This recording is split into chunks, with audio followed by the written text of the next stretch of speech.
1 o'clock sharp, so we're going to go ahead and resume the workshop. So as promised yesterday, we're going to pick up our conversation regarding the constitutional amendment resolution that we will be voting on tonight. We've gone through most of it. There's still a couple sections that we need to circle back on, and after that, we've had 3 or 4 workshops where we've meticulously gone through this document, figured out what works with our current government, what doesn't work, and I think that most of us can agree that we have found some improvements that have been made. You know, I can list a couple right now. The signature requirement to do a referendum has been drastically reduced, which gives the members more of an ability to overturn actions of the legislature. A notice requirement was placed on special meetings, and I could go on. Ryan, if you could walk us through where we were left off. Yes, excuse me. Yesterday we got through the bylaws and we finished our review of that. There are a few things that I have listed that we talked about circling back on. One was from several workshops ago, was just making sure we like the language for the jurisdiction of the courts, specifically the Court of Appeals. So we'll have to circle back on that one. Yesterday it was polled that we would have a vice chair or like a sub-ogama, a vice ogama. So we'd have to circle back on that to delineate their powers in the executive branch.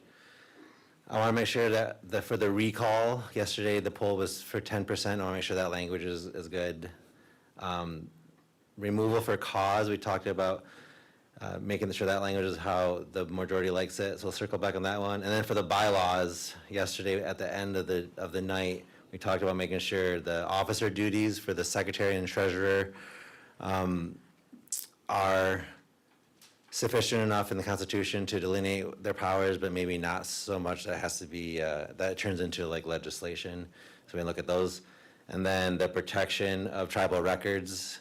It's not in your packet because I wasn't able to get to it last night, but I have some language I'll throw up on the screen for what we can add that for the Constitution, and then the rest can be fleshed out through code.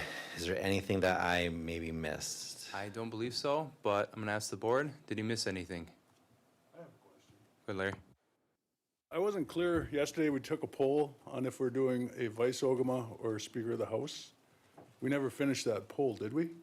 Yesterday, the poll was concluded, but I believe there was a couple members of the board absent. So that we got everybody here, should we retake that poll? But that argument, should we retake every poll because there wasn't 100% attendance on any of them? Sure, if we got to, let's do it. So if we need to, we can go ahead and do that then. So we can start with legislative pay. So that was the first one that we had a bone of contentions with. So that would make it so if the legislature didn't have their budget done on time, that they wouldn't get paid, and there would be no retroactive pay. Yeah, and currently the poll was that they would get paid, but there would be a continuing funding resolution, but there would be no dock and pay is the current language. 2008 docked the pay. Mr. Chairman, wasn't the first poll on the name?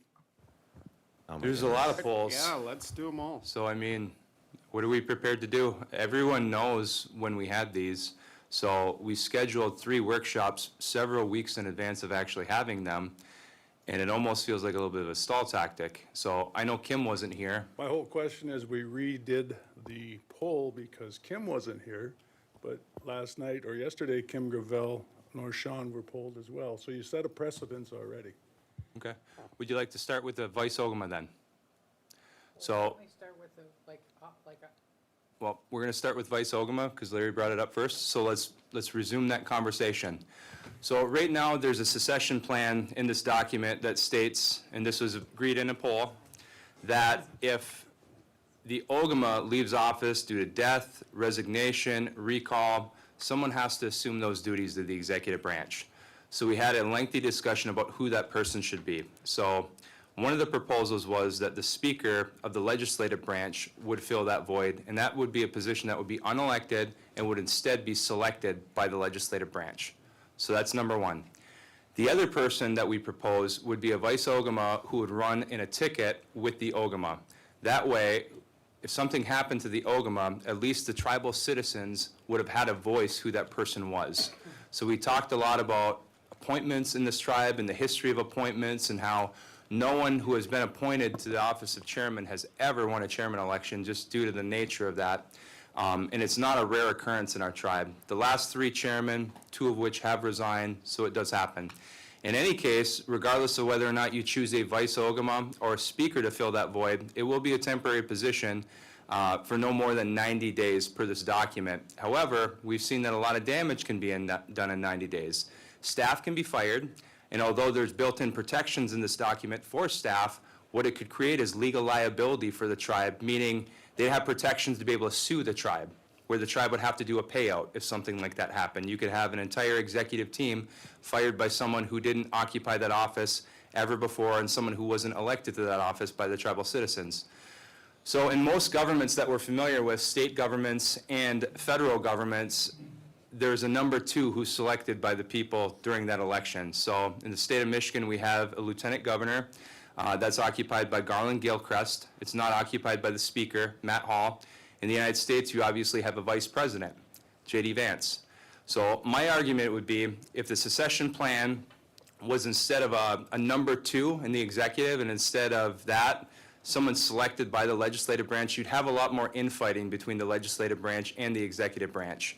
You know, and it also wouldn't be a clear separation between those branches of government. I can't really think of too many governments where that operates where there isn't a whole lot of infighting. You know, I stand by that whoever is chairman, who's ever Ogama, even if it's for a single second, should be voted by the entire tribal membership, not a unit within this tribe, because we have very small units where some people get elected with just a few hundred votes. And there's quite a few registered voters right now. So that's where I'll start the conversation and we can keep having it. So I have Lana's hand up and I have Aaron's as well and Rob's. And we also have people who are going to be at the meeting who are on that original constitutional committee who could speak about this perhaps during membership participation. So go ahead, Lana. Yeah, thank you. I guess I'll wait till tonight. If we're going to have that dialogue tonight, I'll wait till tonight. Okay, Aaron, then Rob. Yeah, so I'll have the dialogue now and tonight. I don't know if there's people on. They were noticed to be able to attend. Director Hampton said it crystal clear yesterday. She wasn't here for all the haranguing and all the arguments back and forth before, but just right off the top of her head, made a very crystal clear argument that it's a conflict of interest for somebody on the legislative branch to cross over to serve in the executive branch. So I mean, on that argument alone, it's a major conflict of interest. And then if you look at, like you said, Mr. Chairman, anytime the board has made an appointment to become tribal chairperson, it's been at the consternation and opposition of the tribal members. The tribal members do not support that. And, you know, I use the example, there is one person who was appointed chairperson once, somebody who I respect, somebody who I voted for every time. But then that person ran for re-election 2 years later, and the people were not happy with the fact that the board took away their right to select who their chairperson would be, and the people did not vote for that person. And that person lost by a 1,200 vote margin. It was huge. It wasn't close. So, you know, we could go one by one to every time the board made an appointment, where then when there was a vote following that appointment, the voters made it very clear they did not respect the tribal board's decision. They did not believe the board's decision to make those appointments was proper. And then one final thing would be that the speaker could be somebody who was elected to one of the smaller units with only 400 votes. And not only would the speaker become the chairperson or the Ogima for a short duration of time, with only votes from one unit, they could become the acting chairperson with only 400 votes when it takes 4,000 votes to become the chairperson. You know, over the years, we've had people who have looked at envy to the chairperson's position, who have worked to undermine at this table, challenging the authority of the chairperson again and again and again. And my response is, you know what, put up or shut up. Run and see if the people want you. And we have seen people do that, and we've seen the people reject those people. So I can't see making a Speaker of the House who's not elected by all the people, even temporarily, to serve as the Ogima, and somebody who potentially only gets 400 votes. Even if you look at the highest vote getter in the largest unit, you're still only talking 1,200 votes versus 4,000 votes. It takes 4,000 votes to become chairperson of the tribe. And so it's not in the interest of the people, it's not the will of the people. How do we know that? Because, again, every time the board's made an appointment, the people have rejected it. The first time that they've had a chance to ratify or overturn that decision, they have done that. They have rejected it. So I think that while the original committee did contemplate a vice Ogama, it didn't end up in the document, and I don't know why that is. I did talk to some committee members. They said there were a whole bunch of poison pills put into the draft because the intent of some of the committee members on the Constitution Convention Committee was to give us a document that the people would vote down. Like tonight, we have on the agenda to do a wholesale rewrite of the original draft, which several members of this board sitting at this table have refused to even consider a rewrite and have only agreed to do a review if we were looking at individual amendments. And so there are items in the original draft that if it were put to a vote of the people, it will die. And that was the intent. According to some of the committee members, other committee members put what they called poison pills in the draft. So if we lose a chairperson to forced resignation or death or whatever reason, the people should be the ones to make that choice. And I know and I agree, I appreciate that we have a special advisory election now that's going to be required. That didn't happen before now, so that is a step forward. But I think that even for 3 months, the people should be the ones making the choice of who's the chairperson. If you want to become chairperson, put your money where your mouth is, run for it, and see how you do. Rob, then Lana. First of all, I oppose to us even going back and reviewing these polls again for a couple of reasons. One, because I asked to redo a couple of them and I was told no. And not because I wasn't here, but because I had second thoughts on a couple of them. Two, we're set to vote on this tonight, and we've worked on it, 5, 6 workshops already, and now we want to redo them because people weren't here. Aside from Director Hampton, I don't see any reason why anyone wasn't here. This is our job. We're supposed to be here to do it. I haven't missed a workshop. I've been on Zoom some of the times. I have a medical condition, and 2 years ago, I was literally in kidney failure. My doctor told me, I was literally told, we're not sure if you're going to make it the next few days. It depends on your test. I still logged on to Zoom. We had a meeting that night. I still logged on and did my job.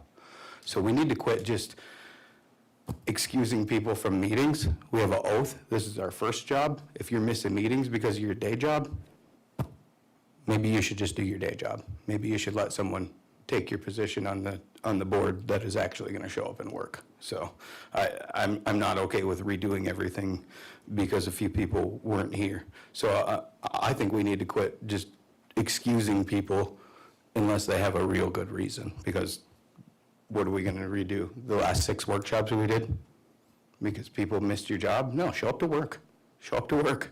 And if you don't, that was your input. You don't get to come back and say, oh, well, I missed that workshop. You guys got to redo everything. No. This shouldn't be the way it works.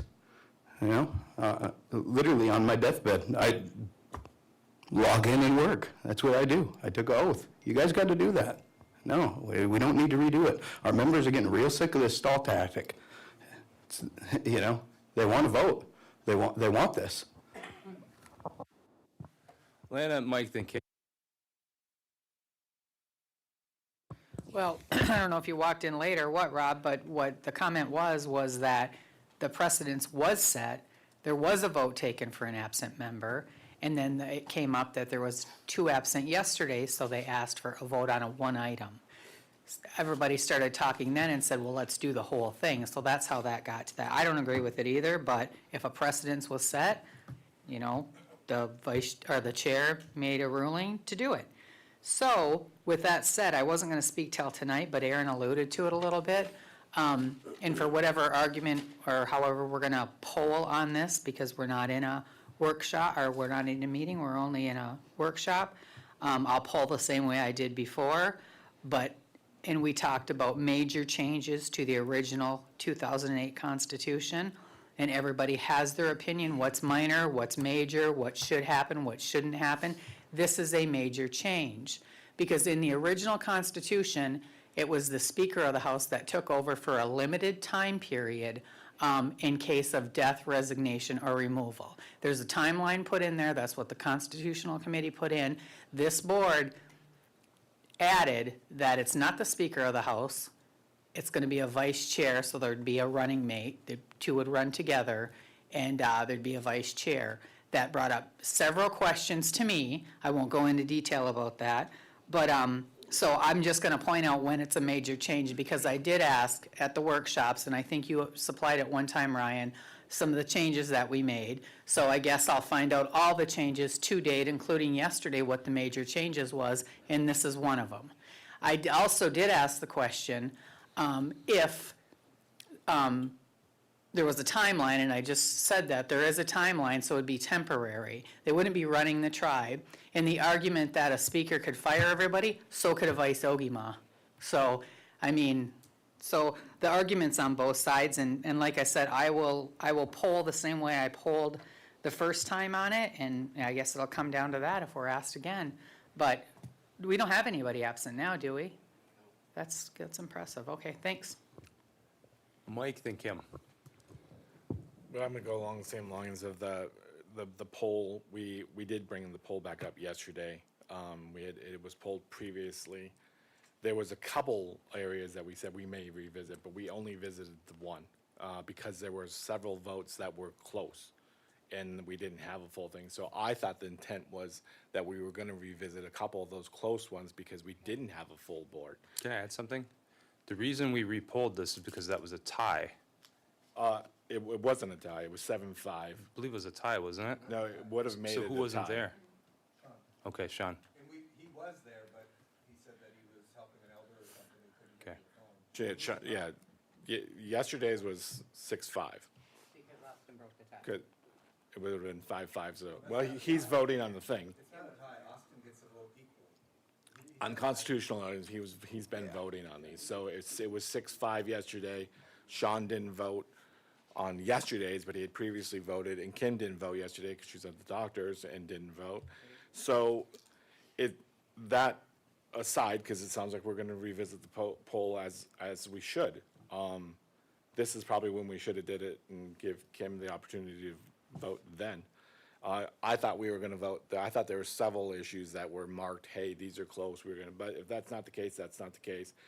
But I do want to comment on the comments being made about the will of the people, and it's being used when it's convenient. It's used when the will of the people is the Constitutional Committee, and this is what they wanted, that was the will of the people.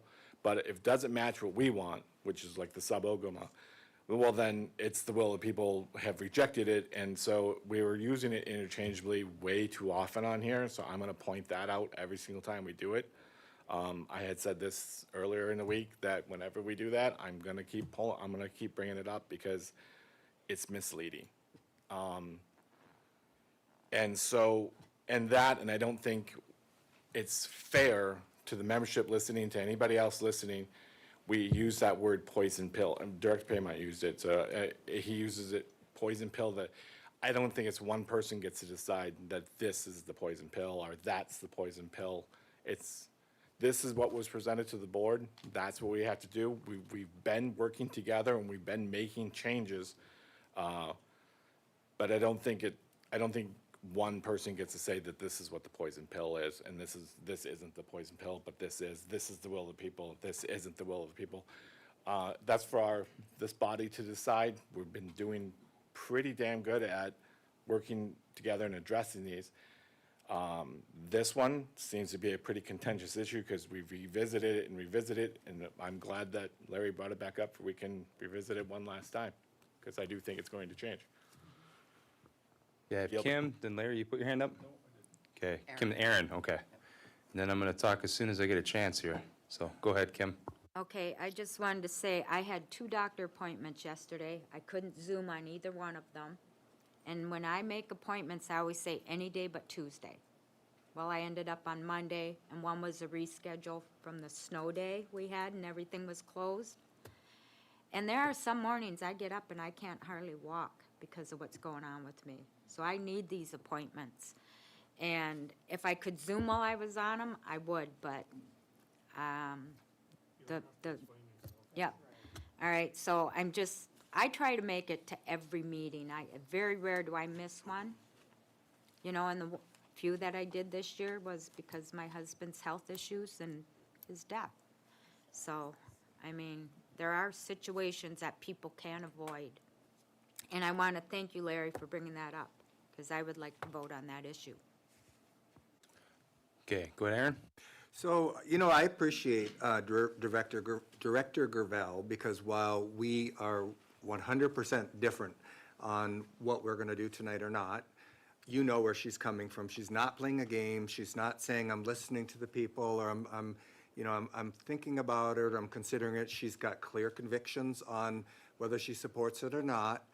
The part that is difficult for me to hear is, you know, we weren't willing to consider a wholesale rewrite. And several board members have made that their tagline all the way through. And for the last several review sessions, all of a sudden, we're looking at the original document, the Constitutional Convention document, as this pristine Puritan-type document, that we have to do that or nothing else, and we're sticking to that. Well, that will make it easy when we vote tonight, and then we can say, well, I voted for what the people wanted, when up until now, if you go back and look at the record, I think you said it, Mr. Chairman, the other day, how many meetings we've had? Over 400. 400. And have any of those board members ever brought that issue to the floor before now? And the answer is clearly no. It comes up now because we're looking at a 3-branch separation of powers, which appears to have a majority of the support, with a few sort of tweaks or differences on some things. But the vast majority of the board tonight, I think, is prepared to make the decision. So here's the other thing, okay? So again, we're talking about, we're focused on what we've reviewed. We haven't at all reviewed the original document in the last year at all, because that's what I brought up initially, and what Rob and I brought forward, we ended up having to concede because the board said, we will not consider a wholesale rewrite. We will support individual amendments, okay? So mark that in history, that we couldn't look at the original document because board members refused to do so, and we haven't done so. So we haven't vetted the original document. We haven't looked through it carefully. I have looked at it over the years. We've had it in our possession for over 20 years, and you might be new on the board. You might only be a year and a half on this board, but if you're a tribal member and you're over 30 years old, then shame on you if you haven't been paying attention as a tribal citizen about what was contemplated in the original draft. Another thing that I do support is the board in our collective expertise reviewing the amendments and then making determinations on what's feasible and not feasible. And this is something that I originally had some real serious disagreements with our vice chair on, but at this table, it would be irresponsible for us not to vet through those individual options and then find out whether or not they are supportable. And one of them that is not supportable is, while the original committee might have said, well, we want a speaker, okay, whether it's a poison pill or not, we know it's a conflict of interest. If you know that it's a conflict of interest for the legislative branch to be temporarily in charge of the executive branch, how could you in good conscience support that? How could you vote for that? Now, just saying, well, that's what the committee said, that's what I'm going to do, well, once you know better, you do better. And we know that it's a conflict of interest for the legislative branch to then be in charge of the executive branch at the same time.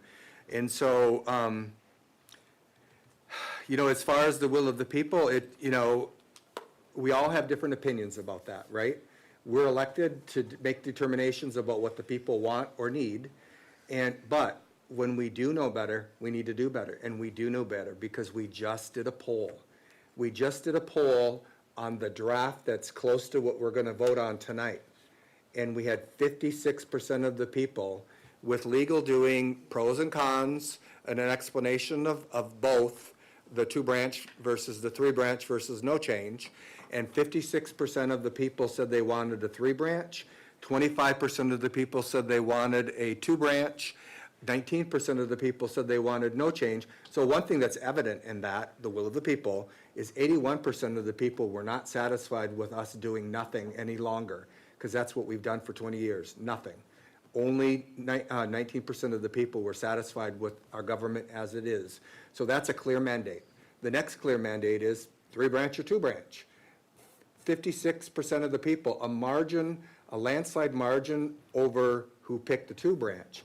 That is clear what the people want. They want a three-branch government. They're not going to be satisfied without putting back to them a three-branch. This notion of a two-branch, to me, if we were to put out a two-branch, or if we were to put out the original wholesale document at this point, the result of that is likely to be that the people will vote it down. Why will they vote it down? Because 56% of the people just told us they want a three-branch. And if we vote on anything other than the three-branch at this point, they're going to look at us like you're playing a game with us. You just spent how much money asking us what we want, and now you're ignoring what we told you what we want. And so, I get pretty passionate about it, and people have differences of opinion, but 56% of the people just told us they want a three-branch separation of powers. So why we're playing a game and entertaining anything other than that, I think is a waste of their time, a waste of the tribal members' time. And it's disingenuine, and it's not an act of honesty. Okay, Kim, then Isaac. I guess assuming that because this was put on, that we don't, or I don't, or we, whoever we're assuming, doesn't support a three-branch is also not accurate. Maybe it's that we don't support a three-branch that has been manipulated to be what we want it to be and not what the people worked so hard to come up with, for what they believed was in our best interest. So it's not necessarily because you see one more fit than the other, because they both still hold the three-branch separation. Isaac. Yeah, I guess my big concern is the conflict of interest. I mean, we say 90 days, but nothing this tribe does can be done in 90 days. That's a fact, and that's going to always be the fact no matter what we do. I researched, and all the tribes that have a three-branch have a chair and a vice chair. Do you know any of the tribes, Ryan, that have the speaker step in? Because I haven't found it. The only one I can think of that has it, and I don't know if they've ever had to utilize it, is Little River, has that in their constitution. Yeah. That's the only one I can think of offhand. That's the only, I couldn't They're even find fighting that with for Larry them. Romanelli all they can Yeah. because they get him to resign. One of their own assumes that seat. Yeah. There's So- lawsuits, all kinds. So the big thing for me is the conflict of interest. No matter if it's for a day or 90 days or 120 days or 3 years, who knows? I mean, because they're going to have control of the executive council. They're going to have control legislatively. They can drag that process on as long as they want. They'll be in court, of course, if we ever pass the three-branch government, but the conflict of interest should be on everybody's mind, because it is. And then, really, would it be a three-branch? It'd only be a two-branch for that 90 days. In a way, yeah, it would be the legislature would Absolutely, in a have, way it would be. would have control of both branches temporarily. Yeah. Like, So one of the things that I want to point out is that the document that the Constitutional Committee drafted was not the will of the people. You have over 50,000 members, and that committee is occupied by fewer than 20 people who are appointed by the Board of Directors. So that's number one, all right? So that's a committee comprised of people that were appointed by the Board of Directors. They volunteered their time, and they're well-intended, but it most certainly wasn't representative of our entire tribe. The closest thing that we have to that is the results of the constitutional survey, which again, were overwhelmingly in support of a three-branch government. So everyone knows what a three-branch government is because we live in one in the state of Michigan and in the United States, and we all know what the secession plan is. Something happens to the governor, lieutenant governor takes over. Something happens to the president, vice president takes over. Sean, I talked about this yesterday. Can you imagine in the state of Michigan if you didn't have a lieutenant governor, and the House could plot against the governor, and then Matt Hall could become the governor, unelected to that position, even temporarily. I mean, what kind of things is that speaker doing right now? Pulling back hundreds of millions of dollars in appropriations? So sure, you can make the argument that, you know, a vice Ogama could terminate staff as well, but at the end of the day, that person would be selected on a ticket along with the Ogama, so there'd be a certain expectation from the membership, okay, if something happens to this person, that's the person that's taking over. That's the person that's taken over, and we made that choice. So I'll point it out again, there isn't a single person that's ever been appointed that's chairman that's ever won an election. I know that because I beat the last person that was appointed by over double the votes with 1,000 votes stacked on top. And I can say that not gloating, it's just a fact. If we talk about additional compensation for these positions, let's not forget that the legislature determines what these positions are paid at the beginning of the term. If you guys are worried about the cost of this position, just fund it at $0. I mean, it's just gonna be there in case something happens, and what it will help prevent is infighting, to where you have one body plotting against the head of another body, because then one of their own can assume that body as well. You know, the people want a separation, and they want these branches of government with no blurred lines. So I haven't really heard a single argument about why it's a good idea for the speaker to assume that role, other than, well, that's what the original committee recommended. You know, I could quiz each and every person on this board that makes that argument, okay, well, tell me what else that Constitution says. And they wouldn't know it, you know what I mean?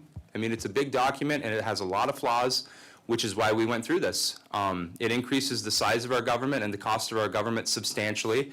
We never talk about how many additional board members it requires. We never talk about the threshold that has to be reached to do a referendum or do a recall, things of which we've lowered, which I think everyone on this board would be agreeable are a good idea. You could schedule a special meeting with no notice in that old Constitution, meaning you could have a workshop and the speaker could say, okay, we're gonna schedule a special meeting 10 minutes from now, no notice required, we're gonna sell some assets of the tribe. We don't have to let the membership know, and then they'll find out about it after the fact whenever we publish the meetings. And if it's a special meeting, who knows, maybe we'll talk about most of it in closed session, and the meat of that resolution will be on an RIS that isn't disclosed to the members. I mean, I could go on and on and on. At the end of the day, it's a huge conflict, and I haven't heard an explanation about why it's a better idea, other than the board likes to appoint who the chairman is. We've seen that the last handful of times. So, does anyone else have anything to say? Okay, so we will vote on this again. Yeah, we'll poll on this again, and just signify your support by saying speaker or vice Ogama.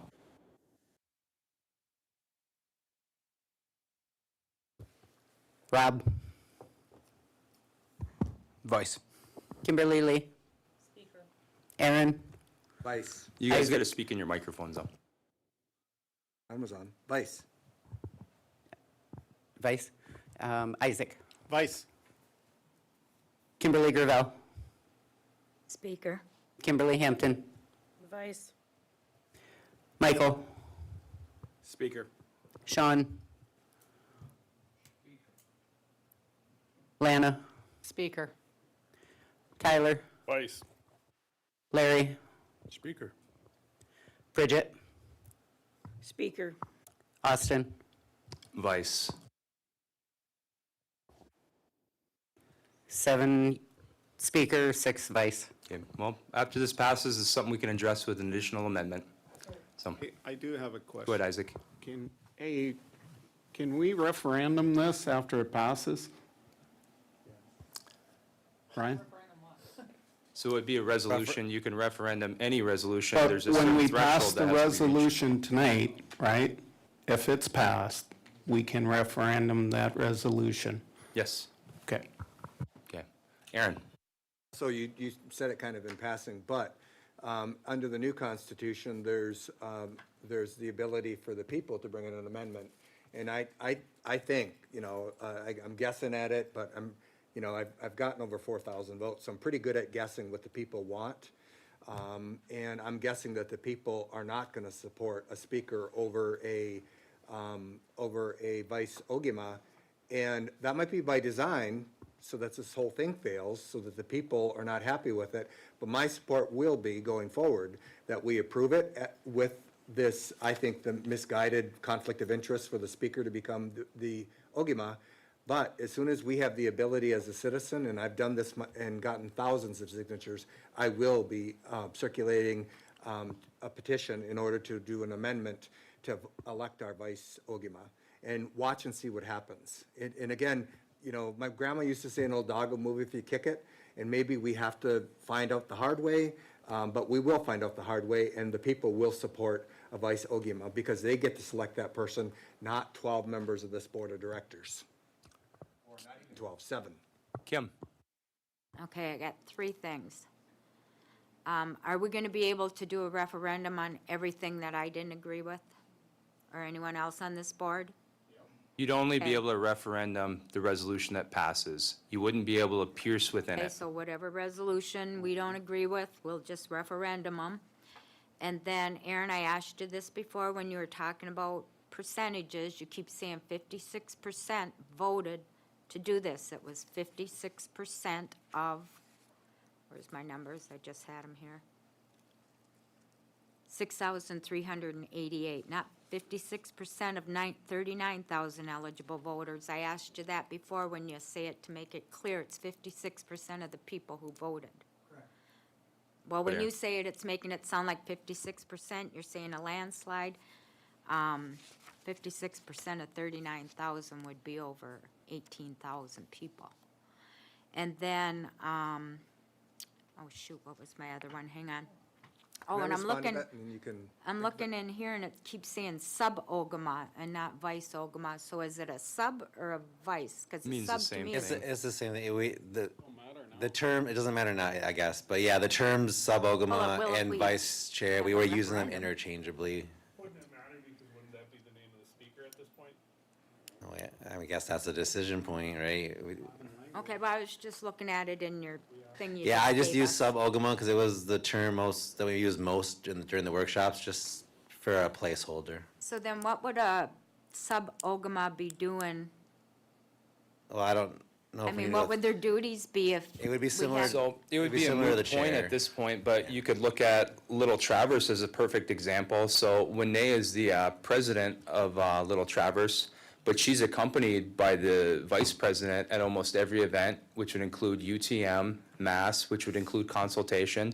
So if you would have an event where the president were to have to resign, die, or whatever, you'd have a number 2 that was brought up to speed, not someone from a different branch of government without a working relationship with any of the executives that they supervise. I mean, I could go on and on. On page 4, Kim, make any sense. on page 4 of your draft, there's language that, doesn't matter now because the poll, but there's language that spells out basically what a sub-ogama would do. Page 10, I'm sorry, page 10. So Aaron and then Rob. Okay, so I'm doing the math real quick. And again, I have respect for Director Gervell, so I'm not making any implications about what she's doing here. But some of the arguments that I hear that suggest we should invalidate the results of the poll because of how many votes or how many people responded, I don't think is a legitimate argument, and here's why. Because the number of people who responded to this poll is as many people that respond to the election of our highest position in More. the tribe. It's more. It's Yes. 90, it's 90. More votes were cast in the survey than the last chairman election, which would be more than the last non-chairman election. Like, if you're invalidating the results of this poll, you're invalidating your legitimacy to sit here. Yeah, and I'm not saying that you're doing that. I'm not saying that Okay. you're doing that. But other board members that have made that argument, or people that are making that argument on social media, that suggest we should just ignore it because it's not enough input from the people. Board members that are in the biggest unit and the highest vote getters also don't get a majority of the people in that unit. We have about 6,000 people that run in Unit 1, and not one of the board members in Unit 1 got greater than 20% of the vote. Not one. And so if we're saying that that's a poor turnout, and we should invalidate the results of that, or we should ignore it, or we don't have to be guided by it because it's invalid or it's not enough people, I don't really think that's a good argument. The more people indicated a preference in this poll than voted for our highest position in the tribe.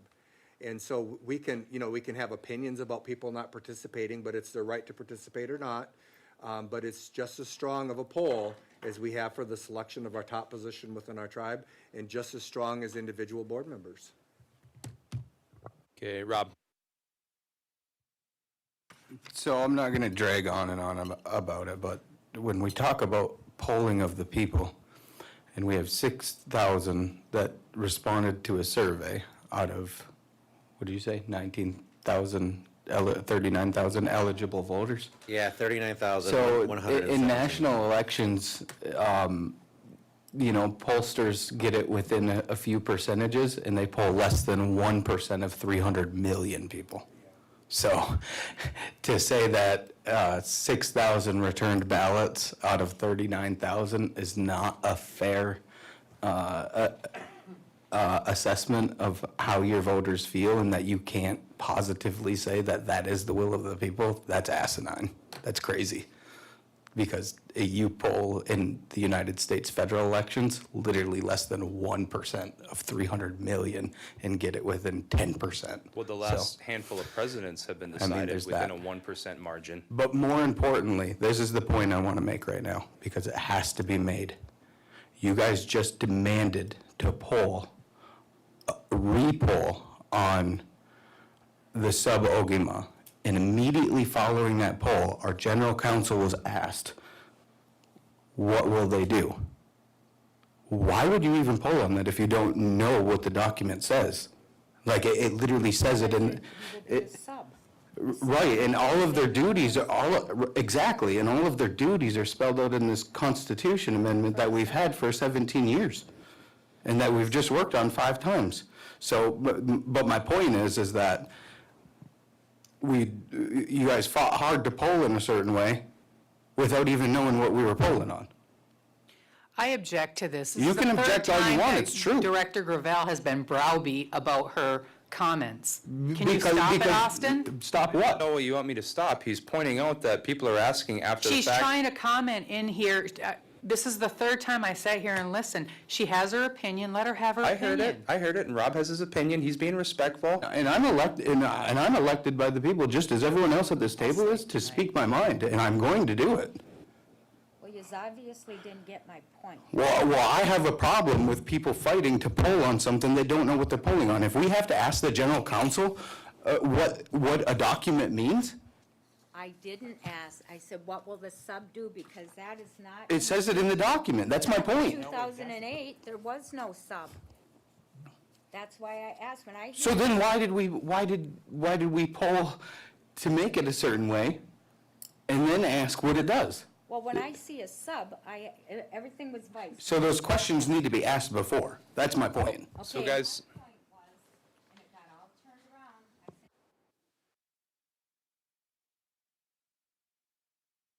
I asked Aaron to be clear when he's saying 56% of the voters. I said, it's not 56% of the 39,000, it's 56% of the 6,300 that voted. And when he speaks, it sounds like it's 56% of the entire voters. No, I understand The only that. clarification I asked for, and then I said, is this a vice or a sub? And you said vice. I'm like, okay, because what would a sub do? When I think of a sub, I think of a substitute teacher. You're on the sidelines waiting for a phone call that you got to come in and sub.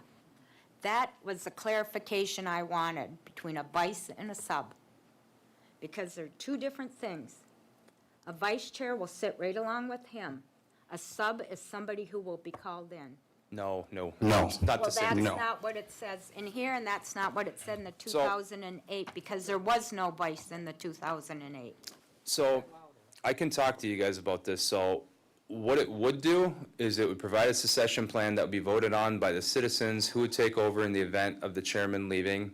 And the chairman would work with that individual, Ogama, if we change the title, which we were doing, on figuring out what kind of roles and responsibilities that person would have. It would be natural to assign some of them. That way, in the event of a succession plan, you wouldn't have a complete rookie, which is what the speaker would be. The speaker is completely out of the chain of command with the executive, so even for a 90-day period, you're having someone with no executive experience, someone who isn't selected by the citizens, being in charge of that staff. So that would be the long answer there. As far as vice and sub, it really doesn't make much of a difference. So SAG Chips has a a vice chairman, but they call it a sub-chief. Some tribes, like Bay Mills, have a vice president. Here we have a vice chairman. It's a little bit different when you have separation of powers, but it all means the same thing. That's the next person in line. Aaron? So I got a sense right away, because some were saying that, well, there's nothing in the draft that describes what a vice or a sub-OGMA would do. But you know what? It's also true, there's nothing in the draft that says what the speaker's authority would be if they assume the role of OGMA on a temporary basis. And the main thing that I'm worried about, because we got out-muscled today, right?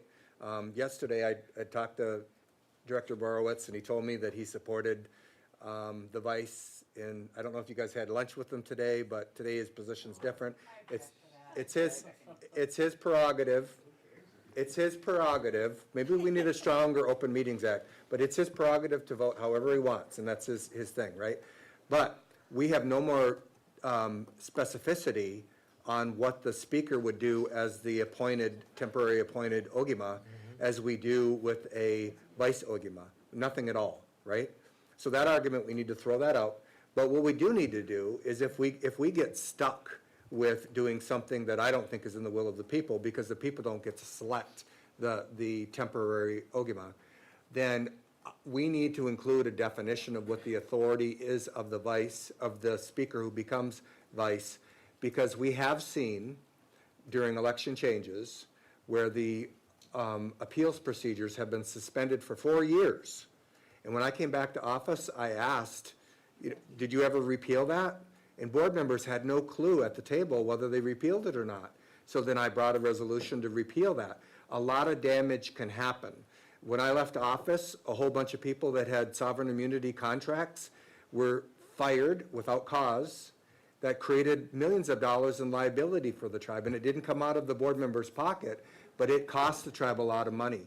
So what I would say is if we get out-muscled and stuck with doing a speaker as temporary chair, then we needed to define what the authority is of the speaker as vice chair, even if it's only temporary, because I don't want them firing our tribal members who have earned their keep, tribal members who get credentials that many of us don't have to do the jobs that they have. We don't want a vice OGMA to come in and run roughshod, not a vice OGMA, but a speaker as temporary chief to come in and make all that damage. And the biggest problem I have with it, and I got to learn to let it go, is that the people don't get to select who their leader is. 12 people on this board will make that decision. And fool me once, fool me twice, fool me 3 times, and I'm a damn fool. But the 3 times, and you said it, Mr. Chairman, that this board has made appointments for our top position of the tribe, the people have not respected it. So the other thing is I would like for that decision, if there's an appointment, for it to be referendumable, so that the people of the tribe, if they don't support whoever that speaker is, especially if they only got 400 votes to automatically become chair, that the people can overturn that decision. So we're going to have to move on from this issue. So Ryan has his hand up. I'm assuming he has something to say. Maybe it will put all of our minds at ease and we can move on, or we can go through this list and we can keep throwing our hands up. I don't know if it'll put all your minds at ease, but we do have some powers. I'm trying to pull up the screen. I apologize, my internet is slow. There are some delegated powers of the speaker in my draft that I've been working. I'm so angry, I'm punching microphones.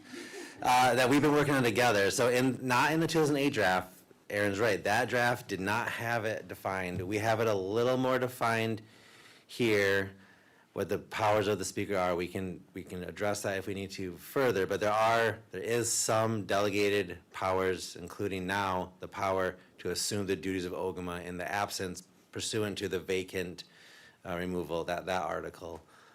There's not sideboards. There's not like he can't do this or she can't do this, but there are some enumerated powers which were not in the 2008 draft that are in the one that may be voted on tonight. I just wanted to make sure we're on the same page there.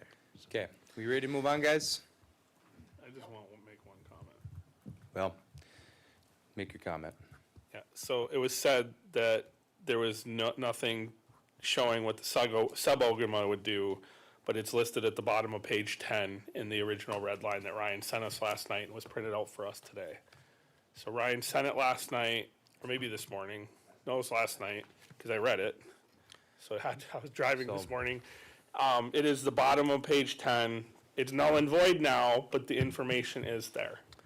So one thing that I think might put your minds at ease is this more of a living, breathing document than our previous constitution is. So it takes the BIA out of the process to amend the Constitution, and there's a citizen-driven approach to this. So Aaron, Rob, some people are a little bit upset, but there's a way to change it. So are we ready to move on? Okay. So what I would propose doing is, even though we've created precedent to go through the different polls because attendance hasn't been what it should be, and that's a separate issue, I suggest we go through what hasn't been redlined, and then if we have time, we can revisit other areas, because I'm not willing to table this another time. So we've had a lot of workshops on this.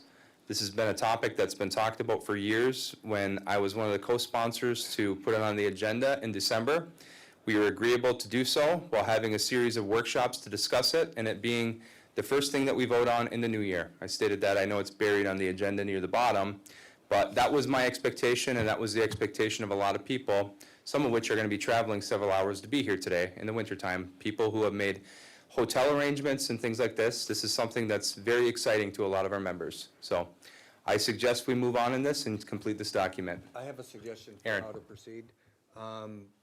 So the only argument we've gotten for repolling was yesterday we made the argument to do some repolling because Kim was absent because of a family death. And I think otherwise everybody has been present except for yesterday. Kim Gravel was absent because of 2 medical reasons.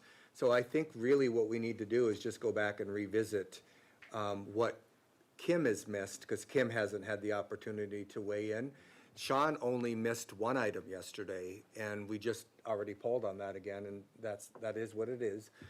So I don't know, and nobody was requesting to go back and repoll on everything that we did prior. We were supposed to get, because I requested it, I requested a copy of all those polls and copies of it before we came back together. This was back in December, before we came back together in January. We didn't get that. Oh, okay. So, but has anybody got something specific they want to revisit? Because I didn't hear anybody requesting that.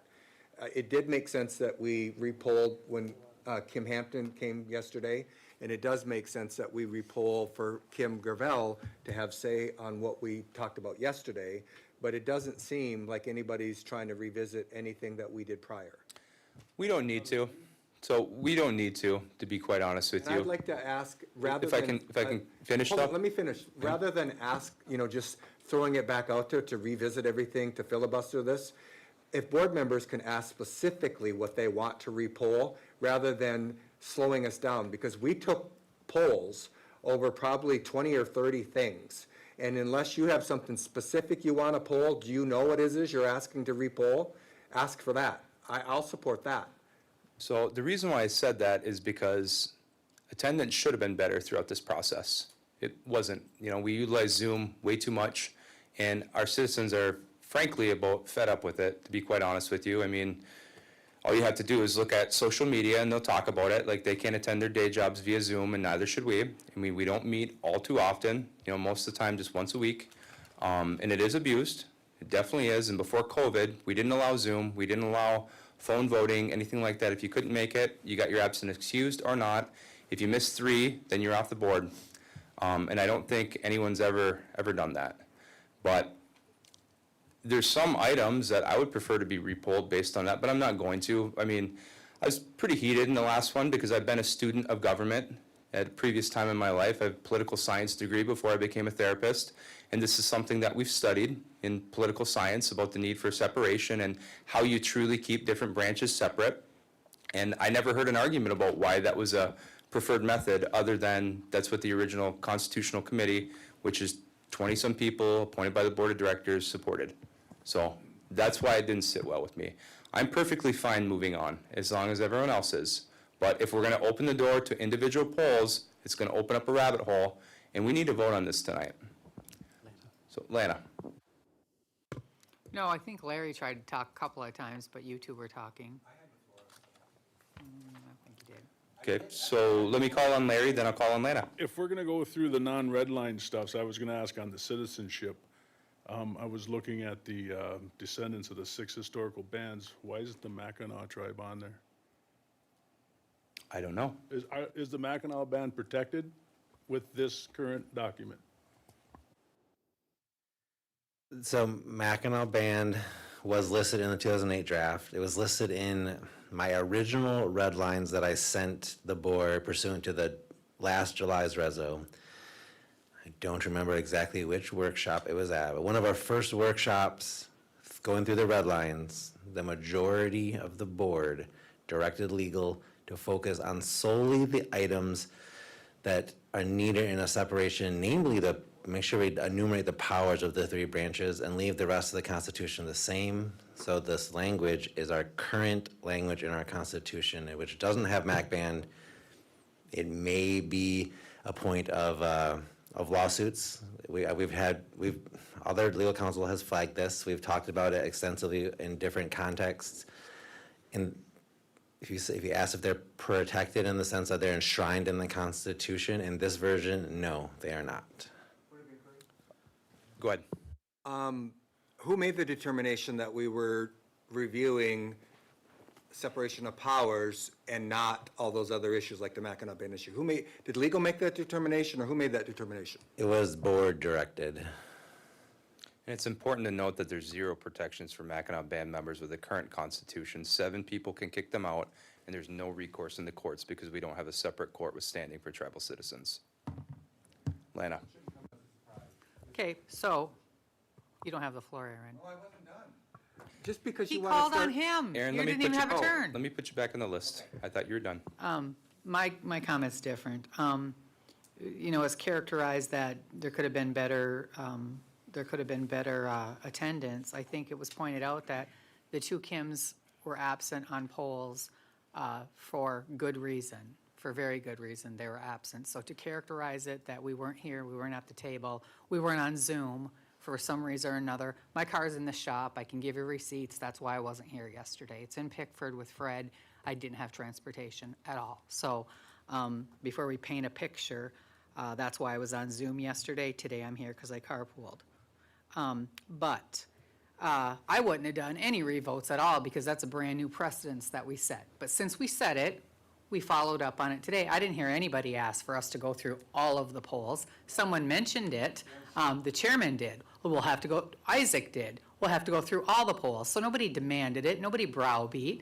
We took a poll. It changed. We spent 25 to 30 minutes browbeating people because of their opinion. The vote changed. Next, now you can make a different amendment, or if this passes tonight. I objected when we took the poll vote to redo it when people were absent, but I get sent back, who cares if you object? Rob said it to me twice today already, who cares if you object? And Austin ignores them. So that's the dialogue, that's the setting that we sit in here. I just objected to what Kim was going through, and Rob's screeching, who cares if you object? Lana. No. With all See, due right here. respect, you asked me whether or not I knew I was And chairman earlier yesterday- today. Yes, So it I goes did. back and forth. Yes, I And did. the disposition changes when the camera's Yesterday, you interrupted on. me so many times yesterday. No, I didn't. Yes, you did. And you said it was because I wasn't here and you didn't know I was finished talking. But now I told you why I wasn't here.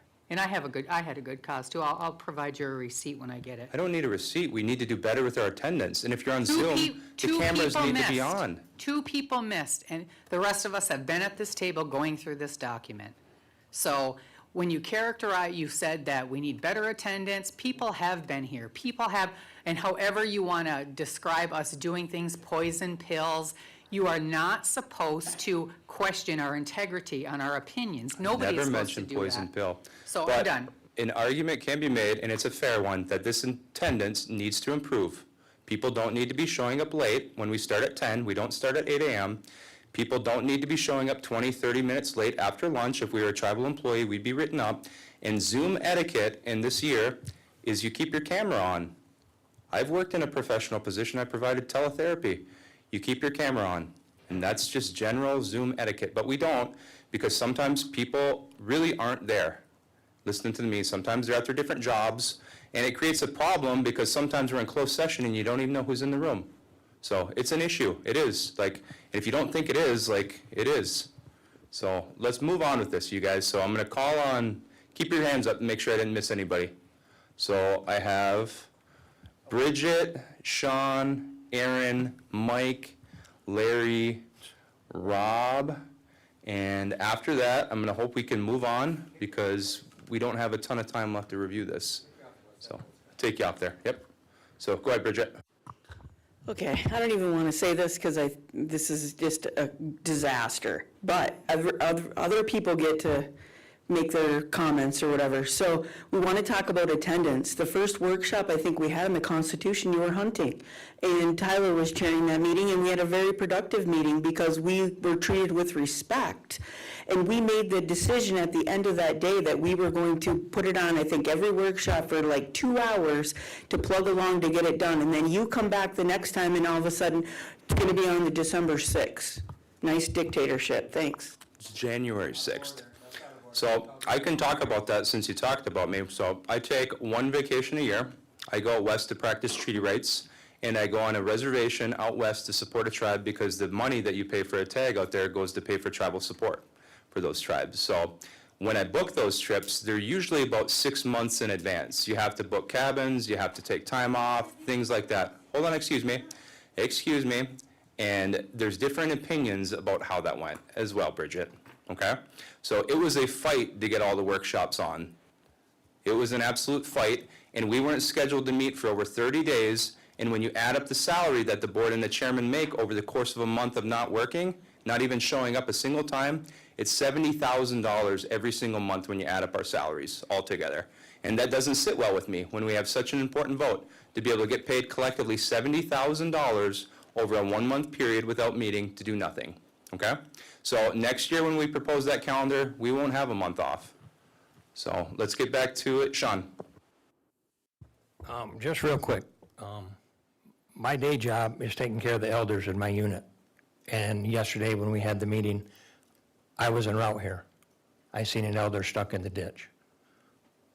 I pulled them out with my truck. I had my earbud in my ear, fell in the snow when you took that vote. So I'm sorry. I only had one in, it fell out.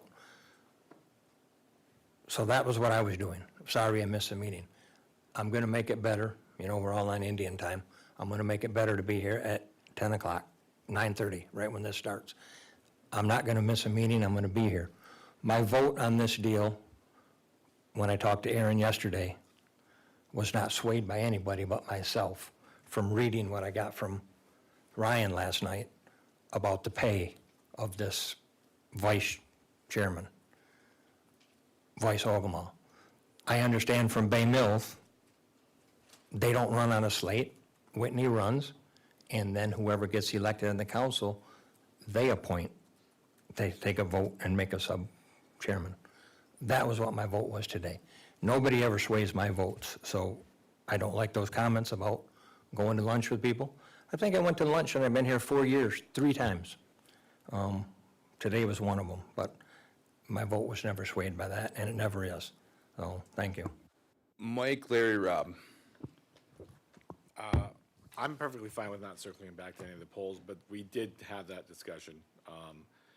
One of the things I think we left a 6-6 vote on, so we don't even have clear direction. I think it was the Supreme Court, Section 5C, I think is what your memo says. Also, it's a 6-6 vote. If It's a there's a 6-6 vote. tie, There's a tie, nothing so, passes. I mean, we got to look at some of those, I think, polls, that one in particular, because you did ask if is there any polls.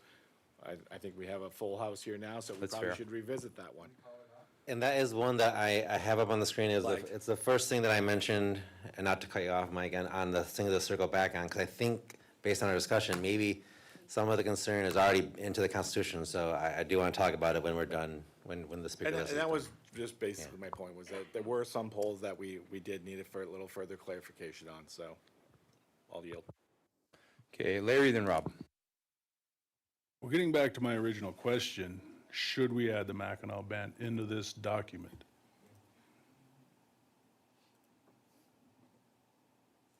That's a major. Is that a question to me? I'm sorry. But there's a lot of major changes. Today, That's for the the first time major today. Over the last year and a half, you've said it.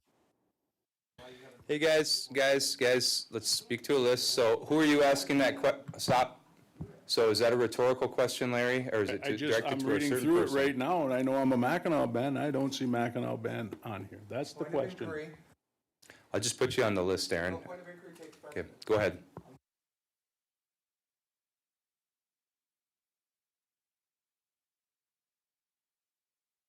Focus on, because I don't want to blame legal, but somebody took it out. Who decided to focus on separation of powers and not everything else?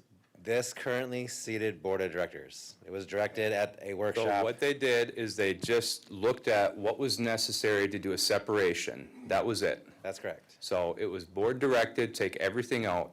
But again, I will point out, there is no protection in Mackinac Band right now, Larry. You could have 7 people kick you out of the tribe. You don't have recourse in tribal court. Ryan, what's the percentage of the Sioux tribe that's Mackinac band? Almost 52% of us are Mac band. So what you're telling me that over half our tribe right now is unprotected. I can't say that all is solely Mac band, but 52% of us trace in some form or fashion to Mackinac band. And yeah, we don't have protection, correct.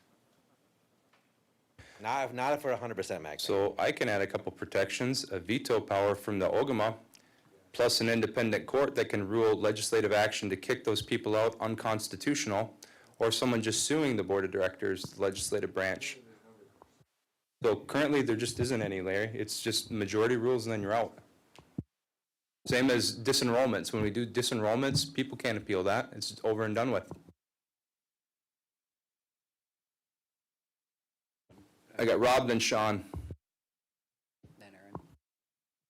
So I was just going to point out the same thing the chair did. There would actually be more protections in the separation of powers than there is now. Right now, that's all it would take is vote.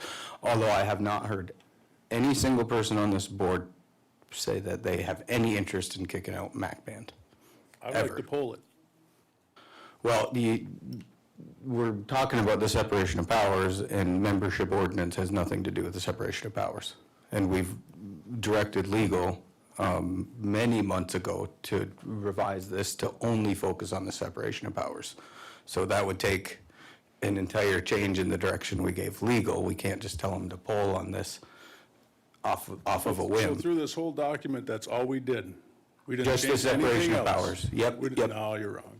No, it was only extracted from the separation of powers. I know this because I am the one who put the original resolution on the agenda, and I know the exact intent in Ryan, it.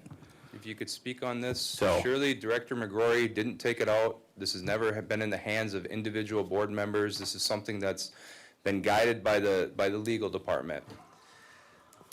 So, yeah, so Rob correctly states that we were directed, we meaning the legal department, was directed, right, to focus on just the articles that we believe are necessary for a separation.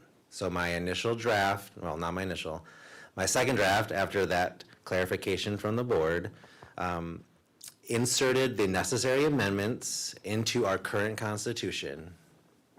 Since then, we have had multiple discussions and workshops, right? There arguably may be some small tweaks that we've made here that maybe aren't strictly necessary, but we deemed collectively through our discussion, through my discussion with you all and the majority poll votes, that it was prudent to change them even if they weren't strictly necessary. But my original draft to you was exactly as Rob said. It was strictly just the amendments that are needed to get the separation of powers into a 3-branch government.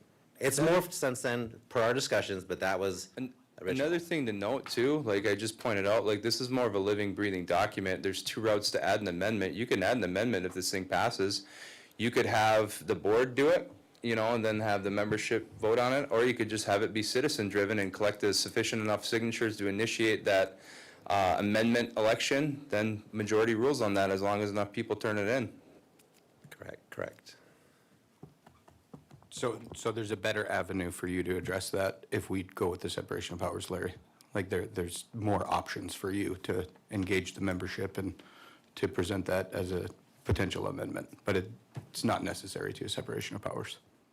And I can say this on the record, you know, there's 52% of this tribe is Mackinac Band members. If the legislative body ever did something like that, just right from the camera, veto it, you know? You don't have any protection right now. 7 people could wake up on the wrong side of the bed, kick out 52% of the tribe. Can't sue them in a court. You have no standing in there. So, That's why I'm saying we should be protected now. okay, Sean, then Kim. All along, I've been here to protect the Mackinac Band members, and like you said, 52%. And in the 2008 draft that Kim Lee has on tonight, they're protected in there, correct? They are explicitly named as one of the historical bands in 2008 draft, yes. Okay. Well, that will more than likely be my vote, because I'm not voting on anything that takes away the Mackinac Band. I think moving forward, every band should be in there, and we shouldn't have to do an amendment later on. I think the Mackinac Band members want to be included in the beginning from here on out. So whatever we have to do that is what I'm in favor for. Okay, Kim, Aaron, Tyler. Aaron.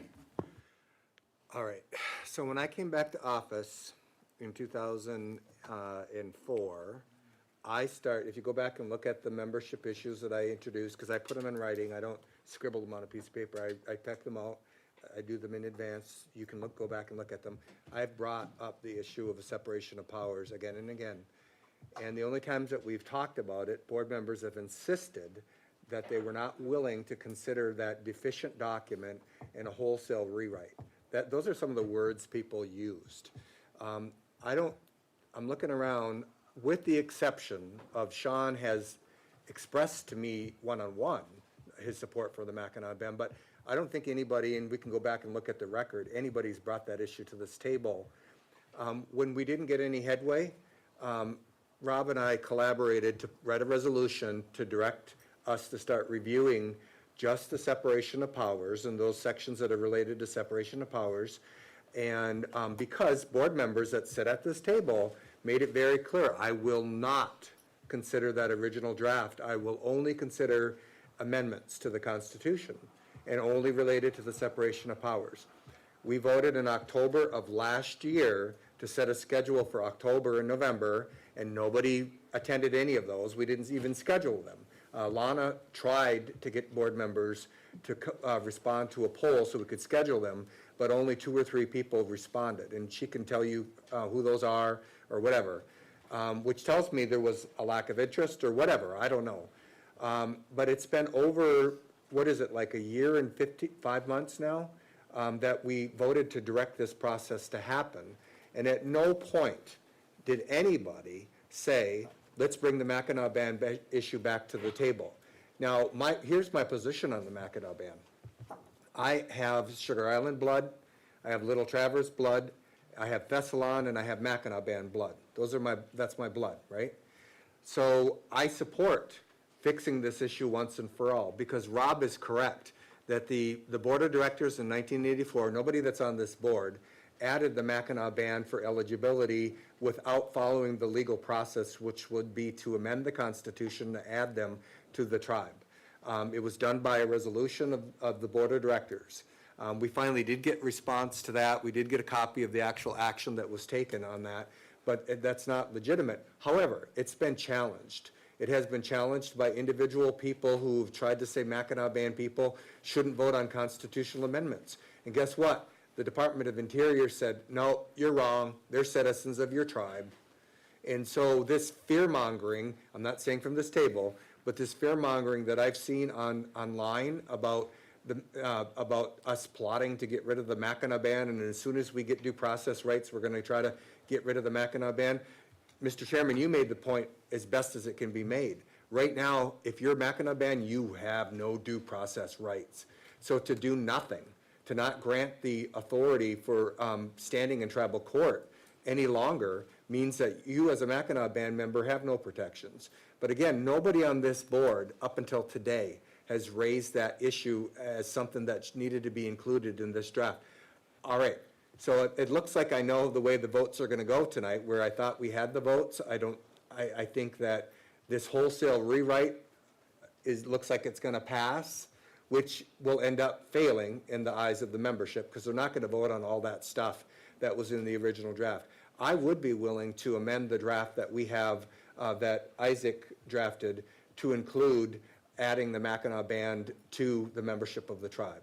And so if that is really what your interest is, the solution is to enact a separation of powers that you've just spent months drafting and add the Mackinac Band to it. Not vote on something that we believe that the vast majority of the people are going to reject. Here's why. I also support at-large representation. I support a Unit 6 at-large. I support redistricting in the western end of the UP. But you know what? If those issues go out with this separation of powers, the result is going to be that it gets voted down and we don't get a separation of powers. And guess what? We end up with a unitary form of government, which the vast majority of us on this board have not had any initiative to try to do something different.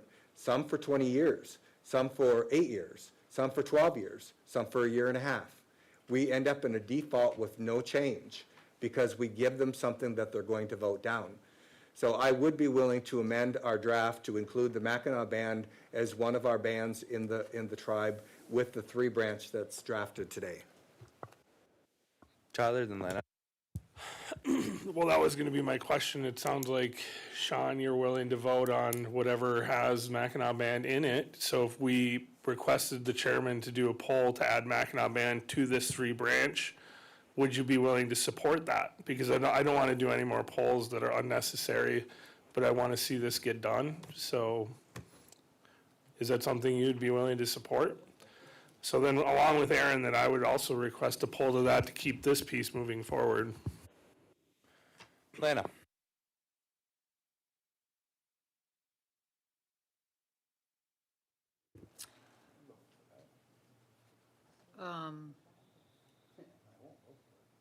Well, I was gonna wait till Rob's done. Oh, I object, though. Rob, let her finish. Oh, no, I object. I heard you. I'll just let that hang there for a minute. Rob, you're gonna walk home, I'm not gonna do right. It's very disrespectful.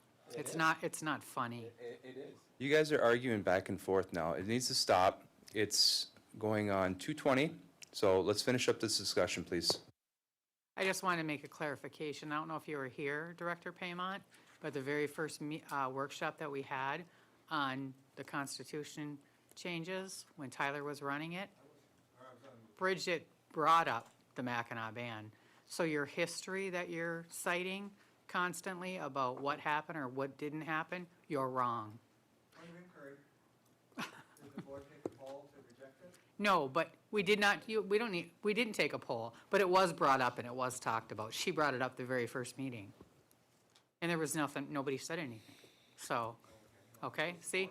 Well, but you were wrong. You make these comments and they're not accurate. So no one else is on the list, so I'll speak. So if you could let me finish. I started talking. So we have on the agenda to vote to approve what the original committee recommended in terms of the entire Constitution. So this was something that was talked about 18 years ago with about 20 people. We haven't workshopped it a single time.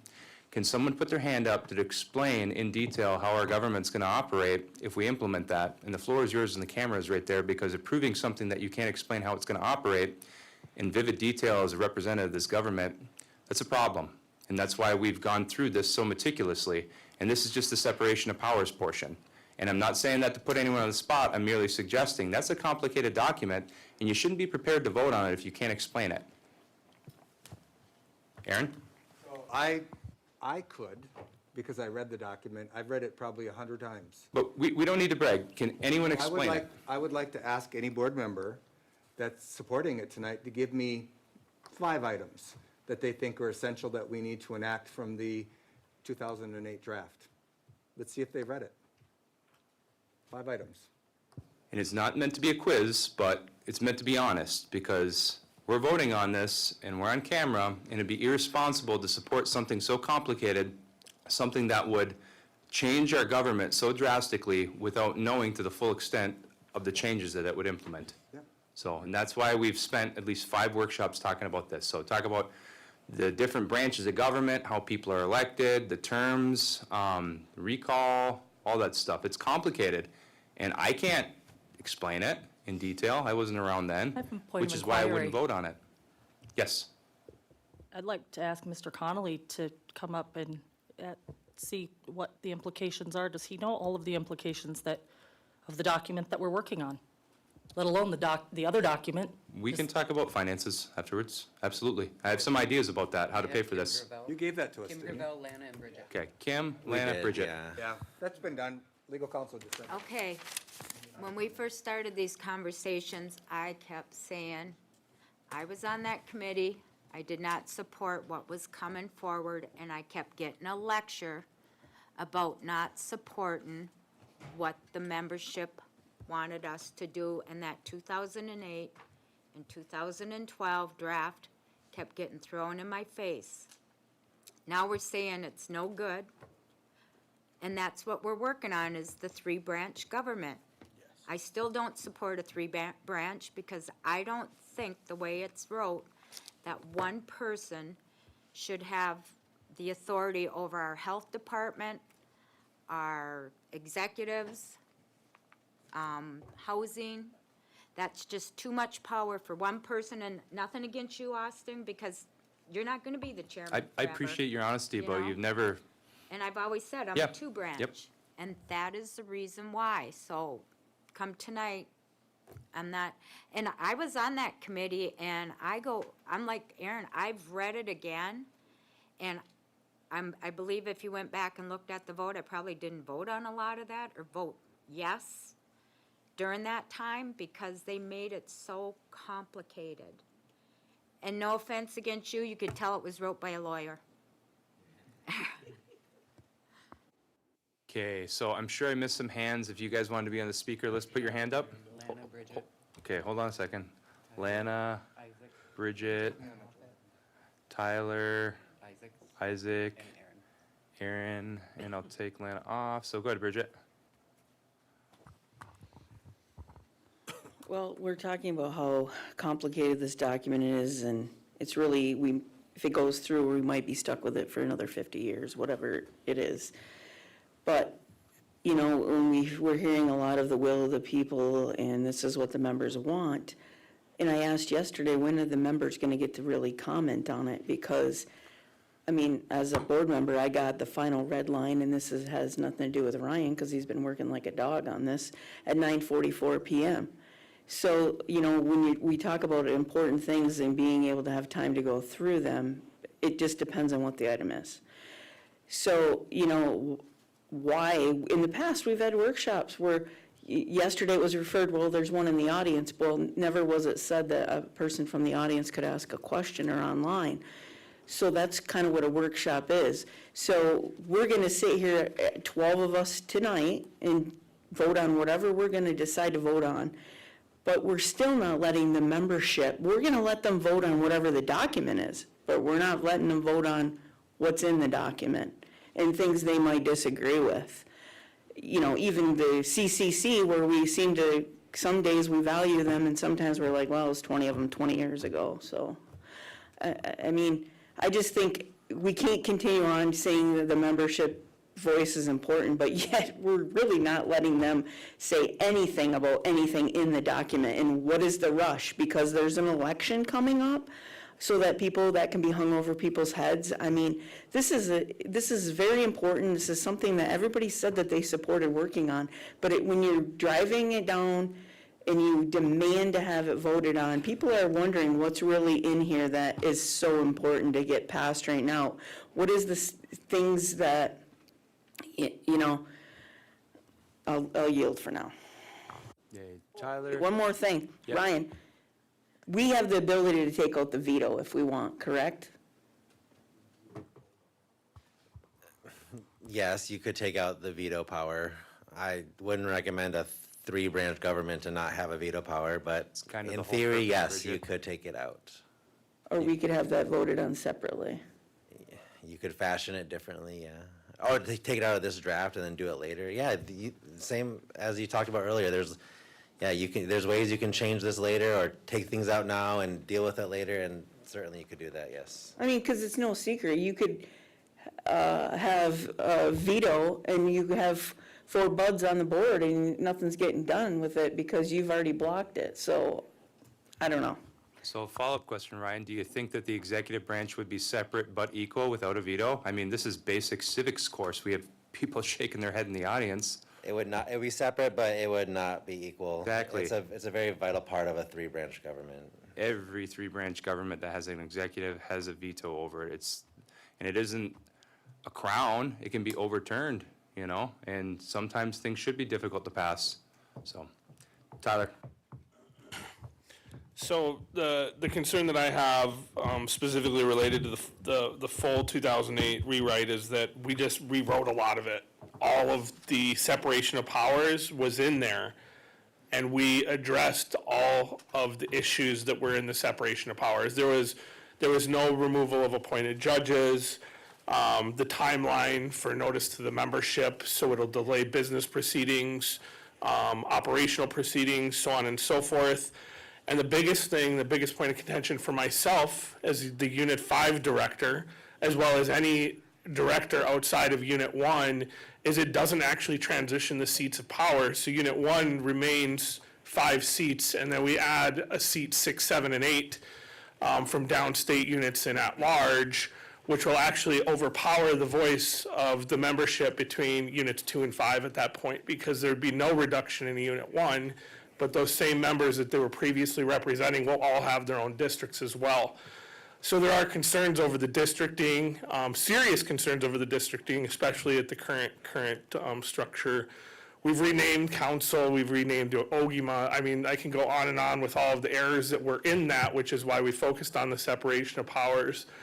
And which is why I asked Sean if we added Mackinac Band in, would that be enough for you to vote on this 3-branch? And if not, you know, I feel like this is a moot point. I'm not really sure what other direction to go, because we would have to take all of these revisions that we just made and at least put them in to the 2008, because we know that those are all errors already. We already know that all of those things are errors, and the BIA is going to come back and say, well, you missed this, you missed this, these are all errors.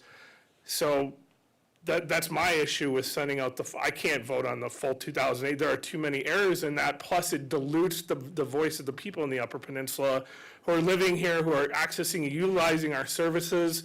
And it can, and no offense to Unit 1, but it not only maintains your seats, but it strengthens your voice by 3 by having those at-large representation and the downstate representation, because you're already representing those people. And it doesn't take away anything from yours. Because most likely those people are in Unit 1, not Unit 5. Oh, yeah. That's what I'm saying, is like my voter registry, I don't have anybody from the northern lower peninsula of Michigan. You know, so that's all I'm getting at. Like, many errors that we've already identified in the separation alone, let alone the rest of the document itself and talking about redistricting, and the fact that people won't even talk about redistricting Marquette County, where you have hundreds of voices that technically aren't heard, but I'm still representing them. And it's not a fault to their directors, it's that their directors are 2.5 hours away from some of them. You know, they have almost as far to go to see people in Ishpeming and Republic that I have to do to come to the Sault Ste. Marie. It just doesn't make sense. And to have a wholesale relay, it just doesn't make sense, that one doesn't. So I'm just trying to figure out where we can come to an agreement here to get through this, poll vote the rest of this out and be done. But, you know, that's just my 2 cents. Austin asked for positives, and I see nothing but negatives, especially after all of the issues we've identified. Isaac. Hey, Ryan, Tyler, I made a suggestion and it went on deaf ears. 5 + 2, 5 units, 2 at large would be simple. It'd cut cost. We could afford having a vice OGMA, but you know, nobody wants to make that concern. I'd be the first one to step down to rerun again for my unit, because I feel it's important, right? It surely would cut our budget. But 5 unit directors and 2 at large. You could do a lot of things. You could also just get rid of units as well and have the entire You tribe. could vote just for the do city. 5, Yeah. you know? I'd win in that situation. But the other thing is, you know, Ryan, I gotta commend you. I don't know how you do it. After yesterday, when we left here, I thought this would be short and sweet and we'd be through it. But again, we're dragging our feet because nobody wants to give up power. And Kim surely said it, right? She doesn't want to see one person in control of the whole tribe. She said it. And that's what the issue is. I think that's the biggest issue with the separation of powers, right? People on this board don't want to give up power, but if you talk to our key employees, they don't want 13 bosses. We have key employees that we really don't supervise or evaluate on their job duties. That's got to change. We talked about that when I got on the board.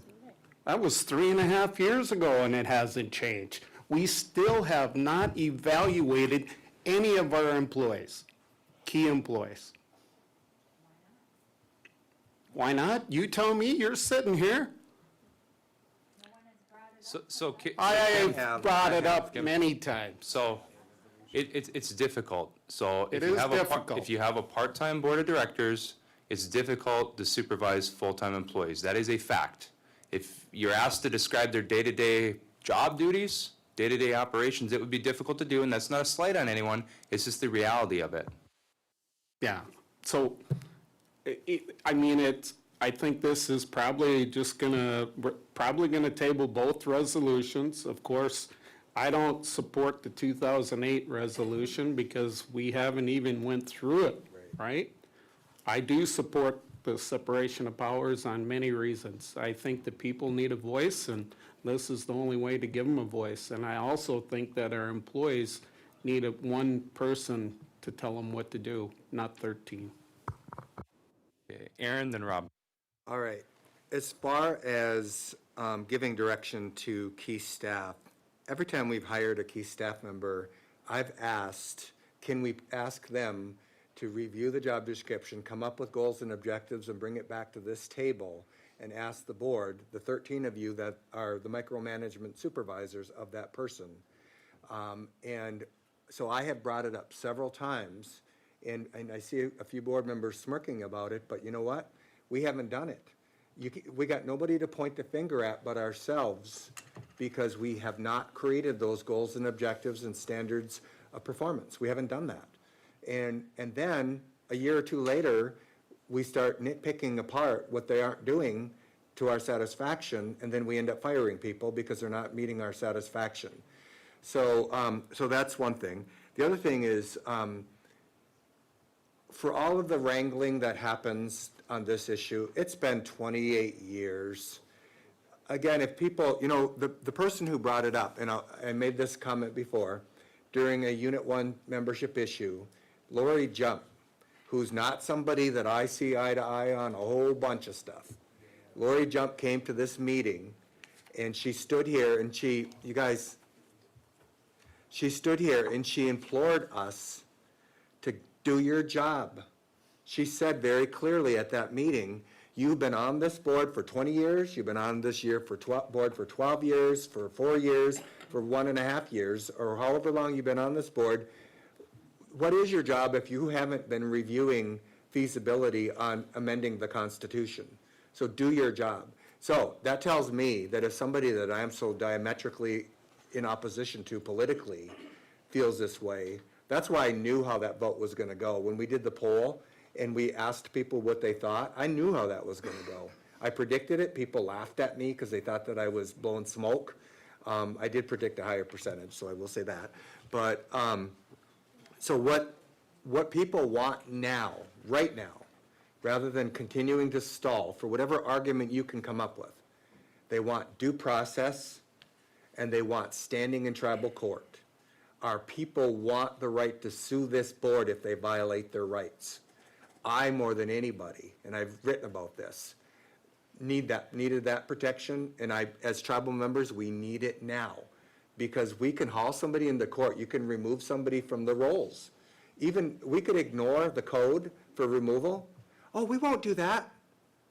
It can happen, and citizens do not have the right. So going any further without having, standing in tribal court and due process and a system that will allow that true due process to happen is not supportable. And we shouldn't be hiding behind whatever argument we come up with to not do something. All right, so separation of powers, and I'm glad that Tyler raised this. We have been reviewing the separation of powers only because that's what this board, when we polled, said they would do. They didn't say we want to review the original draft. Otherwise, that's what we would have been doing. But all of a sudden, that's now a consideration. So I'm not going to say it's a filibuster to end up vetoing, or not vetoing, but voting down the three-branch draft. But I can tell you, and people have watched these sessions, they've read our unit reports, and they know we've been reviewing the separation of powers because the board was only willing to look at the three-branch, or separation of powers, and not all these other things that are all of a sudden, for the very first time, brought to this table. So that means that we have not vetted any of those other issues, which means we're not prepared to vote on the original draft. And given that we did review all the separation of powers details and found out what's not feasible, what's not doable, what just won't work, for this board to have been critical during that process, and I do say we have had a pretty good process. We didn't win all of our polls, but this board was critical. There's several board members who I thought there's no in hell they're ever going to support a separation of powers, who were earnestly working towards what would work, right? We've done that on the draft for the separation of powers.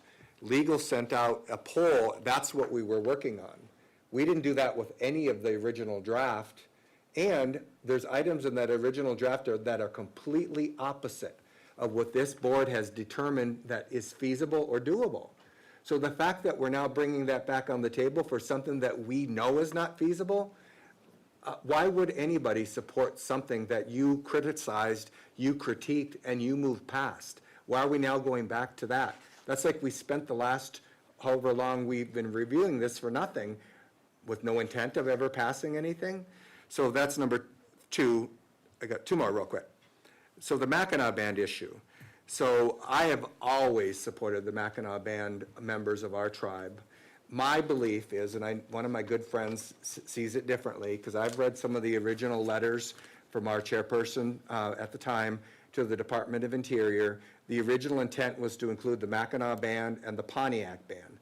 And in the end, we were told, take them out or you're not going to get recognized. So the board of directors at the time took them out. I think with the intent, somewhere down the road, to put them back in, okay?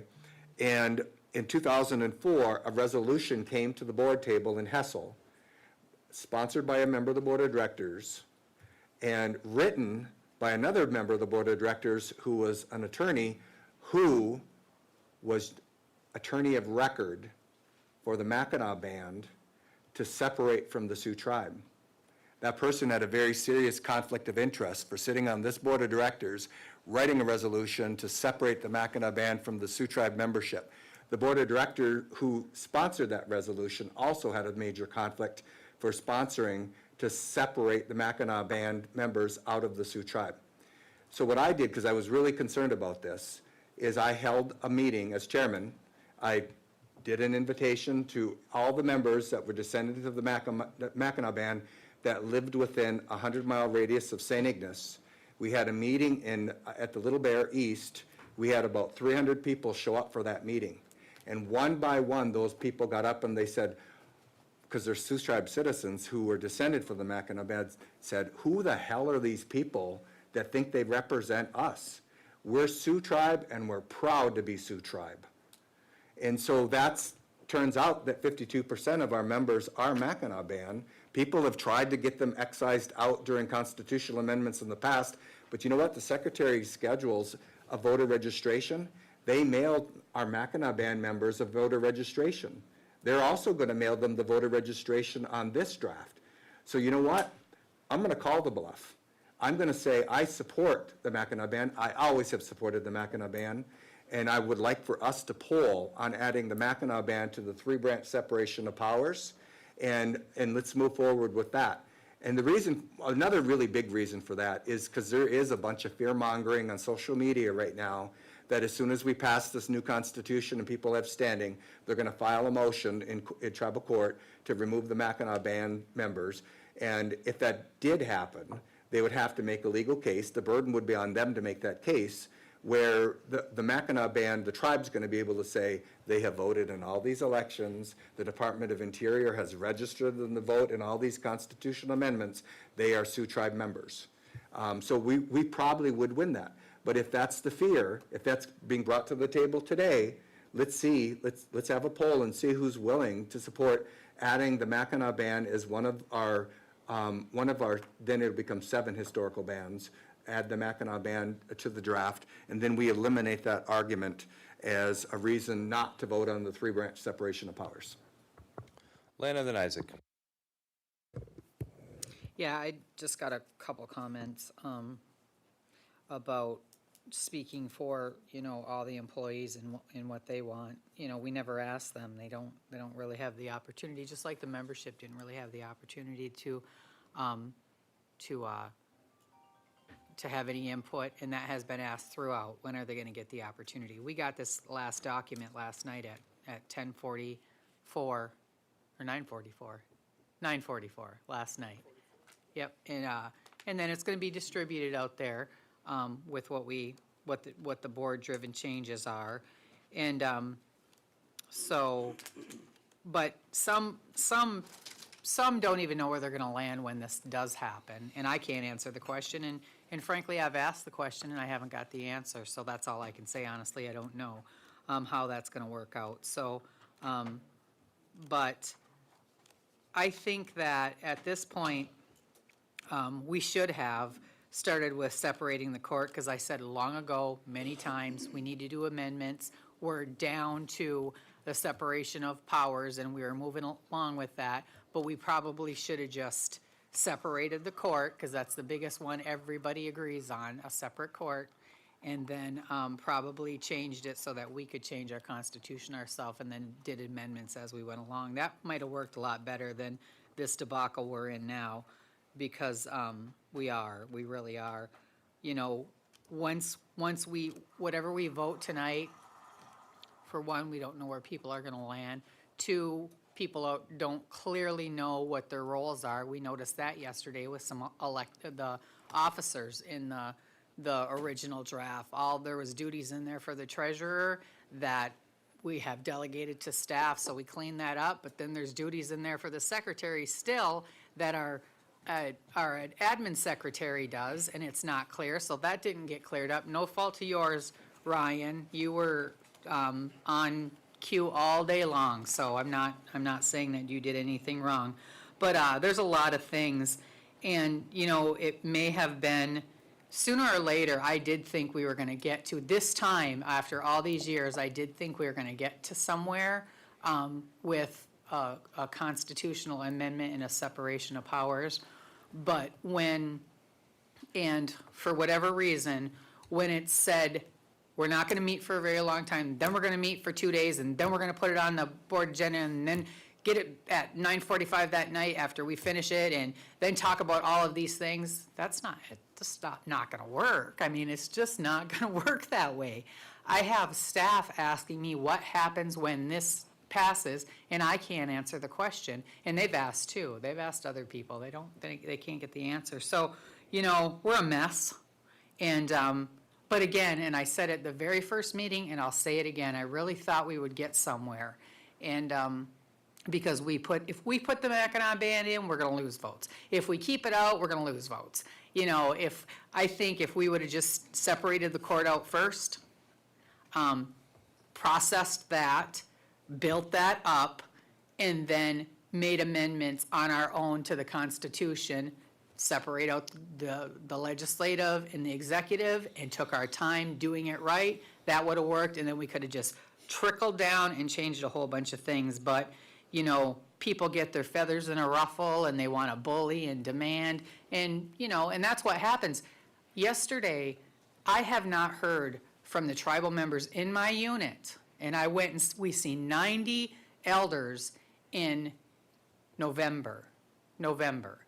And Kim and I talked about it, what happened with that survey with all of them. And I won't repeat back what they had to say to us, but we didn't sway their vote at all. But they entrusted us to move this along and be full-heartedly here, and we've been here. But I've heard from more members. Last night, my phone, I was on the phone till 1 o'clock this morning. I've heard more about our conduct and in the treatment that people had to put up with yesterday than anything. And it turned people off on this road that we're going down. When you can sit here and be interrupted all day because you don't agree with one thing or another, this is hard enough for everybody to do, including the staff that work for us, because they don't know where they're going or what's going to happen or how we're going to afford it or find the money or give us all this stuff. So, you know, we're a mess. We are a mess. Okay, Isaac, Aaron, and then if I could say something, we can move on. Is that okay? Hey, Ryan, question for you. When they did the lands claim settlement, they put some monies aside for the Mackinac Band? Unrecognized Odawa. Yeah, that's my understanding, yeah. So if we do include them in the Constitution, can't we go after that money? I'd have to look at that. I couldn't answer that today, Isaac. Well, it wouldn't be no sense in, It'd be something worth looking into, I'll say that. go ahead. I can answer Can that you one. just clarify that for me? Yeah, very please? clearly. When the legislation was introduced in 1997, Bart Stupak sponsored the legislation, and it was to come to agreement on the allocation. So Bart agreed to sponsor it. It was a split, Lower Peninsula, Upper Peninsula tribes. Two tribes were not yet recognized, Little Travers and Little River.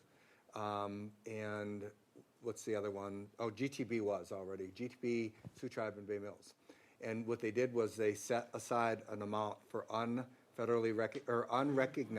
Odawa, which includes potentially the Mackinac Band and the Burt Lake Band. And those monies have never been drawn down by the other 5 tribes that are a party to that treaty. So there is money that has been set aside for the Mackinac Band, for the unrecognized Odawa, which would include, obviously, the Mackinac Band. And Bert. And Burt Lake, yep. Hey, my other thing is, I've been sitting in these constitutional meetings, and I don't feel that they've been unorganized, right? Anytime I've asked you for the list to send us after we've done with the meeting, you've sent it. If we don't know where we're at right now, that's our own fault. I'm perfectly confident in the document that we developed with your assistance to move forward. So that's how I'm going to vote. Yeah, so I want to add, to characterize the work that we've been doing as full of animus and argument and disagreement, there have been a couple of board members who have not agreed with the chairman, and when the chairman's tried to keep it in order, have retorted and talked under their breath and tried to disrupt the chairperson's role and authority. But for the most part, this board has been collegial.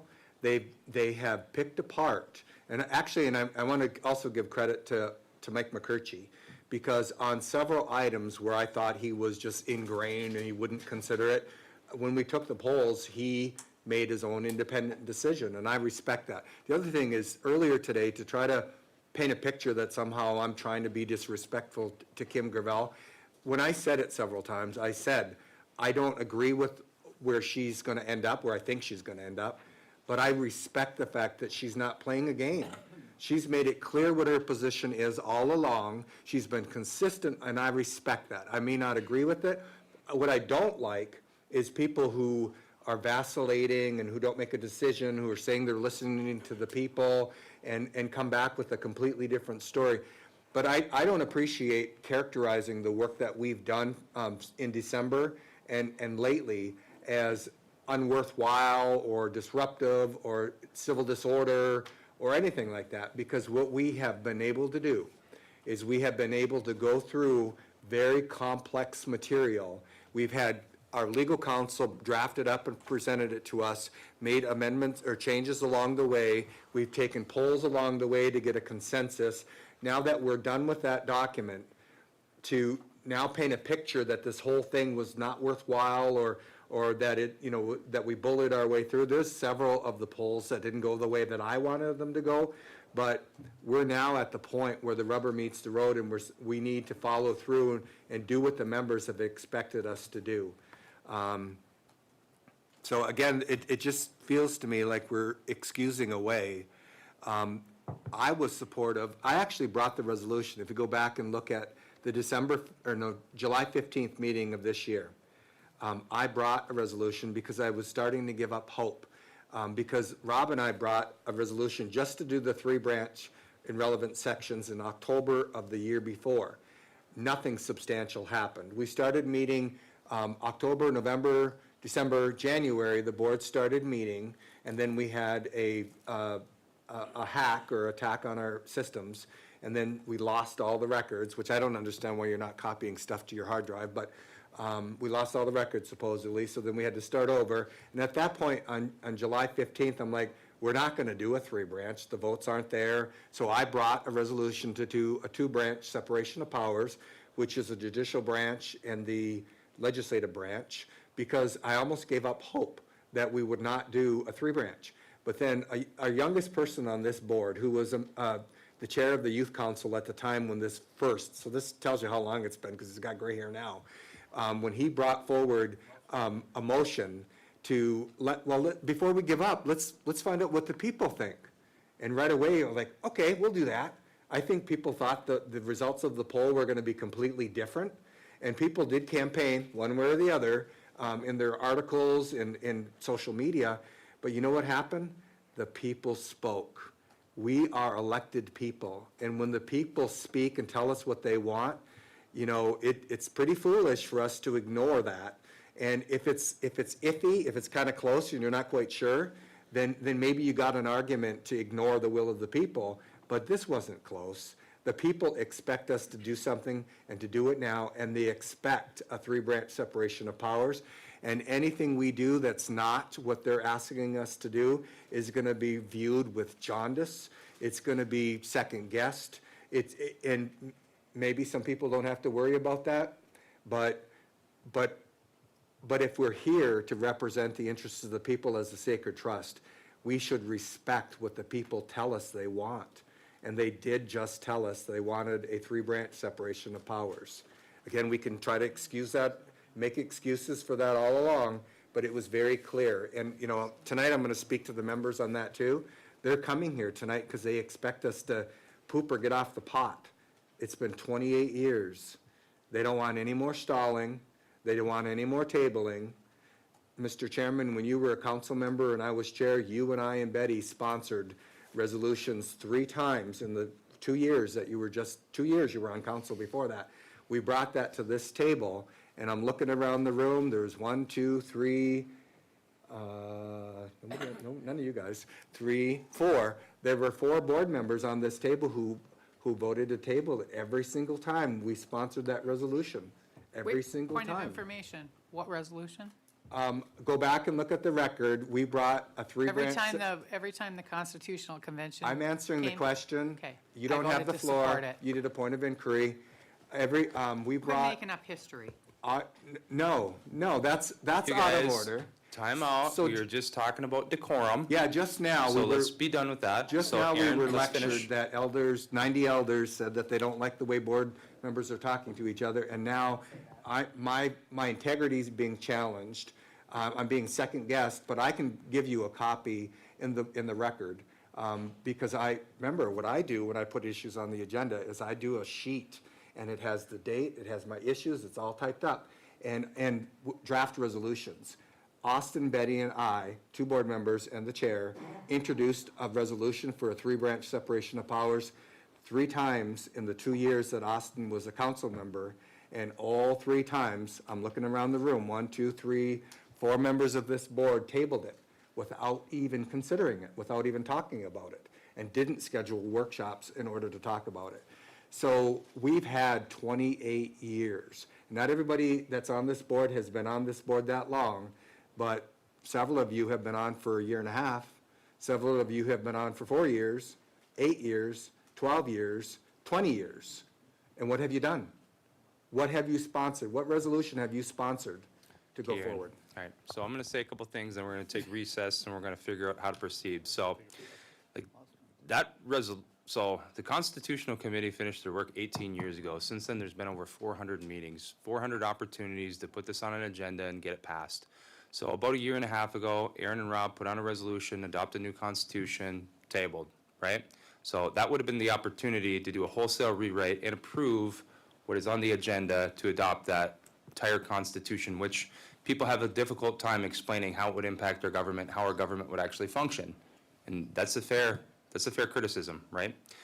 So we have met at least 5 times since the month of December began to talk about this. And not maybe one time Mackinac brand was talked about, but it was talked about in one sentence. Now, each board member has probably raised their hand, some of them several hundred times, and not a single hand was raised to bring that up, except 3 hours before we finally have to vote on it. So we put out a constitutional survey to figure out whether or not our members were supportive of separating our government. Not separating our government and including certain bans, right? There's an amendment process that you can add them after this passes. If this passes, that is much easier than the current process. It can be done through a citizen-driven process or a board member-driven process. But in any case, both are easier because you're taking out the BIA through their secretarial election. So people have spoken on this issue. We sent out that survey to thousands of people, and more people returned it than participate in chairman elections, which have the highest turnout. And the results were overwhelming. You live in a country where the president's decided by fewer than 1%. And what was the difference between a 2-branch and a 3-branch, Aaron? 37%. 37% difference. So when people talk about everyone agrees on separating the court, yeah, but you're missing the other point. They want to separate the court and separate the board of directors from operations and have a veto over them. That's what that means. And it isn't even close. It isn't even close. So people are going to be watching this, and they're going to be very disappointed, as I am, because when we concluded yesterday, we were all under the assumption that we only needed a couple hours to finish this. We had to go over what the new officers would be responsible for, revisit a couple items, but we're talking about including major changes in this a couple hours before we have to vote. How can we reasonably go through this, with that said? You know, and we know this document provides increased protections for the Mackinac Band. You'd have a chairman who's gone on the record stating he'll veto it. You know, you would have a court system that could find disenrolling them unconstitutional. But right now, you know, what's likely going to happen is both of these will be tabled, which is what always happens, and then you continue to have no protection because 7 people can kick them out and you don't have standing in tribal court. You know, the members can always elect a chairperson in Ogama who has that position, and he can go on the record stating, I'm going to veto any action against the Mackinac Band. That would be an act of protection, right? They could do the same thing to elect justices that feel the same way as well. You know, if you guys are set on creating an amendment, it can be citizen-driven or legislative-driven, you know, and you guys can get that completed as well. But we were expecting to get through this today, not add major changes in the 11th hour, you know, where we know we can't complete this. I mean, we have elders traveling here. And I mean, the one takeaway I've heard from talking to people is how unprepared we were to explain what this new document would do. It wasn't about how people are treated. People expected fierce debates. You know, that's who we are as a people. Come on, that's who we are to our core. We're the Sioux Tribe Board of Directors. I mean, keep things in perspective. We've been very civil. We're talking about releasing power. I mean, we've been gentlemen and ladies at this table. You know, but they're going to be disappointed. You have people traveling here for this, and it would just be a shame if it was tabled based on this. There's ways to add that protection that go beyond the increased protection that this document would already provide. And there's an opportunity to pass the whole Constitution a year and a half ago. There's an opportunity to do so over 400 times at different meetings from then until now. And we never asked legal until now to include MacBan. It was always what's just essential for the separation, because that's what we polled the members in that constitutional survey. That's it, okay? So it doesn't seem right to go down this road. We can revisit it later if we need to. There are ways to do it. This isn't a perfect document, but it's living, breathing, and it's capable of change. You know, so that's what I would recommend. Aaron? So I agree with you 100%. However, I count, we only have 6 votes. For people that have been consistent and have pledged their support to do what the people asked us to do. I think we only have 6. I counted 7 when Director Borowitz, who campaigned on this, who's been consistent all along on supporting a 3-branch, is now saying that as a condition, he needs to have the Mackinac Band added. So here's what I say. I say, if there's no hope for us to pick up any other votes, I think there might be hope to pick up at least one other vote from one board member, and I won't say who that is.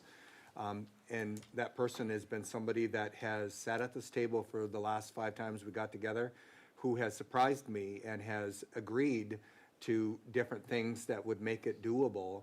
So my hope is that that person's ready to jump in, but I share that because every single vote on this board's gonna matter right now. Nobody has the luxury of having their protest vote and not voting for it. So I do think that we need to poll on whether or not to add the Mackinac Band to the draft that Isaac introduced and that 6 of us co-sponsored, because what I don't want is for us to keep tabling and keep, wait till after the election, wait another 20 or 18 years. I messed up earlier, I said 28 years. I think that's not tenable. I think people will not accept that. They will see that for what it is, as disingenuous and dishonest and not willing to move forward. So while it came at the 11th hour and it wasn't, and I did acknowledge that Director Borowitz has raised the issue in the past, nobody else has at this table, not during our reviews, and that's all on the record. Nobody's made a request for a poll, but I am requesting a poll on adding the Mackinac Band to the draft that Isaac and the 6 of us sponsored. Okay, and we'll get to that. Mike Kimley. I'm okay with the poll, but I do think it should be noted here, we keep talking about the 11th hour and the last minute, and it didn't need to be that way. We finalized this document, it's been said, hey, we got it last night, but truly, we finalized it this morning. This afternoon. This afternoon we polled on it, and it changed the document this afternoon. We're not ready for it. We talk about, and I've been here all the meetings, so it can be asserted that a lot of things, but at the end of the day, we're not ready for it because we've made so many changes to this document that we need time to review it. We need time to discuss it with the membership. And we can say that we talk about 18 years and all that too, and 400 meetings, but at the end of the day, this document was done today. And it is a very different document than what the membership has seen anywhere else. And we've made a lot of progress on it. I think we made a lot of progress on it. Do I agree with a 3-branch government? Nope. And I will wholeheartedly sit here and say I still don't believe it. But do I believe that this document is a much better document than anything else I've seen? Absolutely. But do I think it's ready? No. And so it's going to get painted that I don't support. I do support a separation of power. I do support, if the people wanted the 3-branch government, that looks like the way we're going to go, then that's probably what we are going to have to do. I do think we could have did this last July with the 2-branch, and we wouldn't be here talking about it on January of an election cycle. We would have had it done last year. But that didn't happen because there was a change. We had a momentum going for 2-branch, and then it changed. I do think a 2-branch better is a more succinct government for tribes. But with that being said, this document is still not ready, and I think there should be an opportunity for the membership to look at this document, not the 2008 one, not what was previously proposed. This document got approved today, this afternoon. And technically speaking, there's probably little revisions in there that need to still occur. But we're feeling forced to approve it because people are coming. Why are people coming? We've been meeting in December, we met earlier, the first thing we did was this. And so we should have continued that until it was ready. And I don't understand the need to hurry it. We're talking about future generations here having to deal with this Constitution, and I appreciate that it is a living document, but on the same token, let's take the time to get it right. And I'm not saying an indefinite amount of time too, because that's what's gonna be asserted too. Oh, we want 6 months, we want 8 months. Give the people membership 30 days to look at it, talk with their directors. We're not even giving them that. We're actually not giving them anything because this document got approved today and they want to vote on it tonight. So that is probably where I'm going to be, no, that is where I stand. I'm not changing on that. This isn't ready and we shouldn't be trying to rush it because this is the Constitution that our tribe will be living with for decades. So I just don't see why we're trying to rush it right now. There's nothing that prohibits discussing this next week, the week after that, until we get it done and ready. And we made progress, we got through it. It took us 5 workshops to get through this document. And that's an accomplishment, we should be proud of that. But to sit here and say, then turn around and say, well, we need to approve it the day that we got it done, I'm not seeing the necessity to do it. I understand that people want it done and membership is craving it, but at the same token, if we rush this, we can make mistakes, and I'm not willing to make mistakes. I'll yield. Kim, Tyler, Aaron, Isaac. I'll say it. You can go before me. Okay. I get to go before Aaron. Okay, I'm not sure if the Mackinac band's pulled off because we were working on the 3-branch. But there are 3 resolutions regarding the Mackinac band, so I don't know if those need to be looked at first. So, I mean, they're cited right in my membership part of, I wrote them in the old Constitution.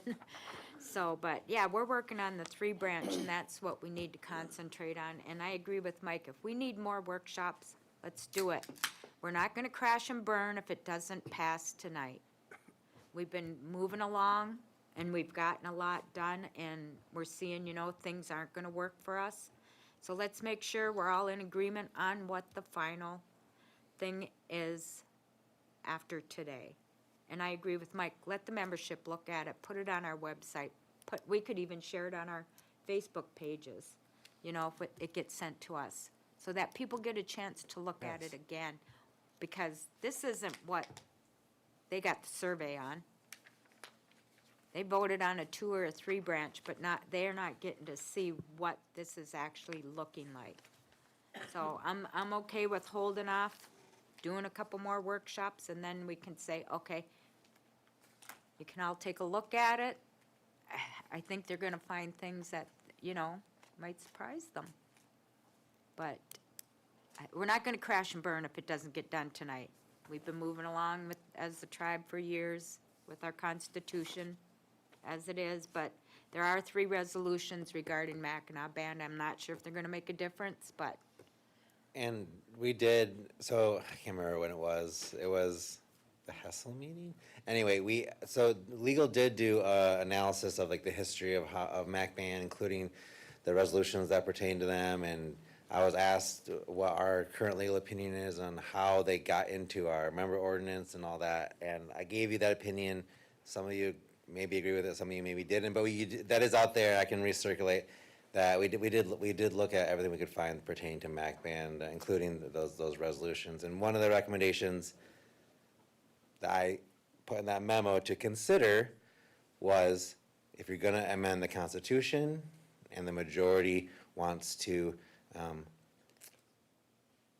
dispel the notion that we don't want to disenroll Mac Band, one option is to put it in the Constitution. It wasn't one of my drafts, and it subsequently was directed to be removed, right? But that was one of my recommendations, is you can add it in and you can have the people vote on it, and if they vote yes, the people were heard and they agreed with Mac Band being in the Constitution. If they voted no, well, then that's your answer on the other side, right? That was part of that memo.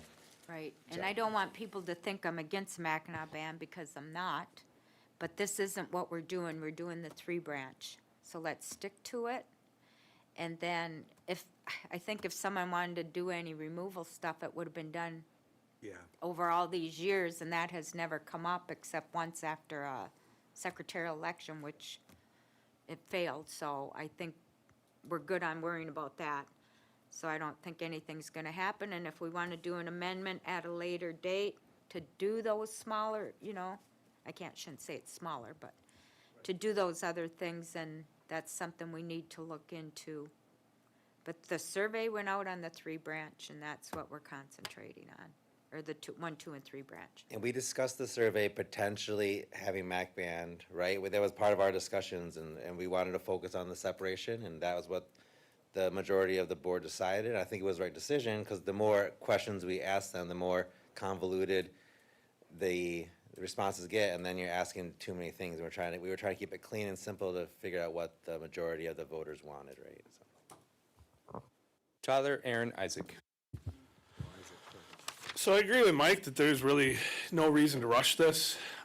We can take our time. The resolution, if you guys had read the agenda and looked at the agenda tonight, when I was approached with the resolution, I read through it.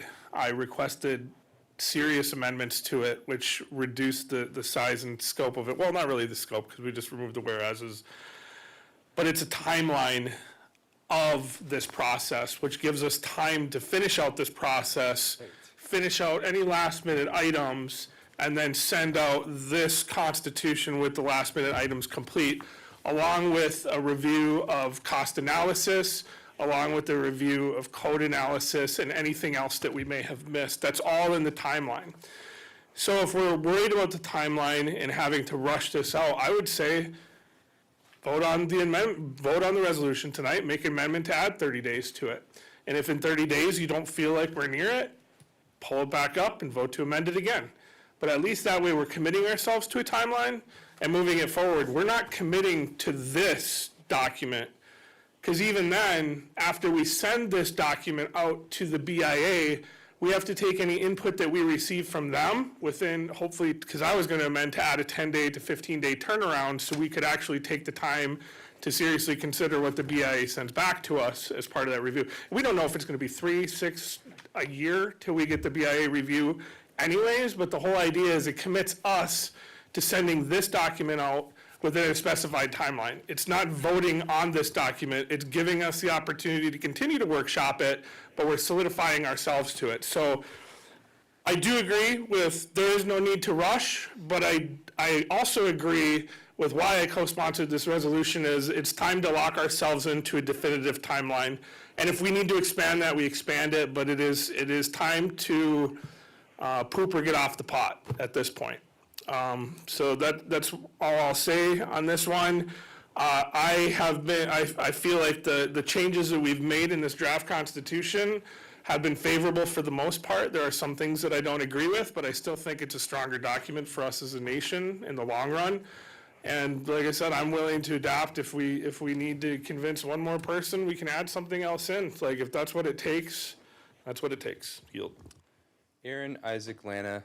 Isaac, go ahead. His hand up first. Yeah, so Tyler stole my thunder. When I authored this resolution, I was concerned that we'd be dragging our feet and asking for more time. So that's why I put timelines, deliverables and deadlines, because that's all I'm asking for, right?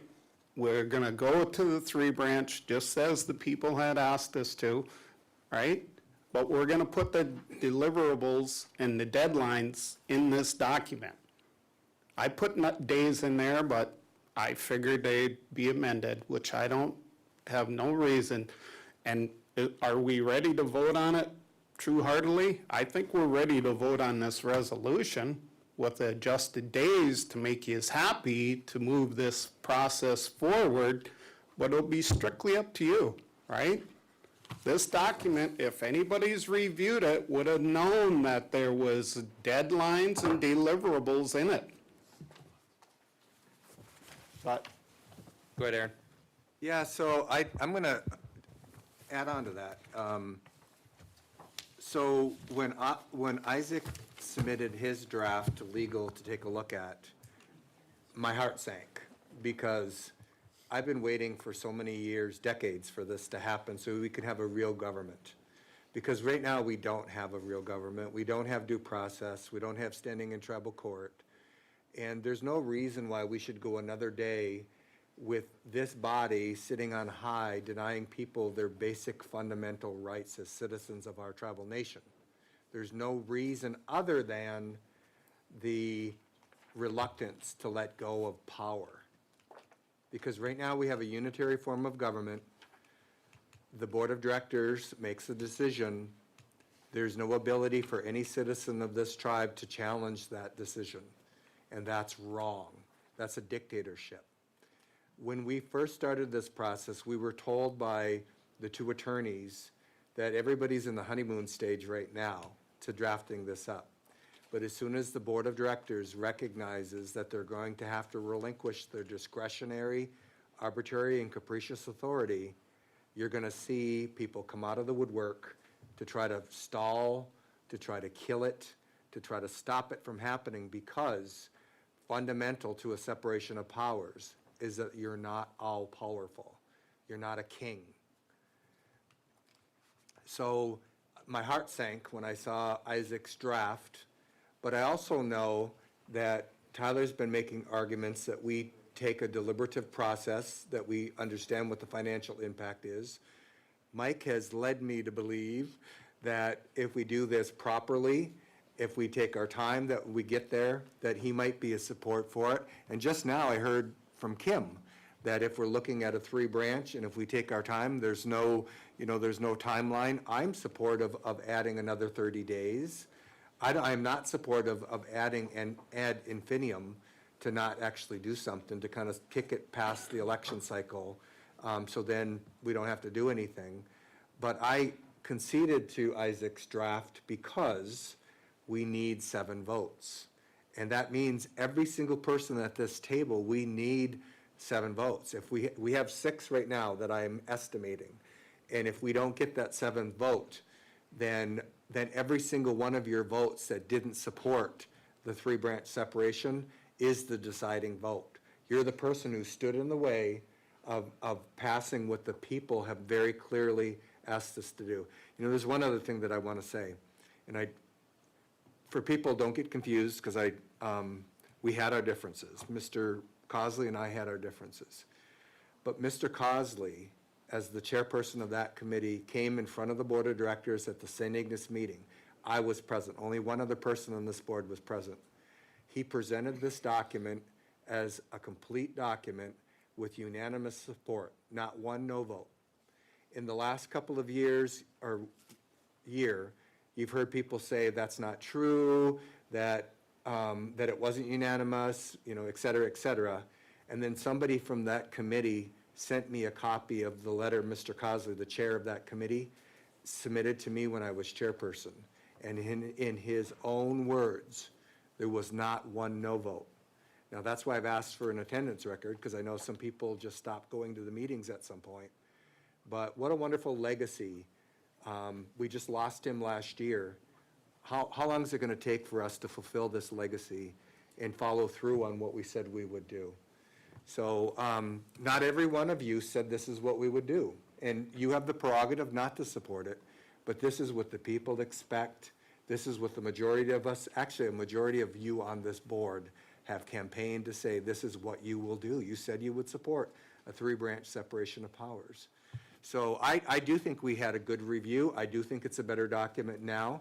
But if there's an argument and we can pick up 1 or 2 more votes from people that are genuine in advocating for more time to get this done, I'm okay with that. I don't respect people that keep coming up with a new angle or a new argument or a new reason why we can't do it. I don't respect that at all, and I'm not going to point any fingers, but I think people can see through it. They can tell who's not supporting what the people have asked for. To bring something up at the 11th hour that we have not vetted, when you could have brought it up in the last 2 years so we could talk about it, is to me, that's not fair to the people. It's not fair to the staff, because they didn't even get a chance to review it or weigh in on it. So I would say this should be something that we are celebrating, that we should be positive about. We did improve the document, and so I'm supportive of passing it as it is today with Isaac's timelines, with an additional 30 days if needed. So I would be willing to make that motion to amend when we get to that point. Okay, guys, so we're running out of time, so this is the list, and I'm gonna ask that no other hands go up. Are we in agreement with that? So it's Lana, Kimley, Mike, I'll say something, and then we are gonna go in recess, and then we're gonna proceed with the agenda, because there's a couple items that we have to get to today, along with a little bit of an agenda review. So, is everyone in agreement with that? Otherwise, things will keep going. Bridget? Okay. Does anyone else want to be added to the list? Okay. Rob? Okay. Not calling on anyone else afterwards, so go ahead, Lana. Yeah, I just want to, recognize Mike and his professional comments that he made, that gave a good analysis, because I too am proud. I sat here through all of the discussions on the Constitution throughout the years, and was there when the committee was there, when we weren't allowed to be part of that. Sat through when we had the elder session the next time, and then now the past few days, sat here at this table while the board rewrote their input for taking things out, putting things in. At the very first meeting, we talked about, we're going to be steadfast on if there's major changes, we're going to vote no if minor changes. So we all had opinions about it. But I do have one question. Is the document, this one that we're voting on tonight, this one here, is that out to the members that are sitting here right now so I that they posted can it. see? I No, posted it. that's not the question I asked. Well, we changed it slightly, but we did make copies. They're on my back table there. But there are some copies that people can look at it today that are here. It's not posted online, except I guess maybe Director Payment posted it, but it's not officially on our website or anything. But we have hard copies in the back that we can bring forward when the meeting starts. Okay, yeah, so, and I do agree, we're farther than we've ever been, and I actually I'm kind of proud of it too. I don't know where the tabling came from. I haven't had any discussions with any board members about tabling the document. I'm prepared to vote on all of the things we have on the agenda tonight. So, I know that not only, there's confusion out there with the members on what, in fact, this board has changed over the past week in the original document. Some of it's good, some of it's not good. I had my input throughout the whole process. I was going to sit mute at the beginning, but that just is not in my DNA, so I didn't. I just, pardon me? Oh, does it? Okay. It's unfortunate that we're not clear, the members aren't clear on what we have changed in the document. And there's some major changes in it. And like I said, some of them are good and some of them are bad. We're farther than we've ever been with a separation of powers. So I just wanted to recognize, when we talk about, I think a couple board members today already have said, the final financial impact. And we can say that that's a filibuster. We can say that, oh, you're just trying to stall it up. But that's a real concern. It really is. So we sit up here stressed about it. The members are stressed about it because they don't know what we really changed. And then after we vote on it tonight, you're going to say, you really did that? Well, yeah, we really did that. Well, I didn't even know you did that. We don't even have it out to you yet to see what we changed. But so today the question was asked twice about the financials of it. I'm not sure we know that. I think Austin said earlier, we'll get to that. But we really haven't even passed a 2026 budget yet to know where we're at with anything. And that's not filibustering, that's truth and that's facts.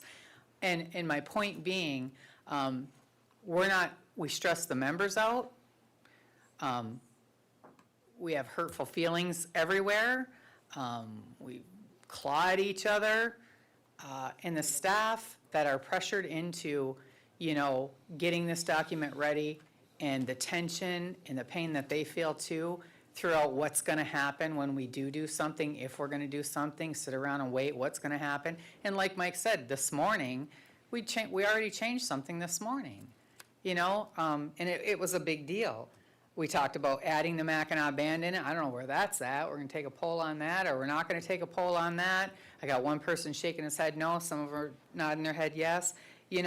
I do think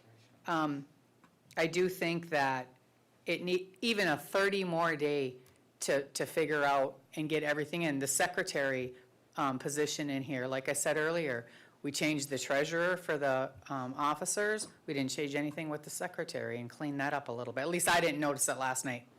There is some, and there's some changes that we were gonna maybe get through today. Yep. But yeah, there's some changes in there that I wanted to workshop with you guys. Right, so, yeah, but we're asked to vote on tonight.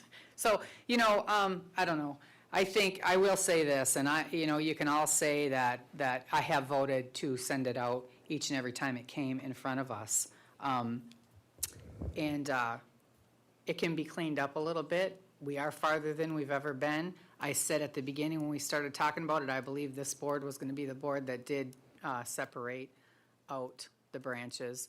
We talked about a 2-branch. The survey said no. The poll said no. With whatever the numbers were that came in, we were going to talk about a 2-branch, get through this 3-branch. 2 branches gone. We never talked about it again. We never talked about it again. So that opportunity is missed as well. It's all about how many votes we got. The one thing about it is, sitting at this table in our code, in our parliamentary rules, it says that the minority should be protected. And I haven't publicly stated what my position's on. I talked to many people about it. But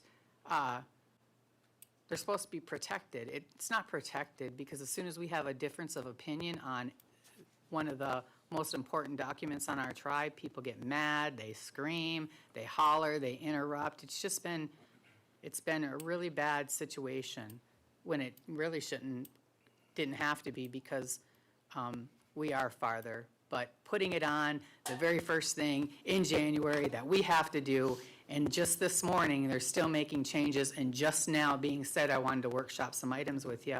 And you've been doing a phenomenal job, all the staff have, because we bark out, give us this, give us that, give us this. And so, anyways, that's what I wanted to say. I'm not willing to table it again. I was never going to table it, and I'm prepared to vote on what we should do moving forward. But I really respect the things that Director Mike said about the things he did, so that's it. Point of inquiry. Yes. Is it true that the board has not received a draft estimate of the cost? We, legal sent a memo, I'll have to check the exact date, but no, we sent a draft memo to the board with some cost estimates, and then we workshopped it, and our CFOs came up and presented some other numbers. Legal then refined their memo based on the numbers presented at that workshop. I believe it was November, maybe. And then we sent out again to the board a revised, simplified cost estimate based on what the CFO had presented to you guys. So you have that, and I can circulate it again. But it has been sent, it has been workshopped. I have a second point of inquiry. The draft document that 6 of us sponsored, that was written by Director McKechnie, does that allow for tweaks and changes after we vote on the 3-branch separation? The way I read it, yeah, it sounds like it sets a deadline, and then there'll be presumably some workshops in between those deadlines, yes. Okay, Kim Lee, Mike, Bridget, Rob. I'm not going to call on anyone else on this. I believe Kim Gravel said it best. The document that we are voting on tonight is not the document that the members voted for. They did say that they wanted a 3-branch government. I don't disregard that, but the document that has been modified and changed as we see fit is not the document that they originally were looking at. So, and as far as Mr. Cosley and the committee, and then also the Elder Committee's suggestions, we've completely disregarded both of their directions. We have completely acted as if they didn't give suggestions at all. We have belittled them, we have bashed them, we have been ignorant. So to say that that's what we're looking out for, and sadly, the question with the financial end of it, it isn't how much is it going to cost us, how are we going to pay for it? That's the question that I'd like to ask. Where are the funds going to come from? Not how much is it going to cost. I've got all kinds of ideas about things that I'd love to have or do, but how am I going to get there? I'd like to see that before we make this decision as well, so we don't bankrupt the tribe. That's all. Mike, Bridget, Rob. I think had a resolution been proposed that basically just said that we were going to be giving 60 days or 30 days for the membership to review this, and after that review, make any revisions that we felt needed, and then it was going to be submitted to the BIA for technical review. You know what? If this doesn't pass tonight, if this gets tabled, I'll do that reso, because I'm not going to have it held over my head, because there's a lot of things in this, and to Director Plon's point, because he said if I read it, I did read it. But there's a lot of things in it. There's 5 different things in this current reso tonight. And the very first one says adopts the attached 3 branch. So I don't know how we adopt it by reso, make changes to it later, and then say it's still the same document. Well, the reso says it's attached, and when we do something by law, whatever is attached is attached. We don't get to go back and change it. We would probably have to revisit it and then add it again. Or not, if we're saying that attached means it's a draft and we're gonna keep making changes to it, I just don't see how that is good law, good governance, because we'd be changing it. So the deliverables on this, number 2, there's things in here that needed within 14 days, which to me, we may be able to get, but then you have something that's 7 days later, the cost are needed, and then within 30 days, the policy and code amendments of new ordinances needed. There's no way we're gonna get all that in 30 days. It's just not. We have so many codes out there that are not designed for a 3-branch government. So it's being asserted, and it will be asserted, that if you don't vote for this, we're trying to do that. But like I said, if this doesn't pass, then we do a reso that gives the membership actual time to look at it, time to talk to us about it, time to review it, and still be able to vote on it before an election. And it doesn't need to be tonight. It just doesn't. And so I'm still a no on it. Because for that reason, it's just not ready to go. So I may be in the minority of that, but I want people to know that it's not because I don't agree with the separation of power, or that I just don't think it's ready, and I will yield. Bridget, then Rob. Okay, one of the things I was going to say Mike had said about the first thing that you read saying that this is what we are proposing was the 3-branch. So that was basically saying we were, no matter what, going with that. The other thing, it's January 6th, and for probably up to 6 months, we've been hearing that we were 14 million in the hole before we were going into the year. So, and we've gotten updates along the line, and I'm sure, Bill, that you're probably not ready to have exact numbers, but do you have an idea of what we would be looking at right now? Or Holly, I'm sorry.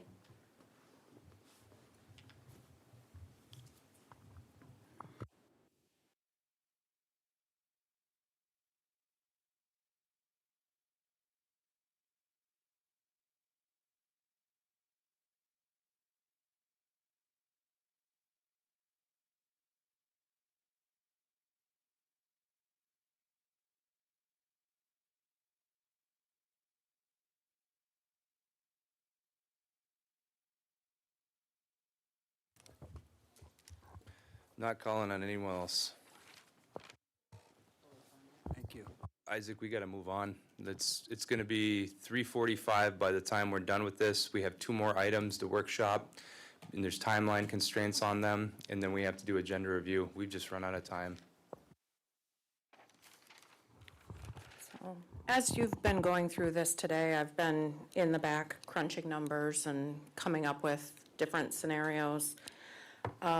Today, just this afternoon, if you're looking at adding the Ogama, a vice Ogama, and some, My question's not that. oh, okay, I Do apologize. you guys have I mean, that all plays into it, but. Yes. Do you have an idea of where we're gonna end 25? Like, are we going to be in the whole 10 million? Oh. Or, you know what I'm saying? Yeah. Any idea that way? And then we're gonna have these costs on top of that. But yes, if you have some sort of, I know you guys still won't have the best number, but kind of an estimate on where we're ending the year at. Can I ask that you, point of inquiry, that you add the fund equity in that analysis? And point of inquiry, can I ask if you can tell us if you over budget for the 25-20 year, right? If they over budgeted, is it a loss? You guys, I'll address it all when I talk. We gotta be done with this. I mean, we've had people talk 20 sometimes today.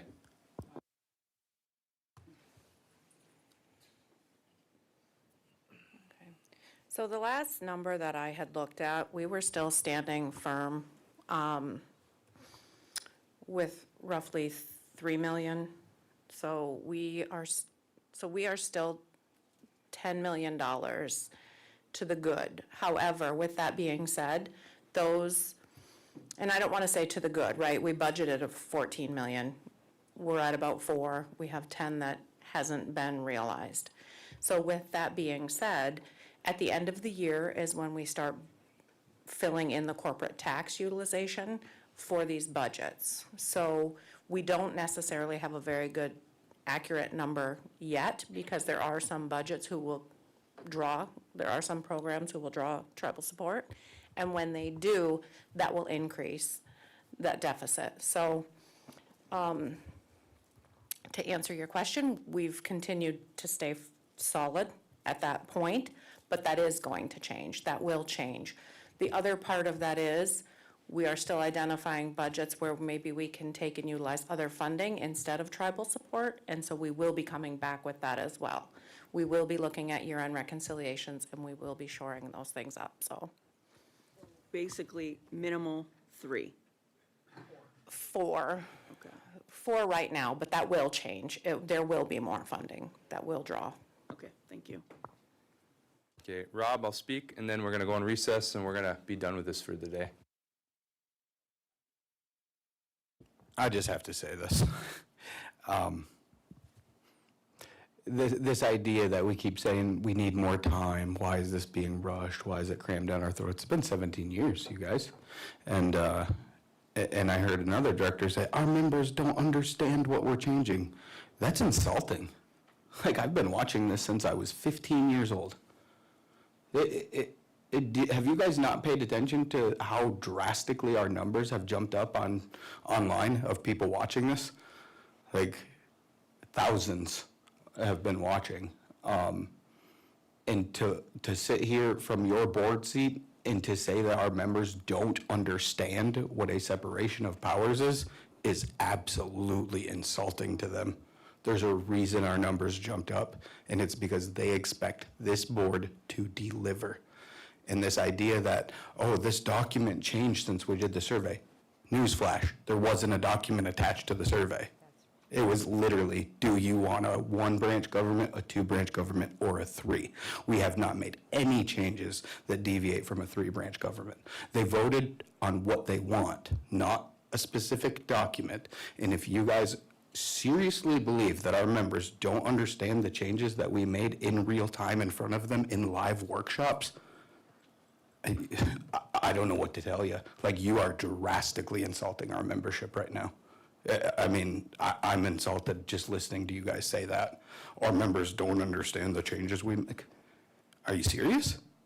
Point of inquiry, we said they haven't seen the changes. No, Lana said they don't I can- understand it. Rob, You could watch the workshop, she said it. Rob. So, it is, no, I'm not twisting it. She literally said, our members don't understand. I'm telling you, they understand. Okay. It's why they're watching by the thousands right now. So, well, it is insulting. It's insulting because we're saying, we need more time, we need more, you had 17 years. So, like, there's someone sitting on this board who literally had 5 terms. What do you mean you have more times? No, yeah, really. Really. No. Why am I being interrupted? Why am I being interrupted? Because they're interrupting you, and I'm trying to get it to stop. I know you're frustrated, but you got to stay on order, and I'm going to repeat. Well, I just had most to of the listen stuff to a you lecture did. about being interrupted, and I know. every time I talk, I have to hear objection, objection, objection. I know, but you Like, gotta I'm keep done your hearing cool. it. I know. I'm elected to speak my mind. You And are. I don't care how, and this idea that people are sitting from their board seat saying that they're gonna object, and that I stated that I don't care that they object, that is 100% fact. I'm elected to sit up here and say what I'm saying. So if you think that I don't care when you object to what I say, you are 100% correct. I do not care. I am going to speak on behalf of the people that I represent up here, and not a single objection is going to stop me. This is insulting to our membership at this point. You think them watching don't understand what a three-branch separation is? It's goofy. You're being extremely insulting to our membership. So I'm going to speak, and then we're going to have a recess, and we're all going to cool down. So number one, no one has bashed elders in these workshops. Each and every one of these workshops was recorded, and each and every one of them was viewed several thousands times each. If that happened, create a soundbite out of it. No one also was victimized, and their minority rights, in regards to their opinion, were also infringed on. There's no victims up here. We're the board of directors. Come on now. These workshops have been live streamed in their entirety, and again, thousands of people have viewed them, okay? So when we scheduled these workshops at the beginning of December, not a single board member proposed having additional board members so we'd be extra prepared for this vote. On the contrary, it was an absolute battle to get the limited number of workshops that we have even scheduled. And then we had attendance issues, okay, to where we had to repoll certain things, and we talked about that, we moved on, but that was an issue, okay? So most of the members that you'll talk to, they thought that the survey that they returned was their actual vote and not just a simple survey. That was completed in the fall, and those votes were tallied up in November, and now it's January. So it's been a couple months, and what we changed were pragmatic changes that had to be implemented to make this thing work for our government. Most of them weren't drastic. They are in regards to the amount of judges that we have to make it more manageable financially. They were in regards to how many signatures needed to be gathered to do recalls, which were lowered. The amount of signatures needed to do referendums, which were also lowered, which would be supported by our members. So these survey results were overwhelming. More people participated in the survey than participated in the chairman election. And there's an over 30% difference between a 2-branch and a 3-branch. Very few people wanted just an independent court. They wanted the board of directors out of operations so there would be clear, concise leadership with this tribe. Whether it's me, someone else, it doesn't matter. I'm not going to be here forever. They mostly recognize that what we have up here does not work. You guys have seen it today. This does not work. This is why we're having this discussion. So we've had multiple workshops on this. We've had 4 or 5. So at the conclusion of yesterday, we were on the last page of this document. It's just 17 pages. It's not terribly long. You know, and most of the changes that we made were just simple pragmatic changes that we had to do to make it align with what our capacity is. The only things that we really had to talk about today is what the treasurer would do, what the secretary would do, and then we had to circle back on a couple things. That was really it. You know, that was it. So no one at the end of that workshop said, well, we're going to need extra workshops before we vote on this. On the contrary, I suggested, well, I think we're going to be done right around lunch if we start in the morning, and everyone kind of agreed, staff included. If we're not done, it's because we haven't made good use of our time. And you guys can see that. You guys can see that. Like, this doesn't work anymore. And that's why we're in the position that we're in, and that's why so many people turned in that ballot to make changes with our government. When we talk about the costs, we can have those conversations. We know that we fund businesses that lose money each and every year, 6 figures. And that's just individual annual losses. If you look at the total cost of those businesses, you're looking at millions of dollars in losses. And best case scenario, you break even, but you're never going to get a return on investment. You have decisions that the board of directors have made that have cost us tens of millions of dollars in lawsuits. You know, we have iGaming funds. This property needed the most renovation, but we get millions of dollars every year with our partnership with Horseshoe through Caesars. You know, we get substantial amount of money from Loom that we have to use to subsidize losing businesses in EDC. The board of director and chairman's budget's over $1 million a year. You know, we're the only part-time position that gets full benefits, health insurance included. You know, like, there's ways to cut costs. Like, our CFO will tell you, you can drastically cut costs by us taking motor pool vehicles. It's a fight tooth and nail to get people to do so. You know, there's ways to cut costs. Holly will tell you that. So will Point of Bill. inquiry, what are we cutting to be able to, because that, all those funds are going somewhere else right now. So what I would propose We haven't sat down doing- and had that conversation. So, sure, we can have that conversation. So when this goes out, though, there's time to restructure things. So when she talks about the deficit, she's not talking about the overall deficit of the tribe. She's talking about the government. There's different silos in the tribe. You have the health division, you have the casino, you have EDC, you have the government. When you combine, no, let me finish, please. I've let people talk all day. When you combine all those finances, the tribe overall doesn't have a deficit. The government does. So if you restructure who's paying for what, you don't have that anymore.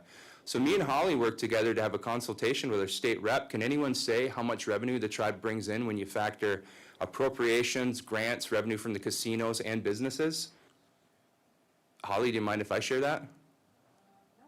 You guys okay with that? Over $300 million. I mean, you could tax the housing authority. You could tax their non-program income.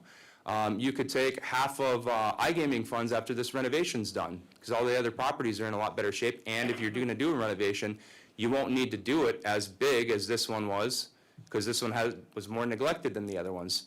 There's ways. Holly will work on it, you know, but we really haven't gotten there because we've needed 5 or more days on a 17-page document. Like, when we conclude this, we have to make rules for this discussion. There doesn't need to be 20 turns per person to finally provide direction on one item. That's not a good use of our time, you guys. It's a battle, back and forth, and then one side's accusing the other of being mean, and then vice versa. It's like no one wants to hear it. We're the board of directors. We get paid really well to be here, and none of us are victims, okay? We're not. I have another point of inquiry. Okay. Holly, I hate to put you on the spot like this. Are you comfortable with saying that we can adjust things without cutting any services to fit this in the budget? I have not had an opportunity to scour through as much as I would like to. I have had discussions with the board previously in closed sessions about some intentions on just kind of cleaning up some of our spend that we have, if you will. But to answer your question, I'm not going to sit here and 100% say that we have identified an area to take funds from to cover this. Like I said, I've been crunching numbers today, and Austin is correct. The numbers that he cited are in our audit, but we do need to look at all of the moving parts within this. And I So- can move one step further, and I'm not going to call on anyone else. So, Indian Energy, everyone knows that Indian Energy is expected to give a multi-million-dollar dividend. You have the Sibley property, who the developers offered us $5 million for, that we opted out of when we don't even really know what it's worth. There's probably $9-10 million right there. That's a great start without having to cut anything. Indian Energy is a hopeful wish and a dream. Okay, well, when that big check is up here, I will remind you of that. Will be great. Point of inquiry? I'll be excited for us Stop, as you well. guys. You guys just gave a lecture about interrupting. Let me finish, please. I'm going to finish this. We got to be done, okay? So there are ways to do this, okay? And we can have those discussions. But Isaac's resolution gives you 30 days to make additional changes. And I mean, when we finally come to the discussion of that resolution, someone put their hand up and give a reasonable timeline for how much time we're going to need before we can vote on this. But to add certain things to this that have never been discussed, like adding certain bans, like, we know this adds additional protection. We know that there's no protection right now. Like, come on now. Like, the whole thing has been about separation. That's what people were polled on. Overwhelmingly, that's what people expect. People are here in the audience in support of that and online. Thousands of people watch this, every single one of them. And they can review this, and they can see who stalled it, and who contributed, and who argued back and forth, and I have nothing, there's nothing a part of my conduct that I have that I'm ashamed of. I mean, this has been a hard lift. A hard lift, and I understand that government is complex, and I understand it's confusing, and I've done my best, and I think Ryan has as well. And I think the dysfunction that's seen here is just a larger representation of what happens within this tribe. You can't get people to agree, and that's why a lot of times we're in the situation that we're in. So with that, let's take a Have a 10-minute. point of inquiry. Let's take a 10-minute break. It's going to be 4 o'clock when we get back. Precedence. And then let's get back to the agenda. It's going to be 4 o'clock. If we have time, we can circle back on it, but I think everyone needs to be Okay, done on it. for, when we do come back, I would like to know the amount that we pay in board salary and fringe and travel, the total, and then also our fund equity, because when we talk about not being able to afford it, we get paid for a full-time job, but we do a part-time job. Board salary, fringe, and travel, I think it's going to be over 1.5 million, and then what is our fund equity?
Finish up the day's agenda.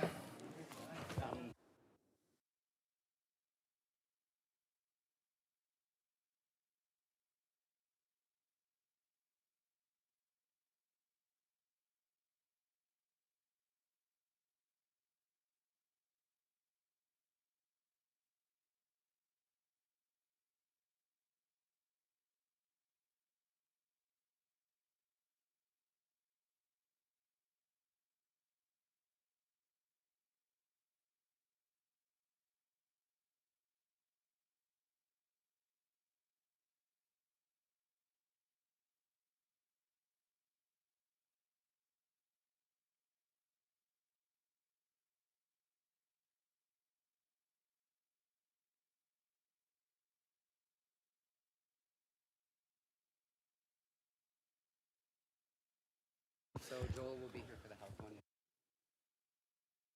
All right, everyone, so our break has concluded. I'm hoping that everyone had a little bit of a break to have a walk, get a drink of water, calm down a little bit. So the item that we're currently on is with Wendy Hoffman from their Transportation Department. She's going to be presenting the annual report / transportation improvement plan. So whenever you're ready, Wendy. And just make sure to use your mic when you get going and we'll get started.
Then there's your screen. All right, thank you. You're welcome. Okay, I'm all set to start.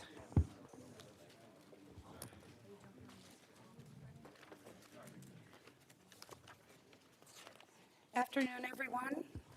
Wendy Hoffman. I work with the Transportation Department, and I'm here today to provide an annual report and also share our 2026 to 2029 Transportation Improvement Plan, our official tip that's required for the Bureau of Indian Affairs.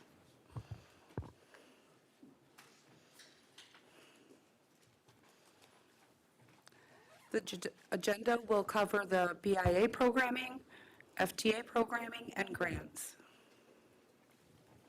We'll begin with the BIA. Within the BIA program, our primary focus areas are administration, construction, management, planning, and maintenance. Oh, okay, thank you. For 2025, our administrative activities were creating, drafting, and managing the cost centers for the BIA funds. You'll see that there are 5 cost centers within that budget. There's also grant reporting. The BIA annual report was completed. There was an official inventory update done during last fiscal year, and we submitted 22 tribal properties with that submittal. We've also done short-term strategic planning, and that's with the TIP. And we've also begun analyzing and reviewing the long-range transportation plan to get those updates finalized and get that out to the membership for review and then to the board for approval. We've also had the opportunity to bring on board our new project specialist. So that's very exciting. She's been, the staff member's been doing a lot of work. A lot of work's been dedicated just in the past 3 months since she's been on board.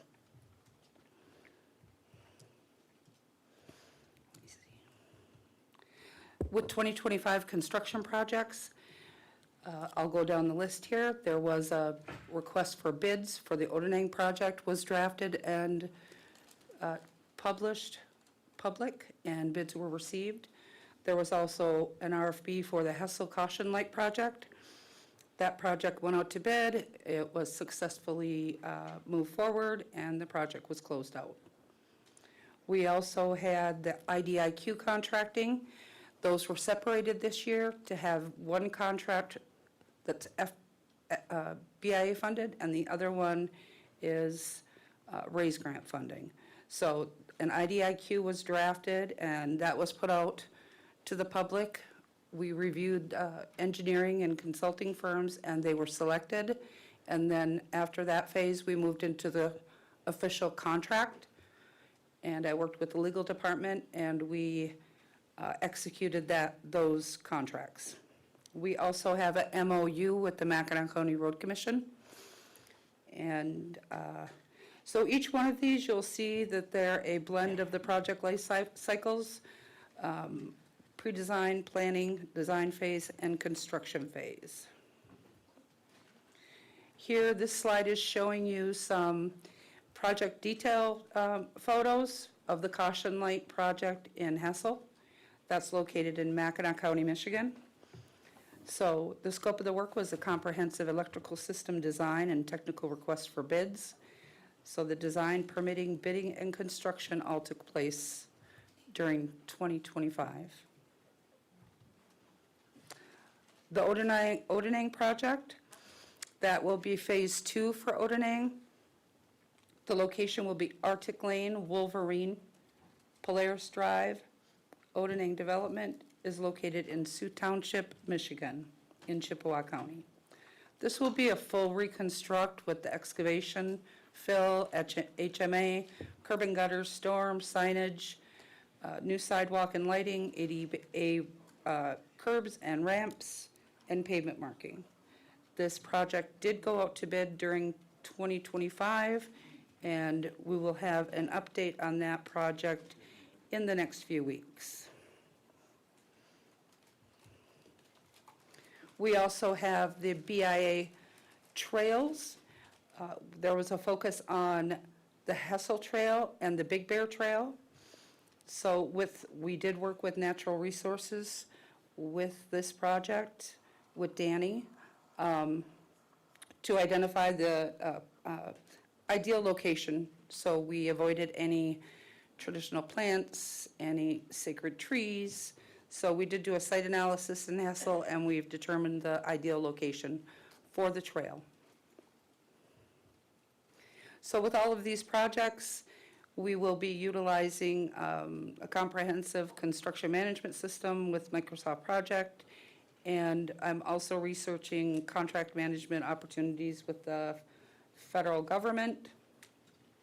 With the Microsoft Project, it's pretty standardized system to use for construction, and what this is going to provide is the opportunity to have separate details, financials, and performance tracking for all of the projects, even if they're, with the separation with the BIA funded projects and the RAISE funded projects. I'll be able to do those both independently, but also be able to collect that data and merge it. And then we move into BIA planning. So with 2025, we did kick off the branding and wayfinding. We've been reviewing the Shunk Road Corridor Plan and pulling off the shelf the Manistee Campus Plan and also the Hessel Campus Plan. So to start at the top, the branding and wayfinding has been very successful. We've had really good response rate with the surveys. So, and we've had, for our project team meeting, the door was open to all of our program directors and managers across the tribe. And now we've also created a language subcommittee. And Karen, the new project specialist, she's leading that. She's done a lot. She's dedicated dozens of hours on researching our language and working with Jennifer Dale Burton And now we've got a subcommittee created, and they just met, and we have a lot of our language speakers from the region were invited. I believe she's got eight tribal members and staff members that are dedicated to that committee. So what that subcommittee will focus on is integrating our Ojibwe language into our signage. So our signage won't just have English, it will have Anishinaabemowin.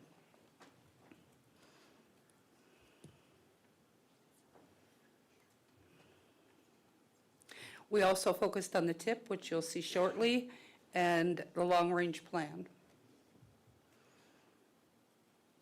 And this is a slide on the wayfinding and the branding. So the deliverables are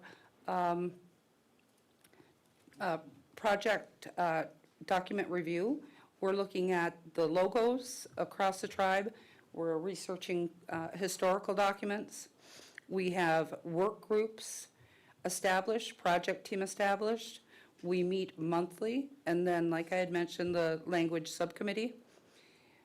We're also looking at pre-design information gathering. Part of this process includes an architect from Warmer.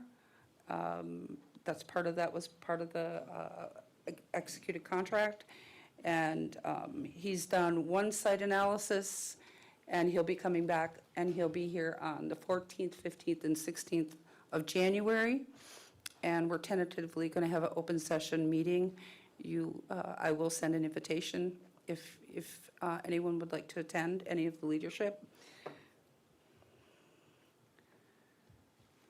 And this is another picture of the community input sessions. The input sessions went really well. So at this time, just in the past few days, last week, we did get a draft community engagement summary for this, the wayfinding and branding project, and I've included that. I did drop off, I believe, 5 or 6 printed hard copies of the annual report this year. I don't know if everyone's seen those, but if you'd like one, I can share a hard copy printed or the digital. But they did draft an engagement summary, and it has a lot of really great details in there, and I've included it in the annual report. And you can see here the 4 focus areas and findings that were identified. Inclusion of our tribal history and our teachings, incorporating Anishinaabemowin, prioritizing relational and place-based messaging, emphasizing interconnectedness, language visibility, stewardship of land and water. Number 3 is visual elements should be grounded in woodland ecology and natural systems, particularly water and land, and reflect the local waterways, islands, and other significant landmarks. So it was really some really great informational sessions, and we really appreciate the time that the membership gave to come and attend these meetings and complete the surveys. But we're not done. It's going to last another 6 months. Moving forward, the Language and Culture Department will be researching and editing and providing recommendations. We also have that opportunity to participate in the language subcommittee is open to the membership. We're also going to be focusing on the branding and the local artisans and art submissions. That's another opportunity with this project, is we are open to receiving art, different types of art, and we have an email address that is available for submissions. Oh, let me see. Is that going out publicly? Like, or has it already been posted? It's on Facebook. We are starting our own Facebook page. Okay. It is on the tribal website. And we can do more. We can definitely do more. Is there? Yeah, I just want the direct link so I can share it to get the word out.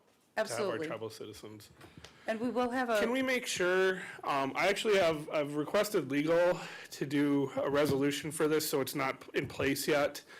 But to protect the American Indian Arts and Crafts Act, that AI not be tolerated in any artistic or visualization use for the Sioux tribe. It's not an act of the board yet, but I will not vote to approve anything that has been used for AI for artwork purposes. We have to protect the Arts and Craft Act. understood.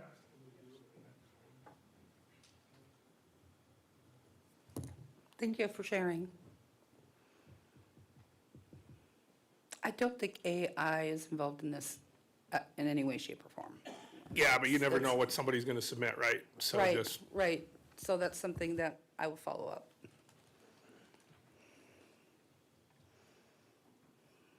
At the bottom of the page, you'll see the Excel sheet. That just gives you a visual idea of the work that started with analyzing all of our different language, and there's a lot of unique intricacies when it comes to Anishinaabemowin and incorporating that into signage. I'm also sharing today the Shunk Road Corridor Plan. You'll see that today. Today it's posted. The posters are here. We will begin focusing on these vision sessions and the corridor plan this year with the RAISE grant moving forward. So I wanted to bring those to the leadership's attention. So, and they can stay here for your input or for the community to see. So I wanted to provide that, share that as an option. So the next section is BIA maintenance. We do winter, summer, and general maintenance. We partner with Sioux Tribe Construction. We also do intergovernmental agreements. And our strategic plan moving forward is to have our in-house maintenance and staff perform all these different activities. For 2025, these are the listed projects. During the construction, concurrently, there was design of beginning with the Escanaba housing site, 10th Street Bridge project, and also the planning. Moving into 2026, we're looking at the Shores Casino sidewalk project. Odenang development will move into construction phase. The ARC facility, Escanaba housing site, and then for planning, we will be finishing up with the wayfinding. We will be working on the development zone campus plan, and that's a partnership with the EDC, the Health Division, Housing, and other relevant departments and programs. So moving into the FTA program, that's a Federal Transit Administration. There's a focus on administration, program implementation, mobility management, and operations. Hey, Wendy, Bridget has a question or comment, if you don't mind pausing. Yep. Hey, Wendy, just looking at this binder, in 2026, looking at the Savard property, and we're looking at $20,000. So that is basically for planning, construction engineering. Is that, and it looks like it's priority number 4, is that correct? Within the tip, in the tip, Okay. Excel sheet, yes.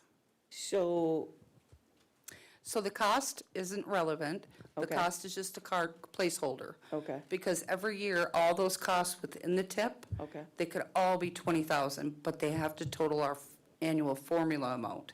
So it's confusing. Okay, I'm just kind of, I guess another is the priority ranking.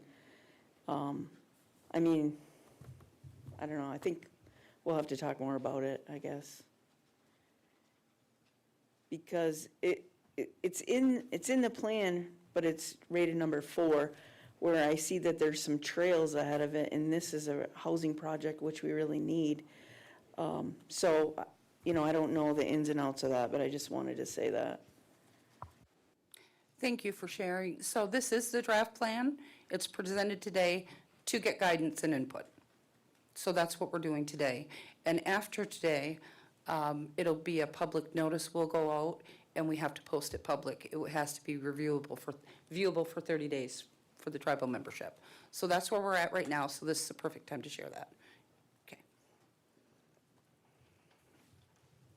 And I can follow up with, I'm not sure who's managing, so whoever the partners are with that project, I'll get in contact with them. Would that be Helen? No, that would be Vern. Okay. Okay.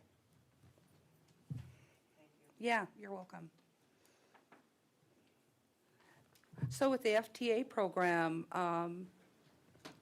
same kind of stuff that we do with BIA. We have 4 cost centers in that programming.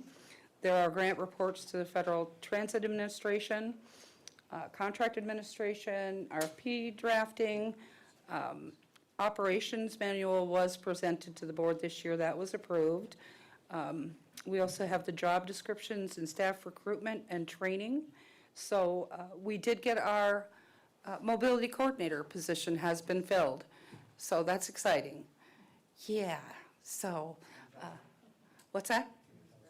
Oh, yeah, it is in this, Jessa Weber. Yeah, and Karen Ruthier. Karen Ruthier is the project specialist, and Jenna Weber is the mobility coordinator. So what's happening now, the onboarding and training has went wonderful with Karen. It's going wonderful with Jessa. Jessa's only been on board a week. She'll be collecting data at the Elder Division next week. And then I'm following up with the HR. The job descriptions were all done for the drivers, so I'm hoping those will be posted in the next few days. So this is moving quickly. We've got the vehicles, we've got the coordinator, and I'm hoping that we can post something public in the next few weeks after the drivers are on board for service, that service is available. Also going to have a 1-800 number. So working with MIS on that. And we are researching JARC, Job Access Recovery. That's a special FTA funding opportunity. Actually, there's no NOFA or publication out right now, but that's something I'm researching. That was a request from a board member, and I'm sure that there's avenues for accessing that funding. So this is what we're doing with FTA funding and the programming, Rides to Wellness, van pooling, and volunteer driver, and the JARC. With Rides to Wellness, we went through the process of planning, program development, and now we're implementing the program. Another part of FTA is the National Rural Transit Assistance Program. And I went to a training conference in Arizona to actually get this spreadsheet. So this is a data collection system that was free and available, and we have that now, and we're utilizing it. So in 2026, this is the focus is to post and onboard and train the drivers. Karen has been dedicating time to doing prerequisites for the CTAA PASS training. That's a national standard trainings. So once she completes that training, and I believe that's on the 21st of this month, then she will be a train the trainer. She will be a trainer for all community transit systems. And then we are focusing on the marketing for looking at digital, print, Facebook, and flyers to get the messaging out on what's available to the tribal membership. And with the planning for 2025, we completed the Coordinated Health and Human Services Plan. That was substantial. That was a regional plan, and that's what helped us focus on where are our needs when it comes to access to recovery services, to healthcare services, not just for substance abuse or for elders, but also for young children and families that need access to healthcare. So with FTA, we have internal, external partnerships, community action, UPTA, and then internal, the Elder Division and the TAP Committee. We're just finalizing a formal agreement with the Elder Department, our Elder Division, and that will be to cover all the costs for their drivers. That's allowable through the FTA program. And then grants. So the grant lifecycle management, that's what we do. Within that grants programming, this year we did submit for our IHS Injury Prevention Program grant. I do want to note that our project specialist was critical with assisting with that. That was her first grant. She's been trained on her first grant submittal, so we're hoping that will be successful in getting that grant. That grant will focus 100% on transportation safety initiatives across the region. There was also the DOT TTP Safety Fund grant. That one was submitted. There's an intercity passenger rail program, and that's a national program.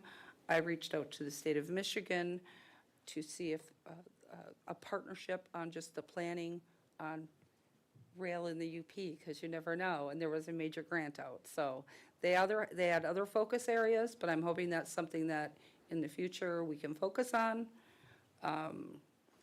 Then the 2026 grant opportunity calendar, that the project specialist has developed that. And during the first quarter 2026, I don't see what that says, the grant review and the grant building, so sorry about that. So this is one of the grants that we did. It was the Safe Benojis. The Safe Benojis will increase safety seatbelt use, access to distribution of car seats, installation and inspection events. This is the primary focus area is to decrease injuries and fatalities. And that would also establish a regional tribal injury prevention coalition. And that would be with Community Health Division, probably with the health departments and housing. And then we get into the RAISE grant. The RAISE grant agreement was executed, I believe, 2 years ago. Quarterly reports are completed on time, as expected. Our engineer that we have with the IDIQ contract is Coleman Engineering. And we have project meetings scheduled for fiscal year 2026. Our first one was held in the Whitefish Room. Well, it was held here, and everyone impacted along the corridors, the casino, the health division, housing was, and facilities, everyone's invited, and our partners, the city and the county, are also invited. So we are having those monthly. If you'd like more information on that or would like to attend or attend via digital access, please let me know. And these are all the projects within the RAISE grant. We'll have Shunk Road, Casino Ring Road, 3 Mile, Market Avenue, 10th Street, 15th Street, Ice Circle Drive, New Ice Circle, Nature Preserve, and the Trailhead. So it's a lot within that grant, but it's doable. So this was what I had mentioned earlier about the contracting. You'll see the one bucket. We did purchase the EJ CDC. Those are standardized contract documents. An opportunity is with Kahua. I'm still researching that to see if that's something that's feasible for, and it's going to be helpful. And then we're moving into the plan. So the next section in the binder is the tip. So included with that is the official inventory, and then also a call for projects was done internally. We received, I believe, 4 requests. And then the next step is the public notice and public review.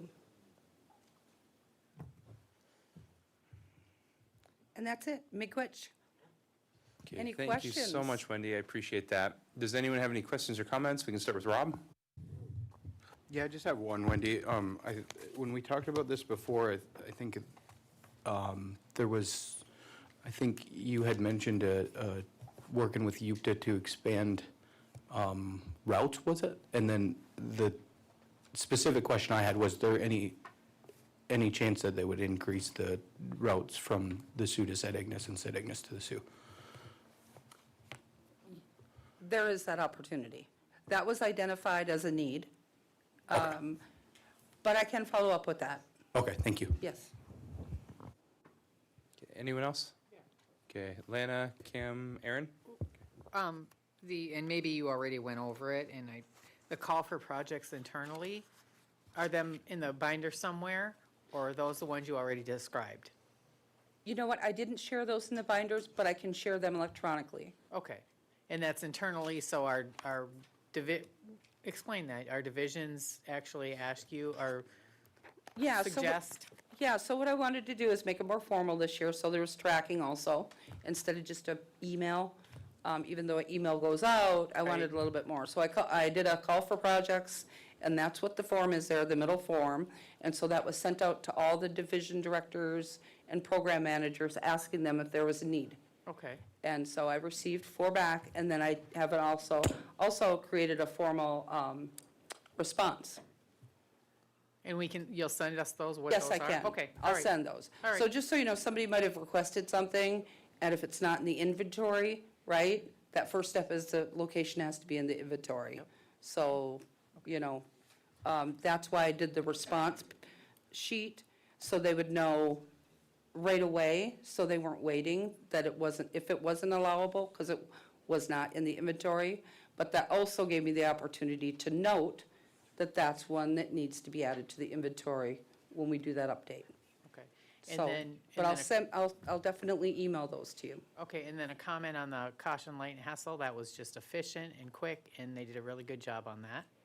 And then the trail project, that is, and we identified that years ago, and then I think we had COVID, and we got some stuff stopped up. So is that in the original, right back behind the powwow grounds, where we said?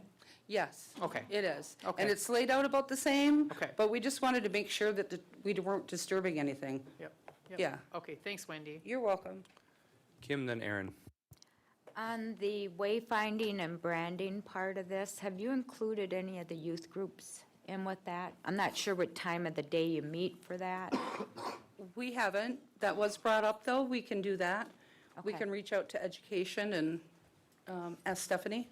I Okay. think that would be a good route to go, because I think she has youth groups. Yeah, and they have some good ideas, so. Okay. Yep, thank you. No, thank you. We'll do that. Aaron? So I just want to give a compliment to you, Wendy, because, we've been around for a long time, and we've been working on getting the funds to be able to do these projects and envisioning what could be done, because automatically you just don't know all of this stuff that could be done. From way back in the day when we did the sidewalk traditional stamps of the clans over at Bawating. Yeah.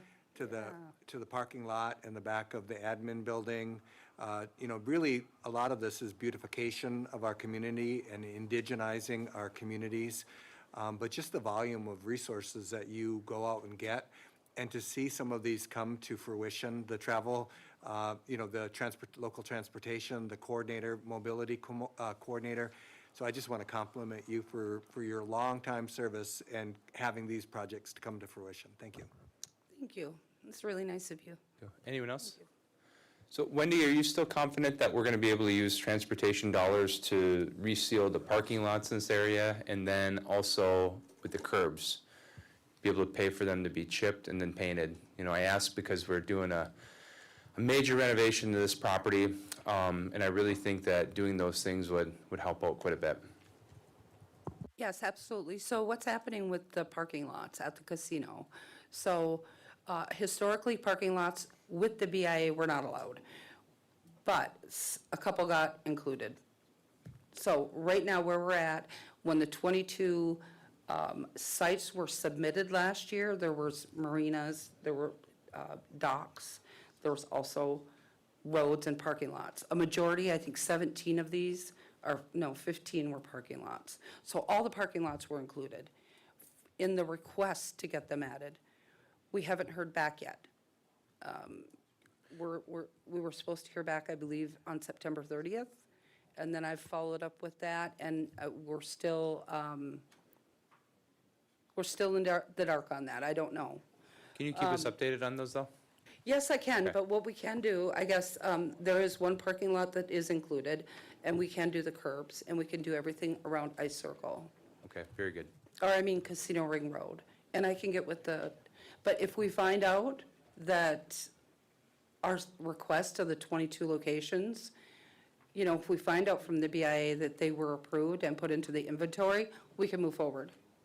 Okay. We can sounds add good. up to the tip, and we can move forward with that. Okay.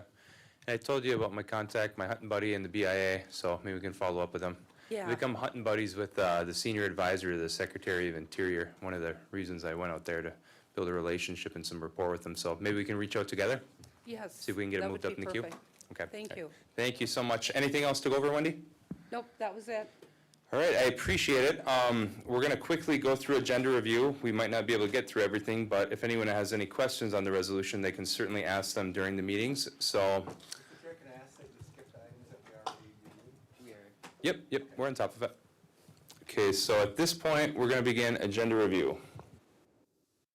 Yeah, thank you. If anybody has any requests for the tip, you have to let me know.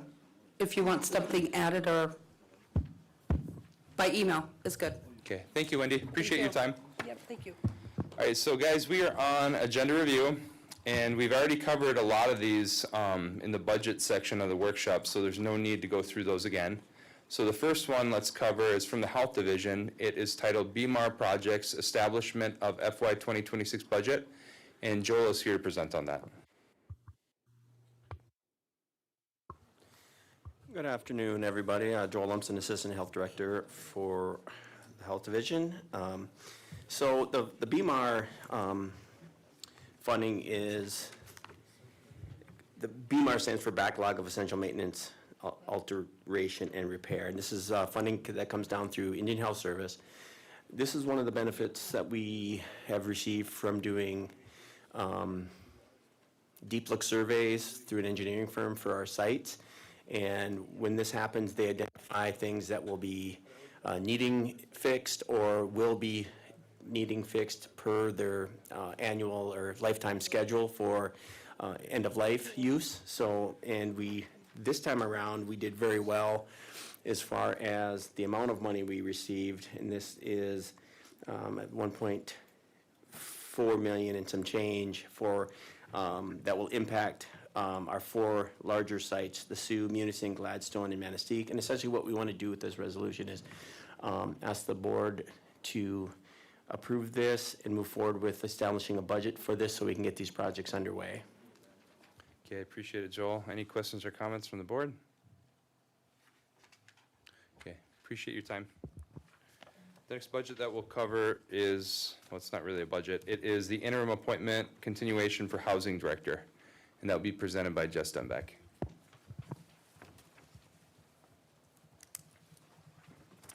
This resolution is requesting to extend the appointment of Maria Mangin as the interim housing director.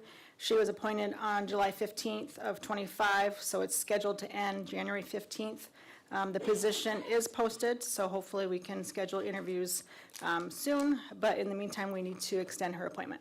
Okay, I appreciate it. Any questions, comments on this? Okay, thank you. We'll move on to the next one, which would be, Indian Housing Block Grant. Make it easy. how long is the extension are you asking for?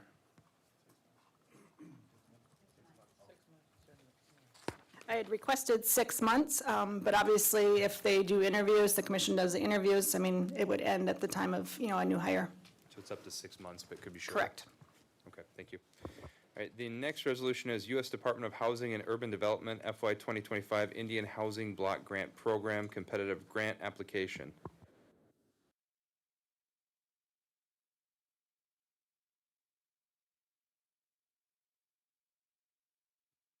Good afternoon, I'm Marie Mangin, I'm the interim housing director. This resolution would allow us to apply for $7.5 million for construction of housing units in St. Ignace area. St. Ignace has a pretty large waiting list, so it's really needed down there. This would be in 2027, right after the Savard property infrastructure goes in. So we'd have buildable land with utilities. Okay, thank you. Any questions or comments? Okay, thank you, Maria. The next resolution is approving contract Minburn Technologies, and this will be presented by our CIO, Bill Travitz.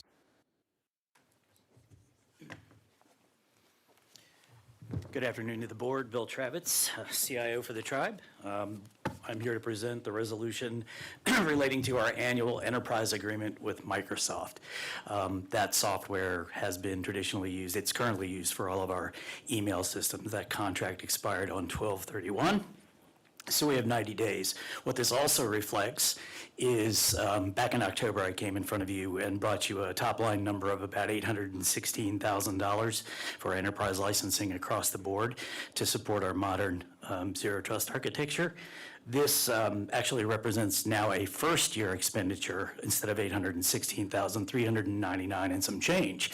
So through some creative work that we've been able to do over the past 2 months, we've been able to really lower the price of that licensing and be able to we'll be able to redirect some of the funds to some of the other initiatives that I mentioned in my last executive report to the board.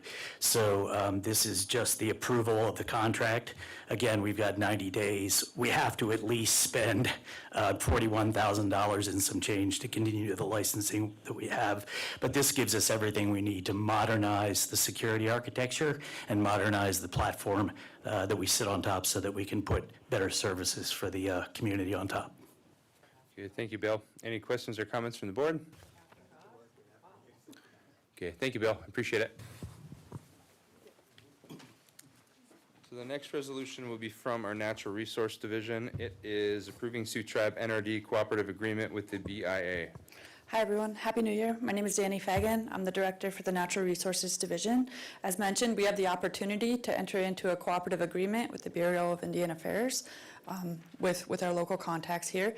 This cooperative agreement would allow the BIA to reimburse or compensate us for wildland fire prevention, suppression, and management activities on tribal trust lands. Thank you. Any questions or comments from the board? All right, thank you for your time. Thank you. Next resolution is Health Division colorectal screening collaboration.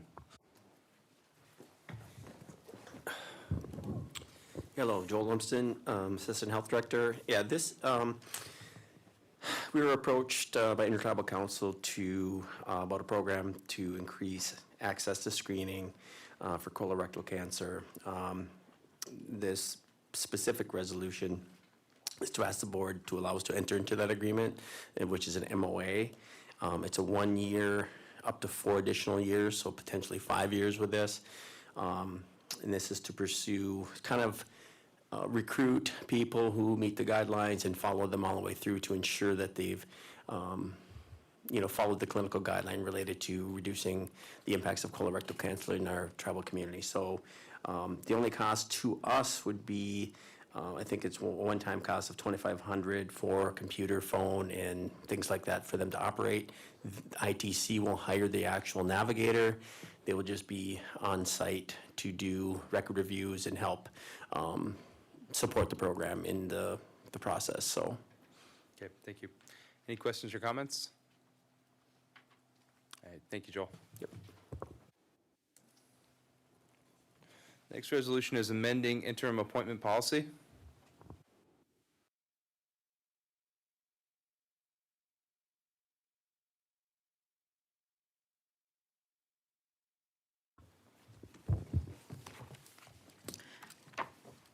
Ashley Samuelson, Human Resources Director for Governmental. So this policy, or this resolution, is to amend the acting and interim appointment policy by changing it to just interim, dropping the acting portion, updating the policy itself with the formatting, and then also the current policy states that there's a 5% increase. We are changing that to the min of the position that they would be interim for, or a 25% increase, whichever is higher. And this was all workshopped and discussed at PRG in October. Yeah, I appreciate it. Any questions or comments from the board? Rob? If this is enacted, would it benefit anyone who's currently acting interim? Yes, I mean, anybody that's an interim would benefit. I guess I'm inadequate. Right, would it apply to them, basically, is what I'm Yes, asking? yes. Okay, thank you. Anyone else? And I do want to add, I do have one edit that I do have copies for everybody for. The only thing that, when I was reviewing the policy, when it does say in the current copy you guys have, it says 25% increase, it didn't specify what the 25% was of, so I added the word of the team member's current rate of pay. So that's the new version, but I will get that to you guys afterwards. Okay, I appreciate it. All right, hearing no questions, let's move on to your next resolution, which is amending overtime and compensatory time policy. So this is also worked on at PRG in October, and this one is to reduce the cap on the comp time. Right now, it's 240 hours that you can carry over, and there was no written verbiage saying that how long you had to use it. So we wrote it so that you can only accumulate 20 hours of comp time, and you have to use it within 30 calendar days of receiving it. You can't transfer it. If you transfer to a new position, you can't take it with you. And if you are leaving your position for whatever reason and you're cashing out, you can only cash out 20 hours of comp time. Thank you so much. Any questions or comments here? Okay, hearing none, we'll move on to approval and adoption, the 2026 schedule of tribal prevailing wage. So this resolution is for the prevailing wage every 3 year, per the Tribal Code, Chapter 97. It says that every 3 years that the wages need to be updated for prevailing wage. So you guys were provided with all the new wages. That was, HR conducted a study for the amounts. And then we also met with housing and construction and other people to go over the wages to make sure that they all seemed to be the correct fit for everybody. Okay, thank you. Any questions or comments here? Okay, thank you, Ashley. Appreciate it. Next resolution would be amending Tribal Code Chapter 21, Special Circumstance Transfer Permits. And we have Clarence from the Conservation Committee.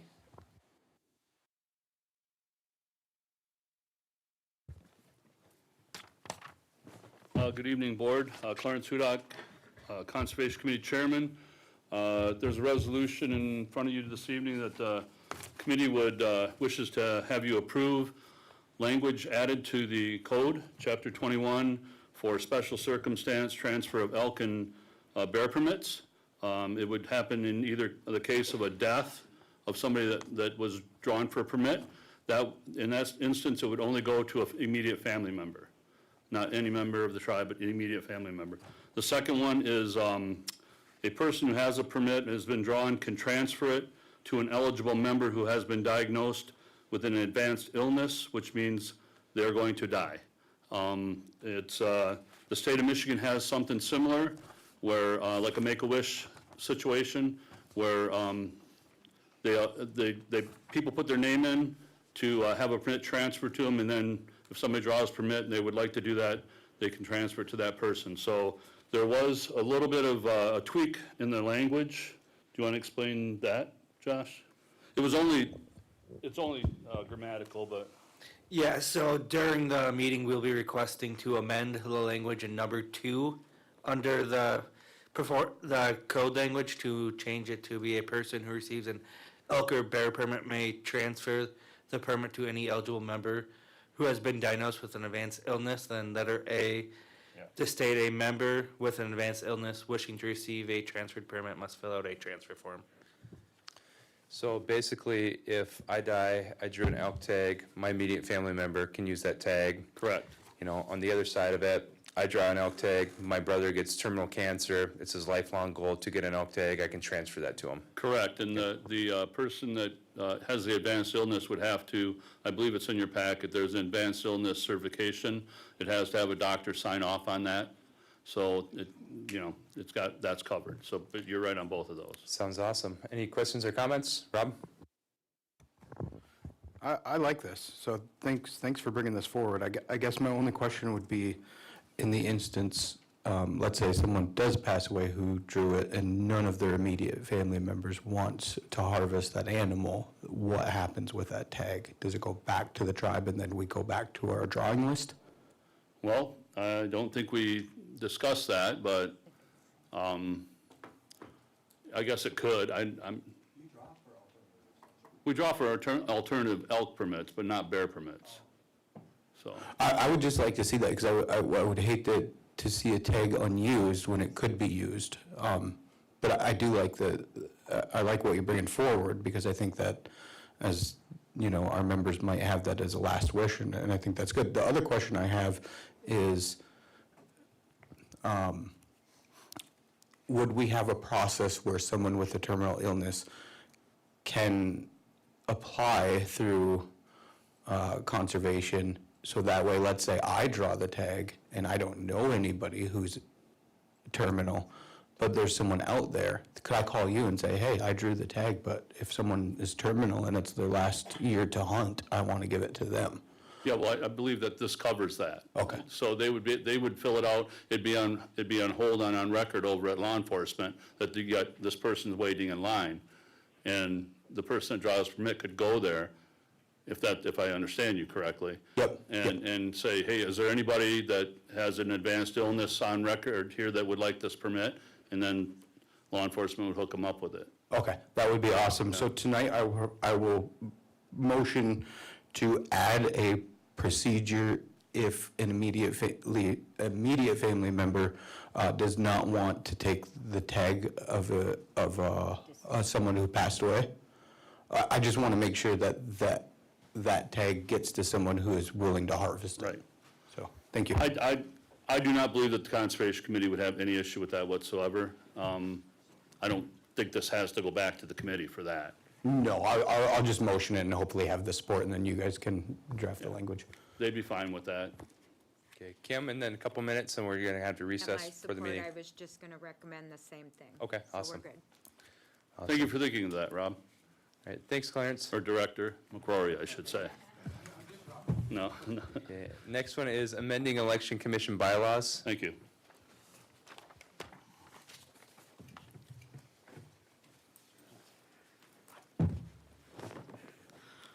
Good afternoon. We're here to amend the bylaws to reflect the recent code changes.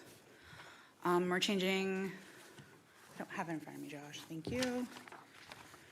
From the quorum from 3 members to the majority, including the chair, and the number of commissioners from 5 to 7. Awesome. Any questions or comments? Bridget?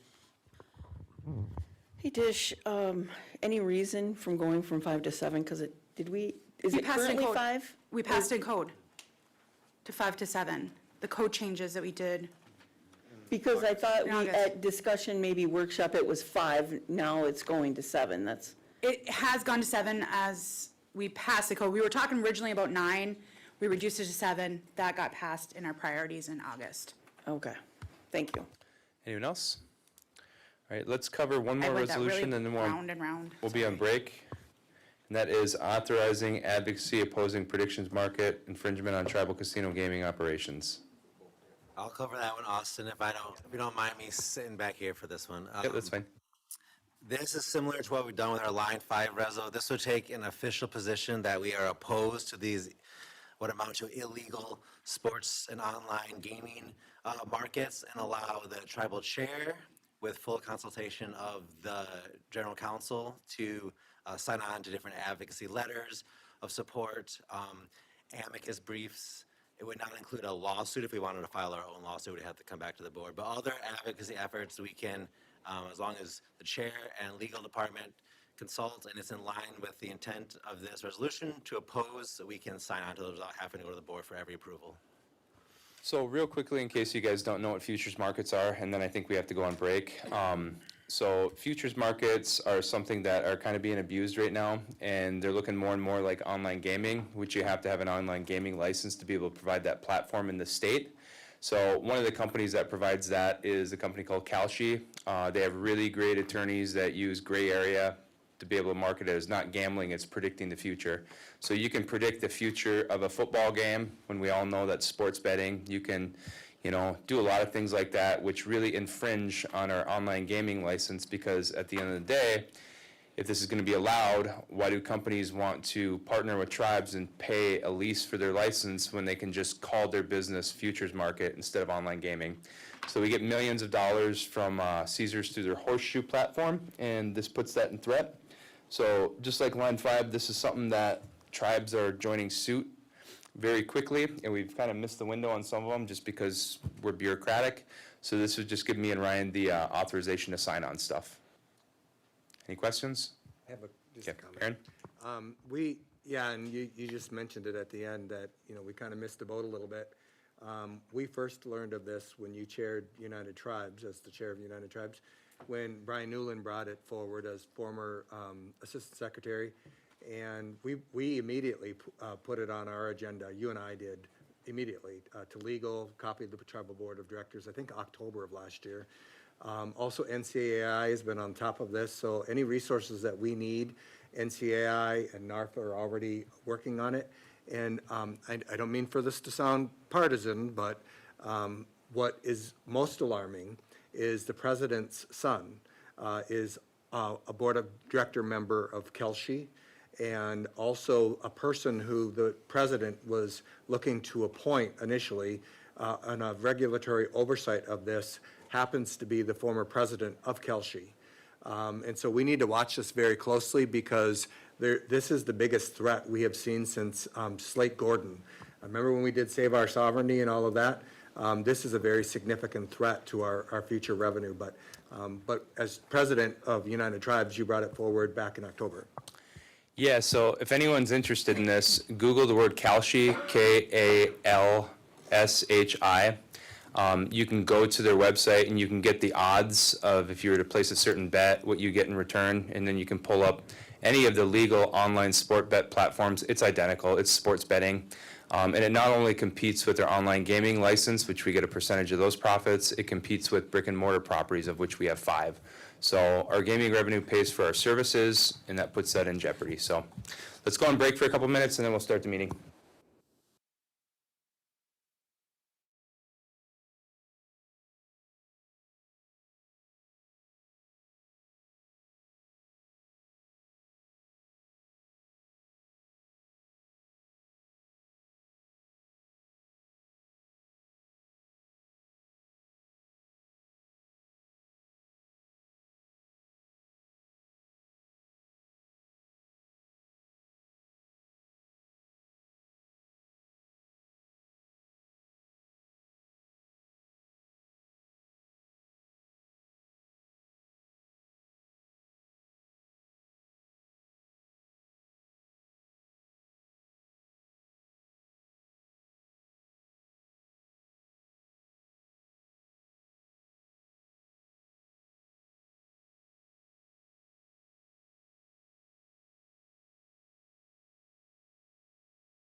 8:08. I'm going to go ahead and call this regularly scheduled meeting to order. We'll start with roll call, please. Lana Cosley Smith. Here. Rob McGrory. Okay. Michael McCurchy. Here. Larry Barbeau. Here. Sean Borowitz. Here. Kimberly Lee. Here. Bridget Sorensen. Here.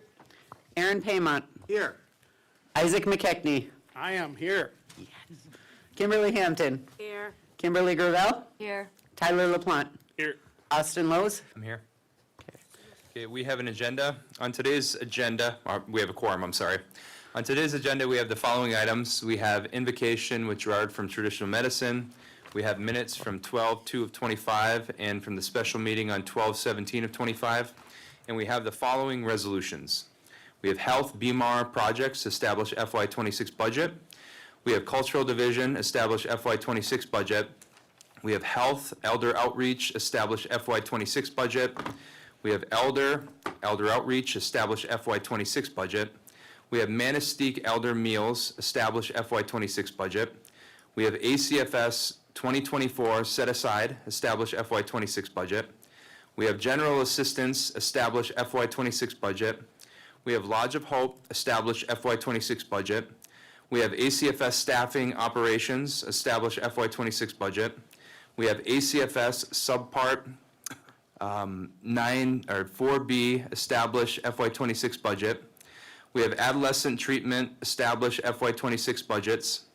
We have Continue Housing Director interim appointment. We have HUD FY25 Indian Housing Block Grant application. We have approved contract Minburn Technologies. We have approved NRD cooperative agreement with the BIA. We have health colorectal screening MOA with ITC. We have amend interim appointment policy. We have amend overtime / compensatory time policy. We have adopt 2026 schedule of tribal prevailing wage. We have amend chapter 21 special circumstance transfers. We have amend election commission bylaws. We have authorize opposing prediction markets. We have send 2008 constitutional draft for technical review. We have authorized submission 3-branch constitution for secretarial election. And under new business, we have committee appointments. We have update on resolution 2025-143 and board concerns. Do we have a motion to accept the agenda? Motion. So a motion by Tyler and support by Aaron. Any discussion on the agenda? We did. Okay, hearing no objection, we will adopt the agenda, which brings us to the first item, which is invocation with Traditional Medicine.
Thank you, Gerard.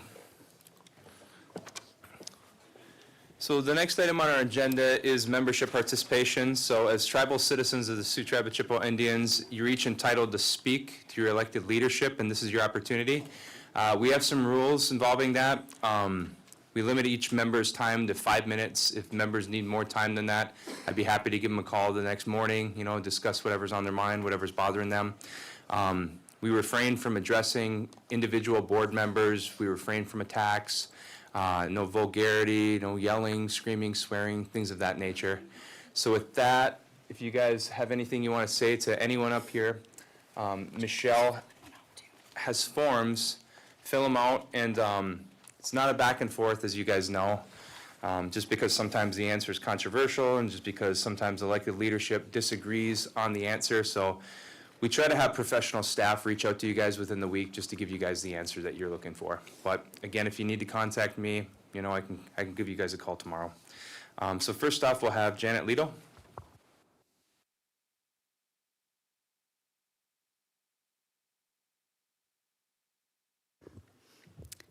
Happy New Year. It's my first thing for you. So I'm going to say some words, and it's not personal, and I don't attack. I want you as a collective leaders to push our tribe forward in the best way possible. Do not be afraid of any type of change. You have future generations coming up. We have to correct things collectively and cooperatively, but also be patient with each other. Be very patient.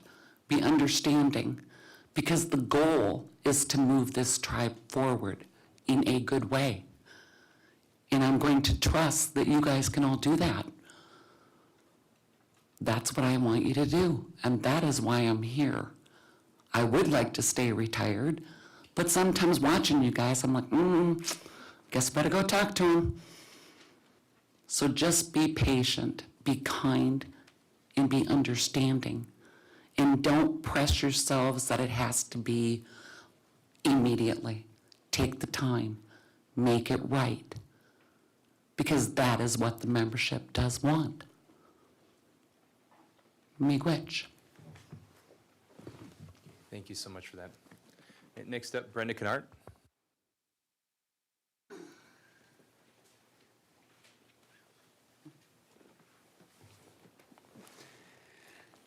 Miigwech. Ani, Mr. Chairman, and our Board of Directors. I'd like to say miigwech for this opportunity to speak to you about subjects that are critical for the growth of our tribe. And I find it ironic that today marks the 14th anniversary of my mother's crossing. And it is because of my mother that when I was 15, that's when we started filling out our paperwork to join this tribe. So to say that people do not understand what's going on, people are watching. There's a lot of people watching. People understand. And so the reason I'm here tonight is to talk about the vote on the three-branch government. We drove 3.5 hours to come to this meeting. And regardless of what happens tonight, I'm grateful for the opportunity to be here as an elder and to represent many in our community that have voiced their support for this three-branch system. That's why we're here today, because the tribe deserves better. We deserve better. We've seen decades worth.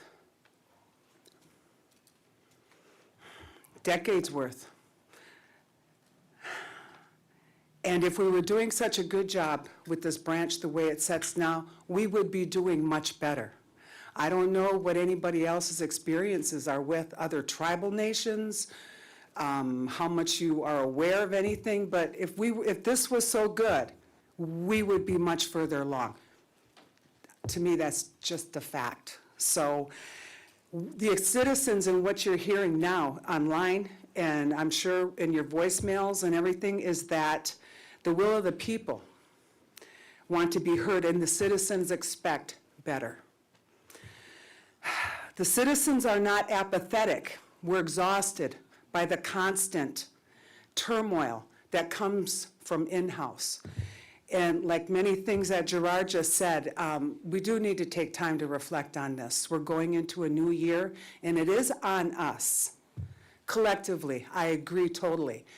So much so that our Escanaba elders have taken it upon themselves to make a lot of things happen, because for the first time in 45 years since this is our first center, our support and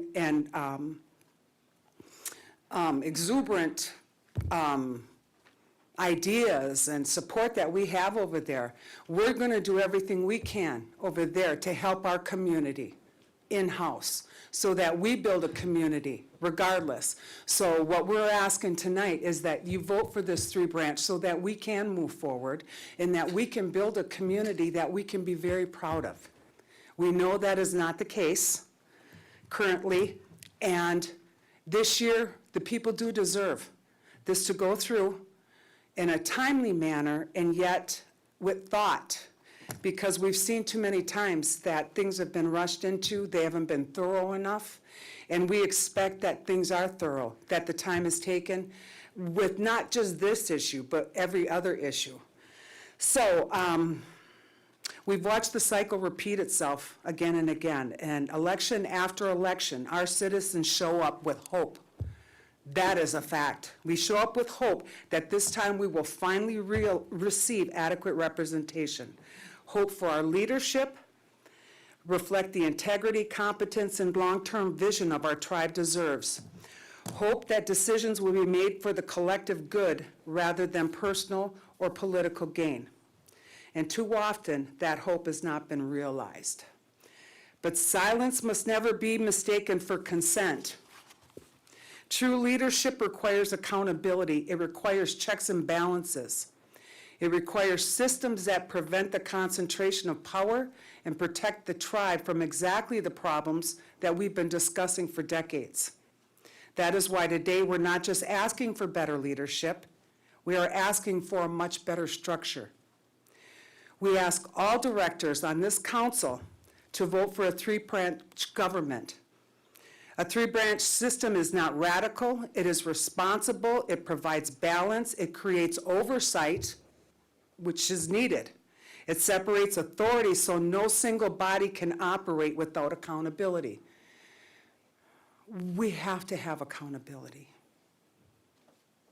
Otherwise, darkness runs rampant, and we've seen that, and we can't afford that anymore.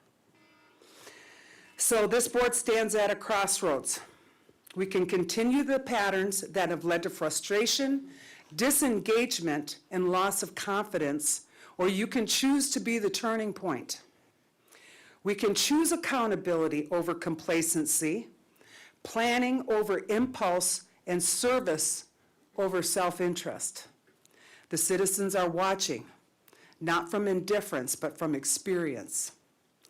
What happens next will determine whether future generations inherit a tribe that is stable, transparent, and unified, or one that continues repeating the same costly mistakes. We have waited decades for our leadership. Brenda, we're running out of time, okay? So today, in response to a couple things that were said, let's hear more solutions instead of complaining. Because today we have the opportunity to take the step forward, a vote for accountability and the will of the people for the future of this tribe. So, miigwech, miigwech, miigwech. Thank you so much, appreciate it. Next up is Jackie Mitten.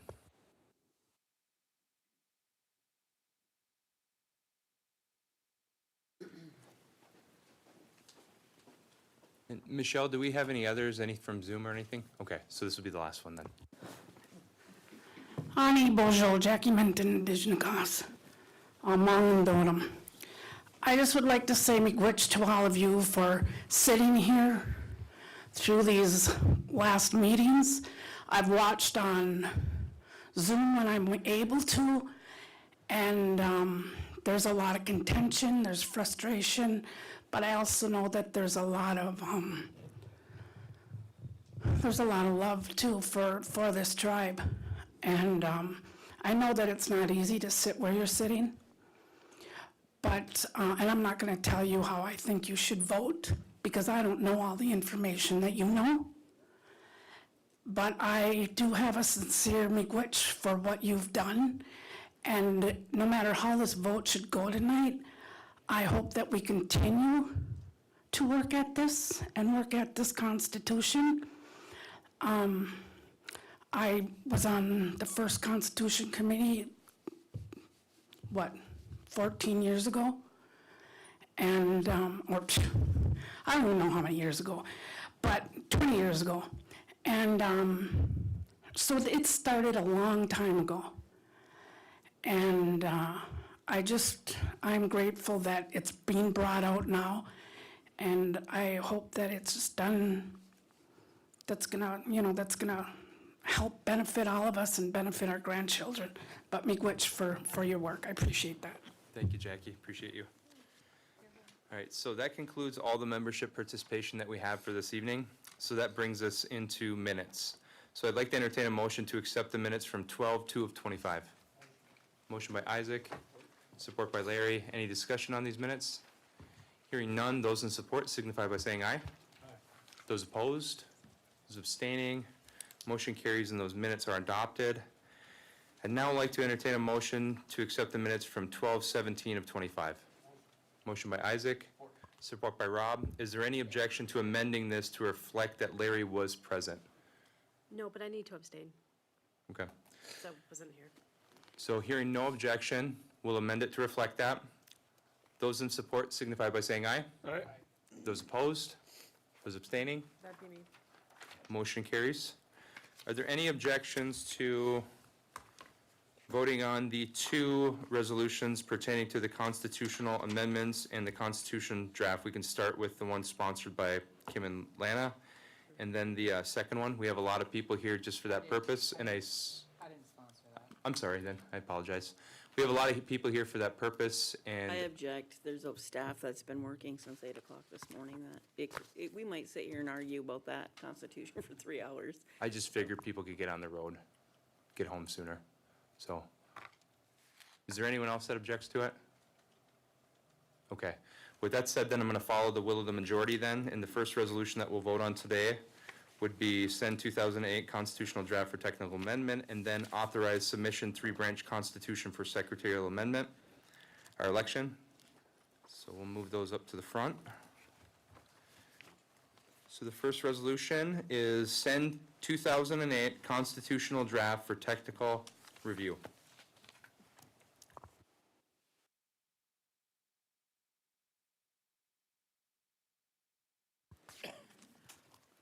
Now therefore it be resolved that the Board of Directors of the Sault Ste. Marie Tribe of Chippewa Indians hereby request technical review from the BIA for the attached 2008 draft constitution.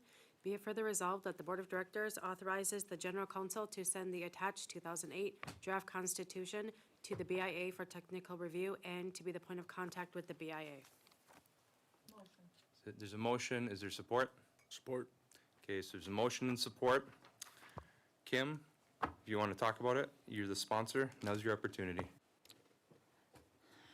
With respect to the hard work of the Constitutional Committee, who traveled near and far for hours and put a lot of funds into the 2008 draft, as well as the recommendation from the Elder Committee, was apprised of all 5 units. It was requested that the 2008 document be sent to the BIA as is, without the board's intervention or altercation. So with that and the wishes of the membership survey, this document still provides the 3-branch government that the membership is seeking with regard to the membership as a whole. Not a certain group, not a specific group. So I think it's, if we're going to do this, I think it's time that we do it as a whole, and that we need to listen to our elders, our ancestors, as well as the members who gave us their feedback with that survey. So that's all. Okay, the speaker list that I have is Tyler, Rob, then Aaron. Well, to protect everybody's time, I'm only going to speak once, and I'm going to speak that I'm not in support of. Before that, can we all be in agreement that we're going to limit discussion 3 times per person on this resolution and the next? We've talked, I mean, if, we can do it 2, but I figured 3 might be good. You guys want to do 2? Okay. Unless we do amendments, then that starts it over, obviously, but we'll do it 2 times, okay, guys? All right, so go ahead. I'm speaking one time on this resolution, not in support of sending the full 2008 draft constitution. What we've worked on for the past year and a half is solely a separation of powers. The reason I'm not supporting this, my top reasons are, we've worked on the separation of powers for the past year and a half, the past couple months diligently. We've noticed and we've corrected many procedural errors and flaws throughout that portion of the Constitution, because the separation of powers that we've been working on was part of the draft Constitution. And we've noted dozens of errors, including the lack of ability to remove an appointed judge, not having vice ogama, having new districts without redistricting or changing the structure of Unit 1. So Unit 1 currently represents a majority of at-large people. We would be talking about adding on 3 new units, 6, 7, and 8, which would add 3 more board of directors in this 2008 Constitution, which would further weaken the districts within the Upper Peninsula, 2, 3, 4, and 5, while maintaining the same size here. So we would add 3 new board members, and Unit 1 would not be adjusted at all. So it would make Unit 5, with only 1 voice, even weaker and diluted than it already is. And the people in Unit 4 on the far west end in Marquette County, even weaker than they're already represented by Unit 4 members who are in Manistee, 2.5 to 3 hours away from where they reside, closest to my district. Those are some serious flaws in this one, but if people have been paying attention to the revisions of the separation of powers that we've been working on, there are other serious flaws in these revisions that we had to address, including notice to the membership of the time frame which we have to notice a meeting. So it would slow procedures down and it would stop business as usual. Some of our staff had more or less begged us not to do that, having 20 days in this model, which would ultimately put a stop to our economic development. It would slow down casino operations. If people were to need wage adjustments or budget reviews or anything like that for immediate circumstances, it would cripple the tribe and our ability to operate. So noting all of the flaws that we've already identified, just in the focus of the separation of powers alone, we haven't even begun to identify the other issues in the 2008 draft. And this isn't a slight to anyone. We're already functioning government. And we are the largest employer of the Eastern Upper Peninsula, and we contribute a major amount to the economy. And to disrupt that without making sure that all of these procedures are taken care of, that all of these conflicts are addressed, it would be a shame to do that. We already know, with all of the issues that we identified in the separation, that the BIA is going to kick this back to us with the same things that we've been discussing and poll voting on in workshops.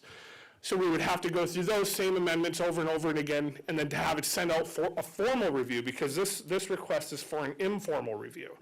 And that's ultimately what we've been doing together, is informally reviewing it with our legal department. So that is why I will not support this version, and I'm not going to waste anybody's time on this, because we have hours and hours of workshops, of debates and discussions on this, but I will be supporting the next resolution.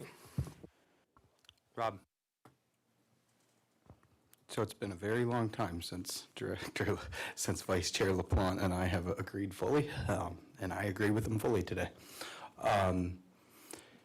I think it would be extremely irresponsible for one to put forth the full 2008 draft of the Constitution. One, because it was revised in 2012. That's not the latest version that the Constitutional Committee presented to us. There was work done after 2008. But more importantly, to the points that Vice Chair LaPlante made is that we've worked hard on just the separation of powers, and I was one that brought forward a resolution a year ago that would have made no changes to those separation, and I am glad that we did work through it. However,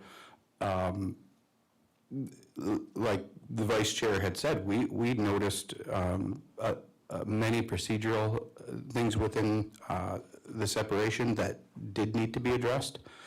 And I think we did a really good job of it. I think we got a good working draft right now. But the other thing is that I was the president of our tribal youth council. So, and that kind of dates me a little bit, I guess. I was 15 at the time, which is right around the time the Constitution reform started. And we followed it. And we watched the entire process unfold. So I remember specifically that the Constitutional Convention Committee was not intended to create an entire new constitution. And Director Gravel was part of this, and she can attest that the direction was to make individual amendments that can be presented to the members. So to rewrite the entire thing was not the original intention of the committee. The intent was always to draft individual amendments. And over the years, the membership has come forward and supported a separation of powers. Most recently, the survey that we did. They weren't asked, our members were not asked about the entire Constitution. It was just the separation of powers. And it was overwhelming that the members wanted a three-branch. So I'd like the vice chair said, I can't support this, especially with not knowing the implications of what it's going to do and how it'll affect our procedures and codes to begin with. So I would like to entertain a motion to table this resolution right now. So there's a motion in support to table this. This suspends debate. Aaron? So Kim. we'll roll call on the motion to table, please. Kimberly Gravel. Yes. Kimberly Hampton. Yes. Lana. No. Bridget. No. Rob. Yes. Sean. Larry. No. Kimberly Lee. No. Tyler. Yes. Aaron. Yes. Michael. No. Isaac. No. Do you vote on this one? The chair has a vote. Yes. No, it's a tie. Yep. The Constitution gives the chair a vote when you're going to send to the secretary a constitutional amendment. This is not what that resolution does. Regardless, If he's it's got a a vote. tie- Yes, I'm sorry. It's a Right, tie. if it's a tie. So it's a tie. My vote is yes to table this, please. Sorry. So motion to table carries. That brings us to our next resolution, which is send 2008 constitutional draft for technical review. Oh, you got to read it first. Sorry. Now therefore be resolved that the Sault Ste. Marie Tribe of Chippewa Indians Board of Directors, the board hereby approves the following.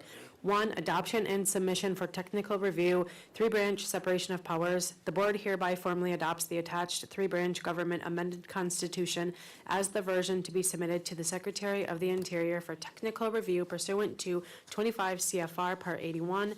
2, deliverables and absolute deadlines. The board directs the legal department, finance department, and administration, or their designees, to complete and deliver the following written deliverables by the deadlines below, with copies circulated to all board members. Within 14 days, clean and redlined comparison package for the three-branch draft, plus a plain language executive summary. Due 1/20/2026. Within 21 days, fiscal impact statement, initial and ongoing costs, including staffing, facilities, IT, elections, judicial operations, and any anticipated savings or offsets, and identification of one-time versus recurring costs due 1/27/26. Within 30 days, implementation plan and timeline, including A, phased steps, B, roles, responsibilities, C, draft transition provisions, D, policy code amendments or new ordinances needed, and E, risk mitigation plan due 2/5/2026. 3, distribution, transparency, and pre-vote notice.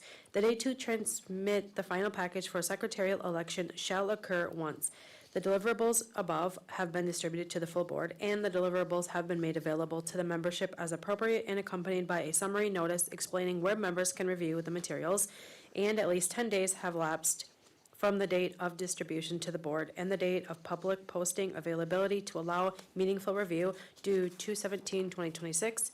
Number 4, date certain scheduling, no indefinite stalling.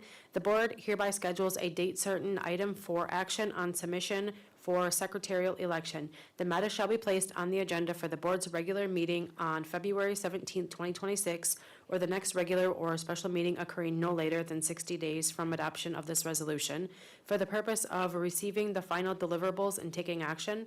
If deliverables are completed earlier, the tribal chair shall place the matter on the next available regular or special meeting agenda consistent with the 10 business day notice requirement above. 5, submission for secretarial election.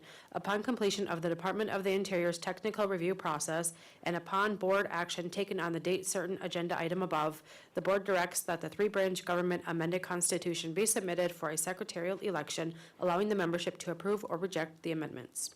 Motion. Second. Okay, motion by Isaac and supported by Aaron. Which of the sponsors would like to speak first? I'll do first. Isaac. So this resolution is very simple. It does one thing. It authorizes submission of a three-branch constitution amendment for the BIA technical review. And it sets deadlines and transparency so nobody can stall this process any longer. Okay, Mike, then Kimley. No, you just jumped right over me. Oh, I'm sorry, Aaron. It's been a long day. Okay, all right. So first I want to thank Director LaPlante for following through on your policy platform, which was to support a three-branch separation of powers.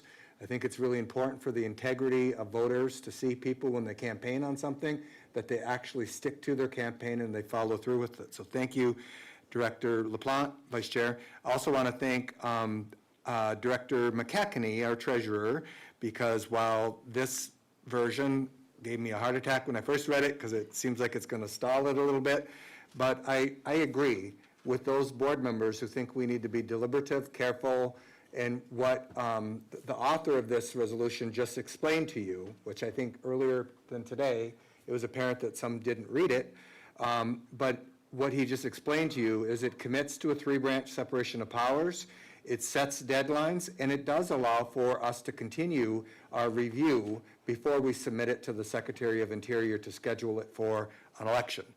I also want to go back and chronicle that on July 19th, my first date back on this council, I brought up that we need to follow through on this. You know, if we go through the timeline, it was 2005 to 2008. Mr. Cosley, what a wonderful legacy this would be for Mr. Cosley as the chair of the Constitutional Committee when he presented it to the board, and we have a memo from him in his words to say that the committee completed the review and that they unanimously supported moving forward. It's been 25 or 20-some years since that. That's long enough. And then in July, again, when I came back July 19th, I brought it up. Nothing happened for July, August, September, October. And then Rob and I got together and we had proposed to proceed. We had a resolution on the agenda. Several members that are seated on this board right now said they would not consider a wholesale rewrite, but they would consider individual amendments. So I'm glad that we tabled that other issue, but I did want to see how they were going to vote, because the same people who said they wouldn't entertain a wholesale rewrite are now, making a second on a motion to do exactly what they said they would not do.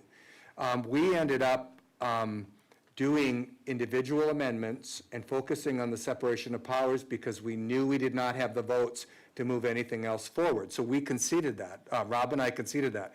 We voted in October to set a timeline that was completely ignored for the month of October and November, not for any any lack of effort from our board administrative assistant because she kept weekly sending out polls and asking the board to commit to October and November, and nobody responded, or some responded, but not, majority refused to respond. I don't think that's good faith. I think when the board administrative assistant sends a message out, you should respond. And so we lost October and November.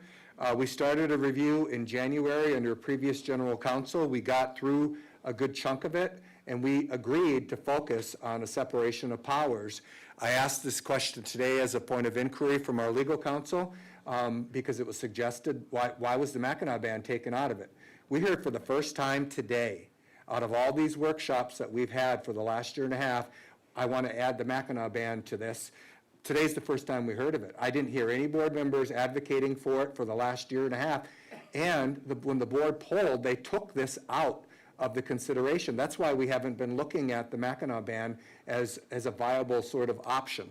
So we've spent over a year and a half reviewing on separation of powers and those amendments that were essential to do the separation of powers. And it feels, to me, it feels wrong to be bringing up things in the 11th hour. In December is the first time we've heard of putting on the agenda a wholesale rewrite from what the Constitutional Committee drafted in 2008.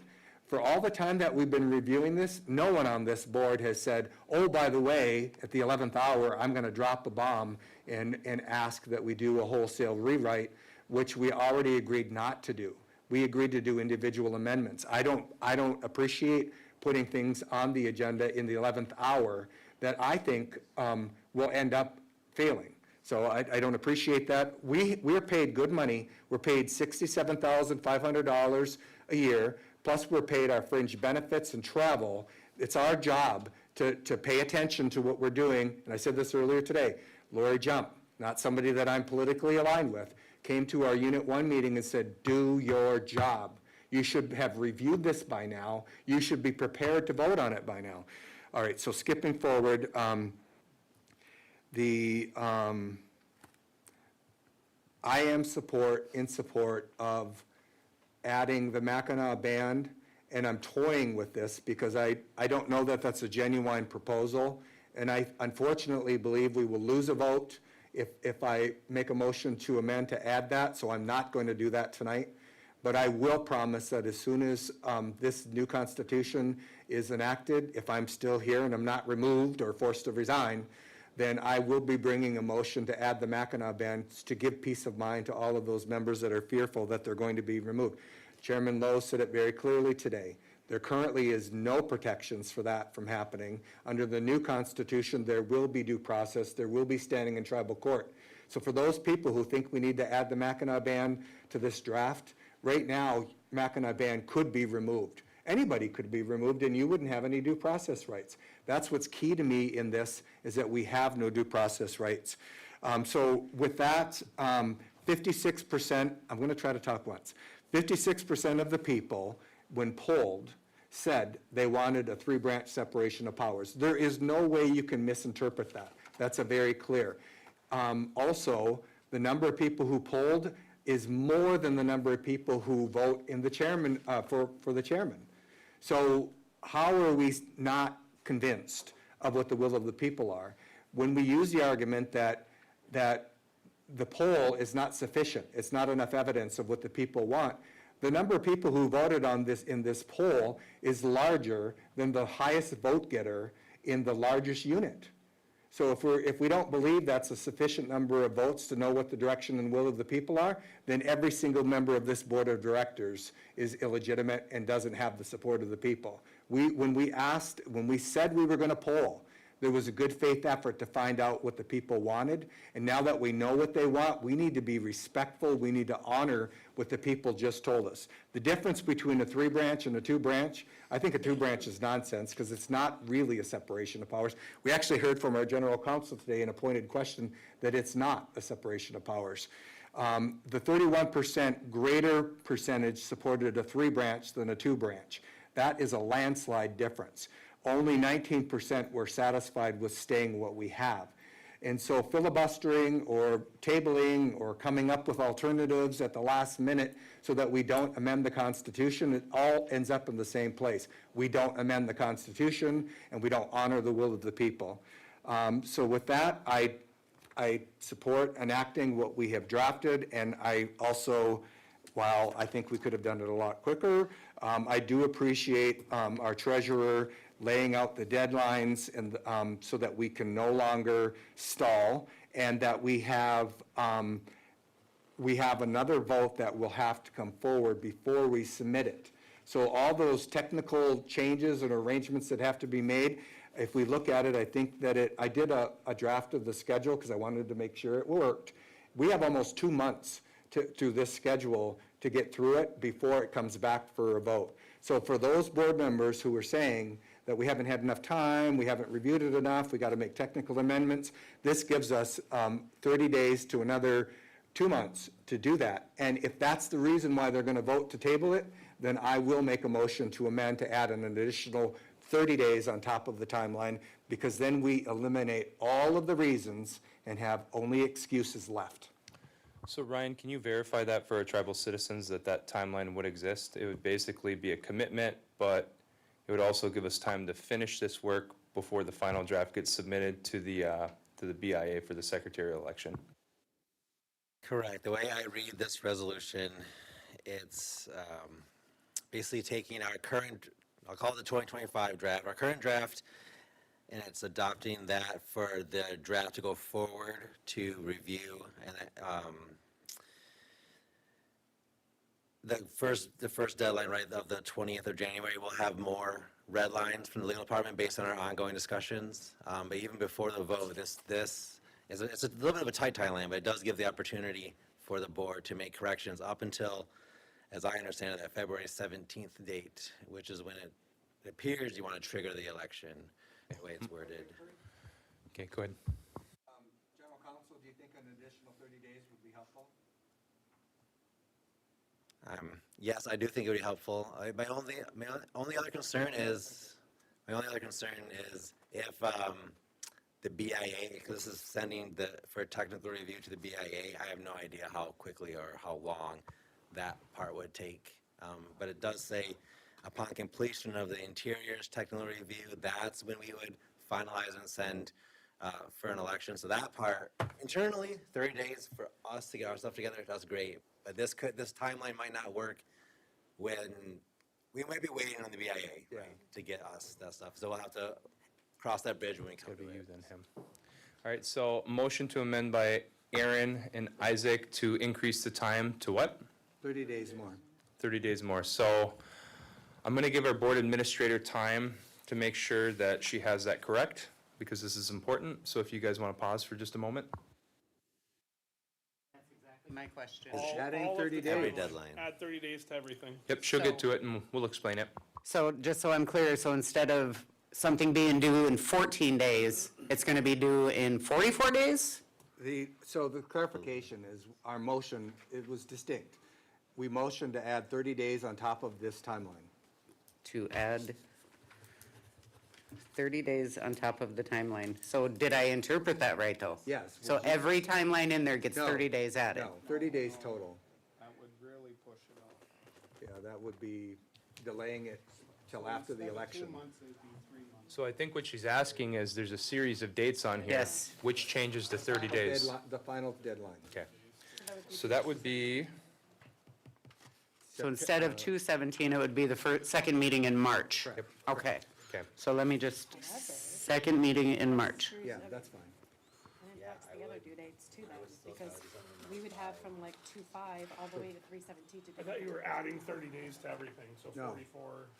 No? So what it does is it adds 30 days to the last date. So 30 days tacked on 2/17, so it'd be the second meeting in March. So if you can open the discussion. Yep, I am. So we'll have a discussion with that. Put your hand up if you want to speak. Aaron, so this restarts the speakers list. So I have Aaron, Tyler, Mike, Yeah. Kim. So you guys will have 2 turns to talk on this amendment. So for my amendment, I am amenable. If we get through that time period and we're not ready, that we need to add more time. We can't have a hard deadline that just ignores the fact that we're not ready. And then also our general counsel explained, however, I have a little bit of insight on this. I have talked with Interior. Interior has a clean slate. This is going to move forward quickly. It's not going to be delayed. So I would be, our proposal is to add 30 days on top of it, so it would be the second meeting in March. Which would be March 24th. We don't meet on March 17th because we have MAST. So, so that would be fine. Is that fine with you, that the second meeting in March? The only other question I have, is the other timeframe still good with you? So for the first deadline, for the red lines, legal department should be fine with that. I don't want to speak for finance on the fiscal impact statement, if they can have that ready. So I don't know about that She's one. already discussed it, so Okay. And it you've already should given us be. a draft. And we already have some of the fiscal. Right, Holly? My only other question would be, for the policy code amendments, are we just identifying what needs to change? We're not expecting to have all the codes redlined in 30 days. Yeah, So you still have the floor, Aaron. Yeah, I think that we're not passing something that's impossible to do. I think my main thing that I wanted to do tonight was to be done with this notion that we're doing something else, that we're doing a 3-branch. And if it takes us, and I've explained this to a couple board members through phone calls, if it takes us longer, if the Interior drags their feet, and we got to bring it back and vote again on what the timeline will look like, I'm fine with that. Because what I want to do is two things. I want to believe those board members that say that they will support a 3-branch as long as we don't rush it, as long as we're careful and we do it properly. And number two, so on a positive sense, but on number two, I want to eliminate that as a reason not to vote for a 3-branch. So I'm supportive of whatever timeline we need to do, but we need to start someplace, not pass an indefinite, that actually, Isaac put that in there, no indefinite stalling, because the people will see through that. So I'm going to move on with the list. We have Tyler, Mike, then Kim Point of Gravel. info, though. Ryan didn't get a really chance to answer that. He said, the policy code amendments, he's saying identify them, but that's not what this reso says. This reso says that you will have them. The amendments are new ordinances needed. So he's saying he can identify them within 30, what's going to be needed to change, but this reso is saying that we will have the amendments and new ordinances needed within 30 days, which I do not think is a reasonable expectation. Nor do I think that part's even needed to move it forward, but it's in the reso, and that part becomes problematic. But Ryan This will be your asked the second time question, to be so on the it's list. just a I'm going to point put of you on the info. list, Aaron. That was just a point of info. On this, but I'm making a motion to amend to not have. No. You got to wait till it's your turn now, Aaron. Okay, So hold on a second on the here. amendment. On the Okay. second amendment. So first off, do you guys mind hearing from your legal department on this? So the February 5th date, we've already identified a lot of them. We can certainly identify a list for you of all the codes that are going to need to change, but having 29 days, that's working weekends, to get you all the red lines, that's not going to happen. It's just not possible, even with our new staff attorney working on it. We would need, I don't know what we would need, but 30 days is not going to be So enough. what's your recommendation as a starting point? Because it seems like there's going to be a motion to amend the amendment to include this. So what would you recommend? Well, I recommend striking it. I don't think we need to put a timeline on the policy code revisions, or change it so we identify for you all the codes that need to be changed. And we propose a timeline for change on that February 5th date. The legal department will bring you all the codes that we say need changing, and we will give you our estimate timeline for how long it will take us to change them all. So while I go through the speaking list, I'm not sure if Tyler's going to make that motion. If you could make that language concise so Lana can draft that down, that would be appreciated. I'll email her right now. Okay. And then whoever wants to make that motion can simply read that email. That way this is done correctly. So Tyler. So I'm not making a motion yet, but I just talked to Ryan, and the same concern that I had when I talked to you is his concern as well. Number 5 does need to be addressed to where we can address feedback from the secretary. and then send it out for the election. So we do need to amend that as well before, so let's discuss what we're doing here before we do our second amendment, so we get everything captured in the second one. That's all. I was just like, please let me speak before you make another amendment, otherwise we're gonna get stuck. So that needs to be addressed, so, the end of the first sentence with the apostrophe there does need to be fixed to where we can have a time frame, whether it be 10 or 30 days, to address any feedback of the technical review and then send it for the secretarial election.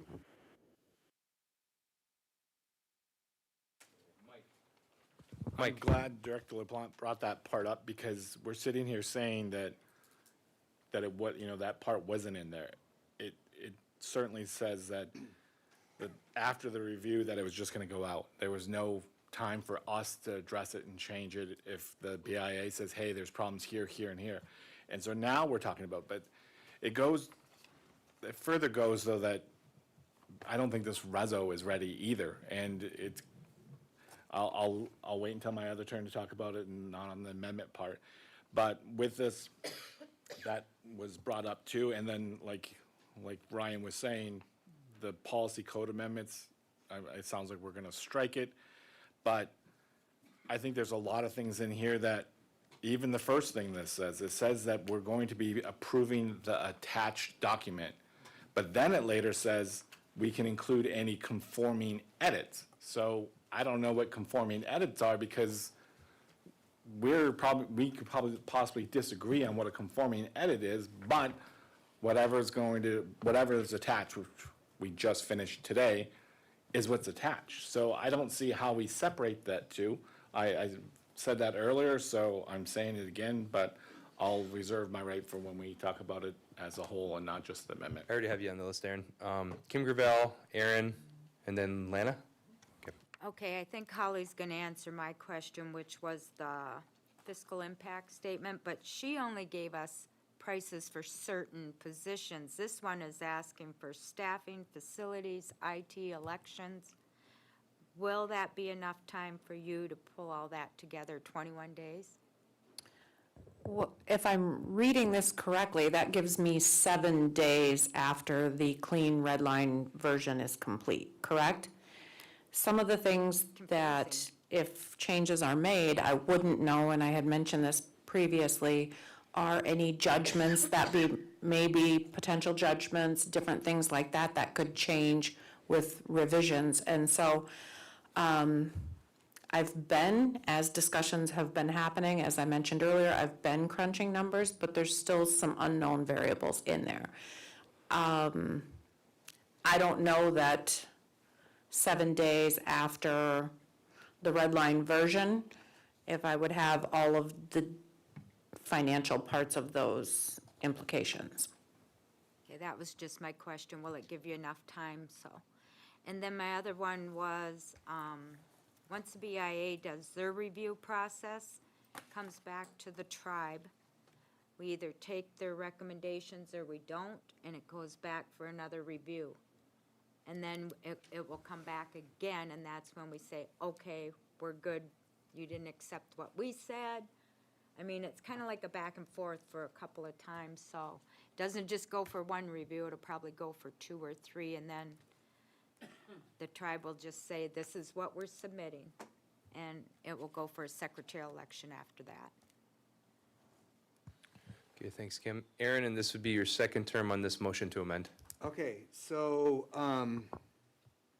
what we intended to do was listen carefully to board members that have made arguments that we're going too fast, that there's certain things that we have to do, that the due diligence that would be needed. And so maybe we made a mistake by anticipating that the board would want to establish what all those policies would look like. And again, in the positive sense, I'm trying to make motions so that we can get something done, because the people expect it. In the other alternative sense, I'm trying to eliminate the arguments for excuses. So with that, I would like to make a motion to amend, this is our second amendment, to amend 2D for legal to identify the policy and code amendments necessary and bring a proposed timeline to implement the needed changes. Okay, so we have a motion by Aaron, support by Isaac. Did you read it from that email? Yeah. Okay, and Lana has that, so we have the language. So we'll start a new discussion where everyone gets a fresh 2 turns to talk about that. So, speaking list, Aaron. So, again, we're, one by one, we're eliminating opposition that I don't think should exist. We're accommodating whatever the board is saying that they support. We're hearing one by one reasons why we can't do something, and we're offering up solutions to that. We're trying to find solutions so this can be a positive thing, it can be good. We didn't, in his drafting and in our conversation, we didn't anticipate that we anticipated that people would want that done before we voted on it, but if that's not the case, let's go ahead and amend it and take it out, and legal just has to provide a list. They've already told you that they can do that. Okay, thank you. Kim Lee? Well, you're talking out of both sides of your mouth. In one Okay, statement, you that's out of say, order. Mr. Chairman, can you please Let's- call that out of order? Let's straighten up, guys. It's Well- all of us, and I'm gonna call on you as well. Okay, that and was Rob. out of order, though. Okay, all right, so let's just get through this, all right? on one hand, we say that we're taking away all opposition. On the other hand, we're giving kudos to the committee and the chair of that committee very profoundly that the work that they did, that we're respecting.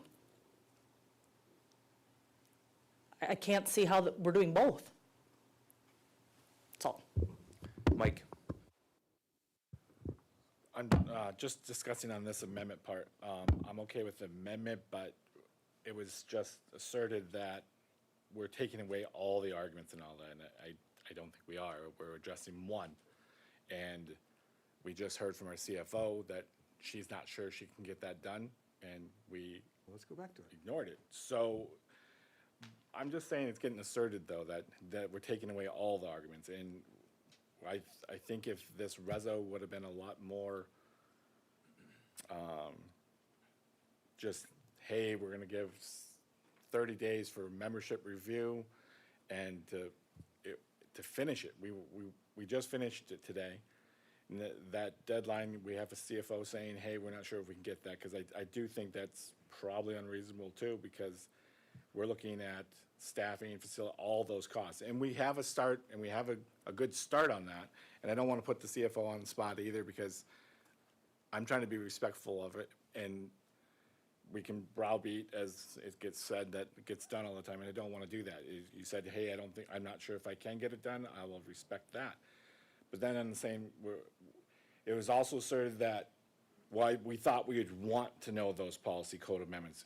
And I do want to know those. I know, though, that 30 days is unreasonable to know those. So it's not that I don't want to know them. I do want to know. We all should want to know them. And it's also being asserted about the 11th hour again, and I'm going to wait still too, because this is, we're only supposed to be talking about the amendment, but that gets asserted every single time too. That 11th hour was artificial. We put it on ourselves. We were having good workshops. This didn't need to happen today. This reso's got 5 things on here that it could have been a lot cleaner and a lot easier, I think, to help accept. And we're catching stuff already, like, hey, it didn't even say anything about feedback from the BIA. It would have just been this. I still don't see how we can approve an attachment, but we also know that we're gonna edit it later. It doesn't make any sense to me on that aspect, because all of our laws, when we approve a reso and it's attached, that's what law is. The attachment is law. We don't get to go back and change it and edit and say, and not unless we redo a reso. So, but we're saying, no, that's not the thing, because it says conforming edits in the reso, which could mean opposing edits, could mean a lot of things. So I still don't believe we're ready for this, but this is just amendment conversation, so I'll yield. Lana, then Isaac. Lana, sorry. Yeah, I do appreciate the timeline. I really do, because it's there, but it's, obviously, it's kind of flawed because we got 2 amendments on it already. We did not workshop this resolution today, the timeline. Isaac cited it, and again, I appreciate it, but we didn't talk about it today. So this is the first time we're talking about it. So for the benefit of the members, if it draws on for a long time, first time we talked about a 2-page timeline. We talked about everything else today, including the fact, it's already been stated, we have a document that we've been working on and doing well on, very well, because we're getting places. But we did one poll today, this morning, and it changed. So my question would be, is that going to reflect in there because we did another poll? And it was stated today that we still had 5 polls to do because that was redlined from the last workshop that we didn't include in this document that's going to be attached. So when we've passed this timeline that has to have a whole bunch of amendments, and then the document, 16 pages, we don't know what the poll is going to be because we haven't done it yet. So that's sloppy to me. And I think that, again, I think we've gotten somewhere. I really have. And when it gets down to this point where I see a timeline and that, something that we can live with, I think, I agree with Mike, if we had 30 more days, I do absolutely think we could get there to fix this timeline. That's the Second Amendment. But, absolutely. Don't interrupt me, please. I understand that. I completely understand that. I've read the document, the last one, the second one, and this one, and I lived through everything of this, so I know what's going on. 30 more days without having to vote on something that isn't even complete as attached, like this says.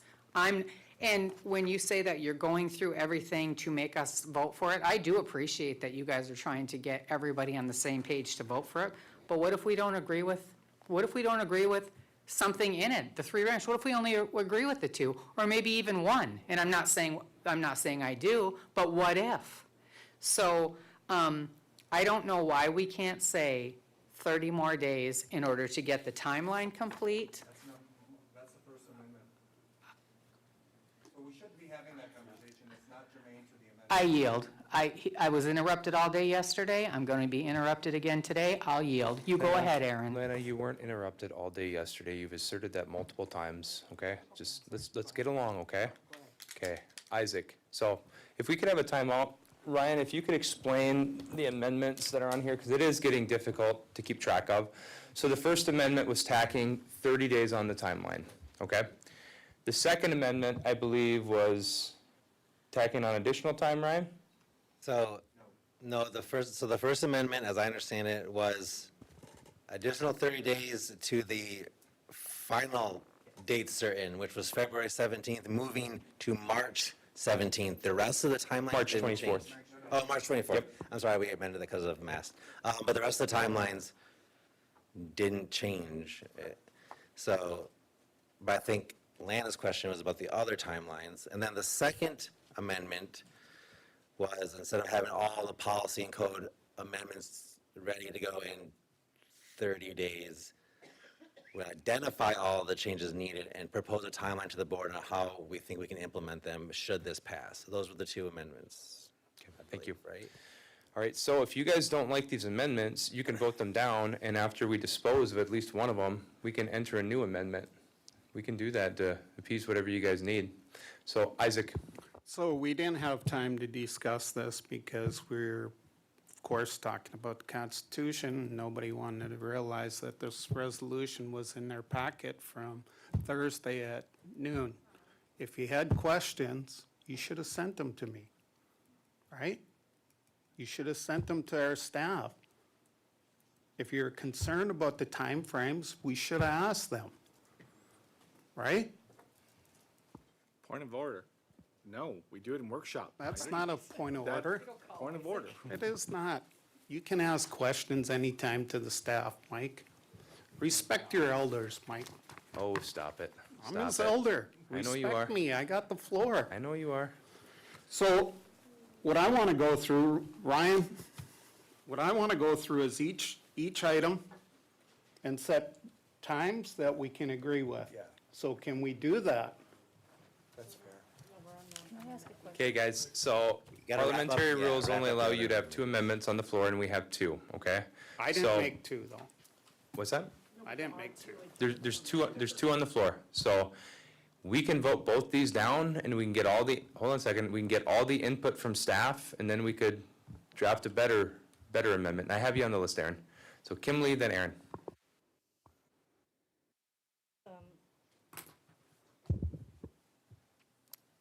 I guess we have a couple executives that we need to ask, what is a responsible timeline for you guys to get Holly and Ryan to get what you need in order?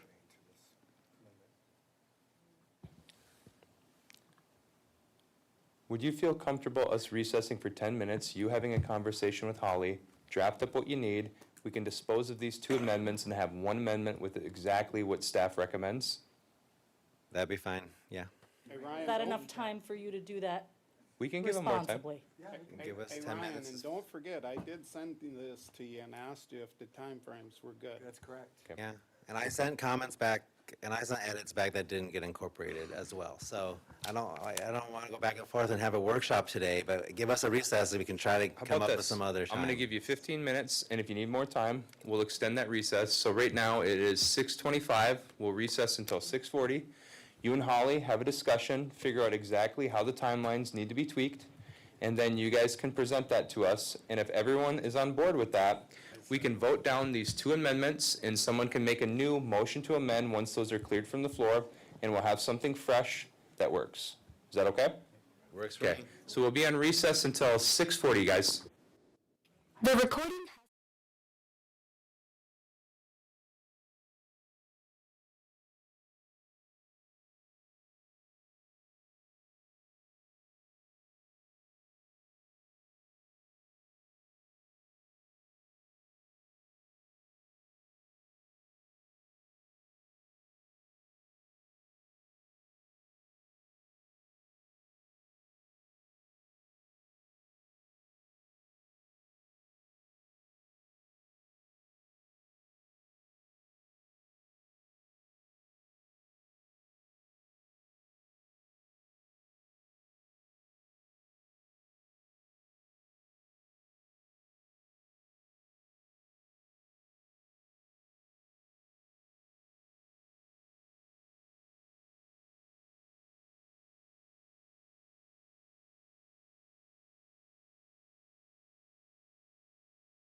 longer, so I'll let you guys know when we're about to start.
Listen to me.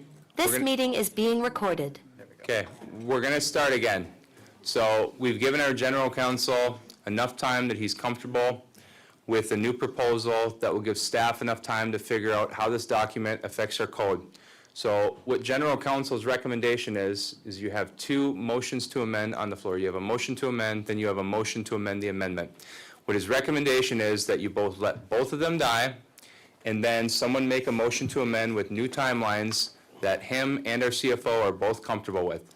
So with that stated, and Ryan, did I express that correctly? That is correct. Okay. So with that stated, are there any objections to letting the motion to amend and the motion to amend the amendment die due to lack of support? And then that would give someone the opportunity to make a motion to amend with what's reflected by Ryan, our general counsel, and supported by your CFO as far as timelines go. Okay. All right, hearing no objection, the motion to amend the amendment dies of lack of support, and the motion to amend the amendment does as well. So I'm going to give someone the opportunity, listen, it does so. So I'm going to give someone the opportunity to make the motion to amend. It's just going to be quick and simple. It's not going to go against your turn, okay? Whatever it is. So, Tyler. All right, motion to amend the resolution to increase each deliverable deadline by 30 days. Amend number 2D for legal to identify the policy and code amendments necessary and bring a proposed timeline to implement the needed changes, and to revise number 5 to allow for 30 days after the completion of the Department of Interior review for the tribe to finalize the amendments. Second. Support. Okay, so we have a motion and support. Oh, sorry, Rob. And everyone stated that. But before we continue, I want to make an announcement. Director Sean Borowitz had to leave. He has a family medical emergency. It's legitimate. It's legitimate, so he has somewhere to be. He stated he's going to try to be on Zoom if he can, but he has an obligation to take care of his family first, and I support and recognize that.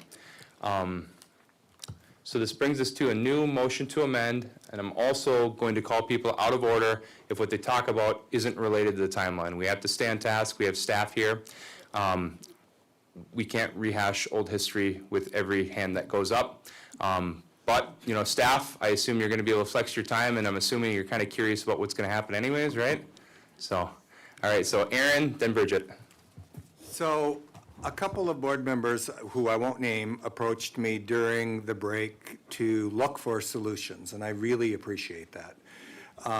And this is actually better than what I think they were suggesting, which was more time, because this now gives us 30, 60, 90, potentially 120 days additional.